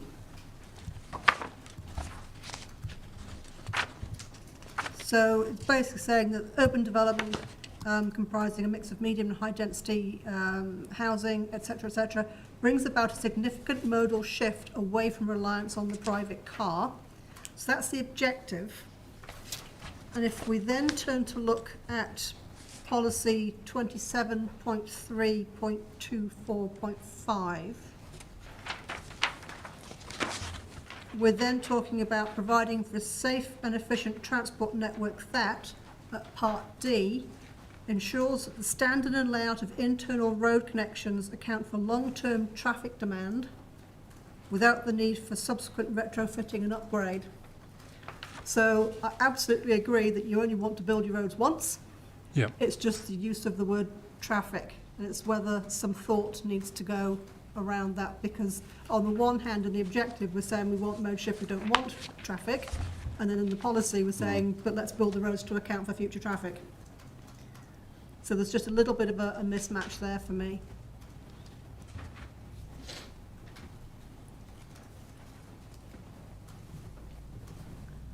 And doing a lot of work for developers, if there's a loophole to find, it will be found. Yes. As we've probably already discussed with Yep. Commissioner Monroe. No, thank you for that. That's good. That's a good point.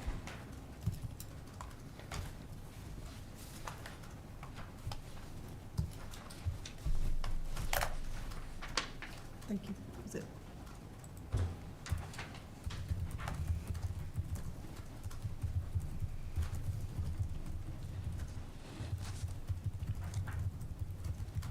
Actually, with chapter 4, I'd actually talked about my comment, which was that increase amenity. So I've done that chapter 4 one already. The panel might never give me the chance to ask questions first at this rate. But just checking if there's anything else.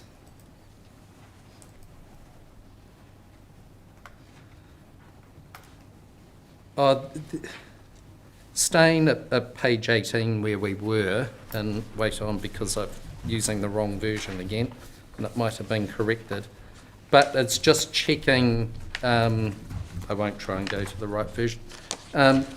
It's just checking within the list of 27981, and then II, whether F, G and H, the starting words actually match the chapeau, because you read it with the subdivision design provides for the extent to which the subdivision will help achieve. Maybe that does work actually on rereading. I as in Roman 2? Yes. Yeah, Roman numeral 2, and then especially F, G and H, but maybe on rereading you were correct. Oh. But it was just when I read them the other night. Provides for. Oh, no, I think you might be right. The subdivision design provides for the extent to which the subdivision will help. I just got a bit lost, but also Yeah, it was late when I was reading it. Yeah, yes, you're right. That doesn't flow properly from the chapeau, so that just needs a tweak. I think CA is the same. Right.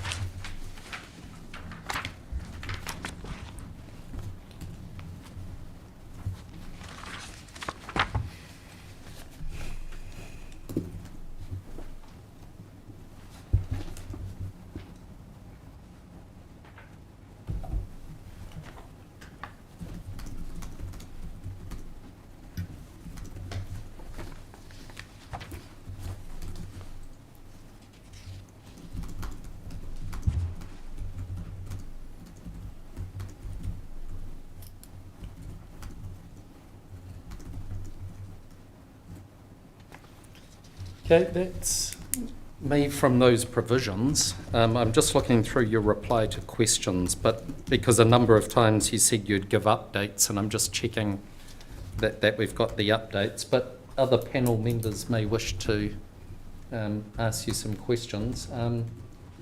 Gillian or Judith or Huani, do you have? I've just got a couple of small, But that's good because we've got about 13 minutes. I won't take 13 minutes. In terms of another clean copy of the provisions, is it possible to get a, even if it's a marked up change to the structure plan, would it be helpful? Because at the moment, the one that you've got says refer to the section 42A. It just means that it's a little cross-referencey when we're talking about, it's not a very good term, is it, cross-referencey? But, you know, there's a little bit of backwards and forwards in terms of what's changed. Quite a bit's potentially changed, but it would just be useful, even if it's just hand-marked, not hand-marked up, but, you know. I think the changes have been made. I was going to say, I think this is the updated. Yes, and I think it's just It's those just words. The words. Okay. Yeah. So in that, then there's reference to the landscape buffer. So in, unless I'm looking at the wrong image, it's the landscape buffer is shown there. There's two of them. Okay. Well, So just let me get back down to my Yes, that's right. image. Sorry. Unlike David, I'm not doing paper, so I've just got to scroll. Okay. Sorry, you were referring to on sub-area A, were you? Yes. Oh, it's so it's in that far western corner there, and there's a landscape buffer that was to deal with a boundary issue raised by submitters there. I think it was the Stalker submission. And then there's one on the other side as well, isn't it? It's up on the 3-foot side. Is that a buffer as well? On, Oh, up there? yeah, as well. Um, Or am I that- misreading the key, perhaps? Yeah, that's intended to be a landscape buffer as well because it's the same green. I was thinking there for a moment it was open space, but that's the lighter green. But yes, that is intended to be a landscape buffer there as well. Because the one on sub-area A is pretty hard to spot. In It terms is, of the yeah. key, I didn't see it. And to be honest, anyone who's red-green colourblind might get a little bit perplexed by that. They probably wouldn't see it at all. Yeah. So otherwise, apart from the text, you're saying that image does actually reflect. Okay. Yeah. And that's fine. It was. No, that was all I had on that. Thank you. I have one more question, and it was around your response to question 1.4 in your summary statement, where you're saying that from your perspective, you don't consider that State Highway 6 would be an RTS. Are there any implications from a planning perspective around that we should be aware of?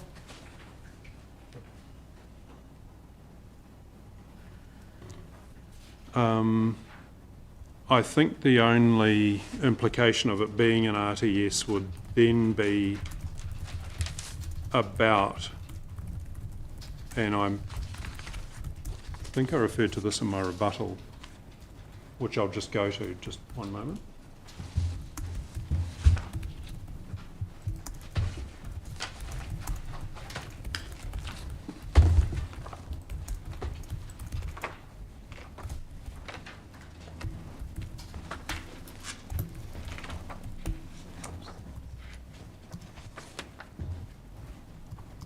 Oh, no, in fact, I didn't address it in the rebuttal. It could have implications for the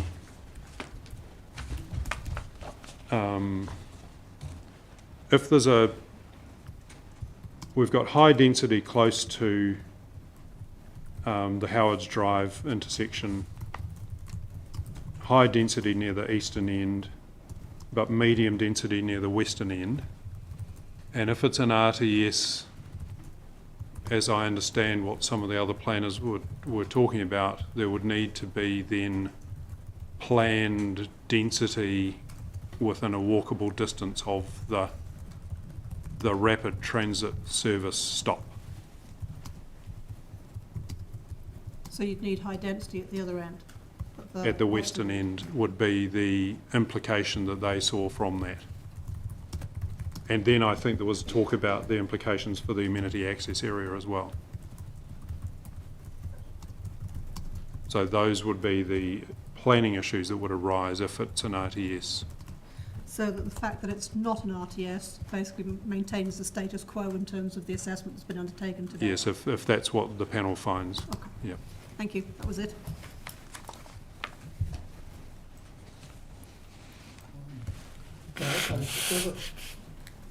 Copy jars And I'm just wondering, given timing, you'll be here tomorrow, and I've just got a few big questions to get to you in advance of, and there's not many, but in advance of Corona Trust and Cocoa Ridge. Oh, yeah. Just so that they're out with your thoughts before they're on, and then you can consider it and think what's what in your reply. Sure. I think I might just do those tomorrow. I don't think they'll take long. That's fine. And then I can reconsider them tonight as to whether it's Okay, needed or not fully. certainly. Other than that, just thinking, everything's sort of moved on. We've been tasked with so many bits that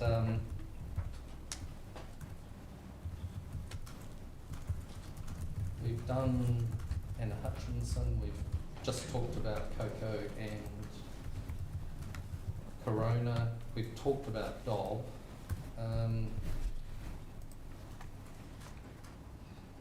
Excellent. No, all good. Thank you very So, much. Thank you. That was really helpful, and thank you for all the work that you've been doing. And we all recognise it's a lot of work to load on, though hopefully you're unloading to the team. Yes, there's a lot of help. Puppeteer. Yes, a lot of help. Thanks. Yeah. So thank you very much for that. And we'll adjourn now, we'll go and do the site visit, and then we'll start again 9:30 tomorrow morning. And we may have quite a break just through that morning tea to lunchtime. But I suspect the more time, Yes. the merrier for Mr. Brown. So thank you all very much. Have a lovely evening. Thanks. Oh. And then I turn on my microphone. Finley.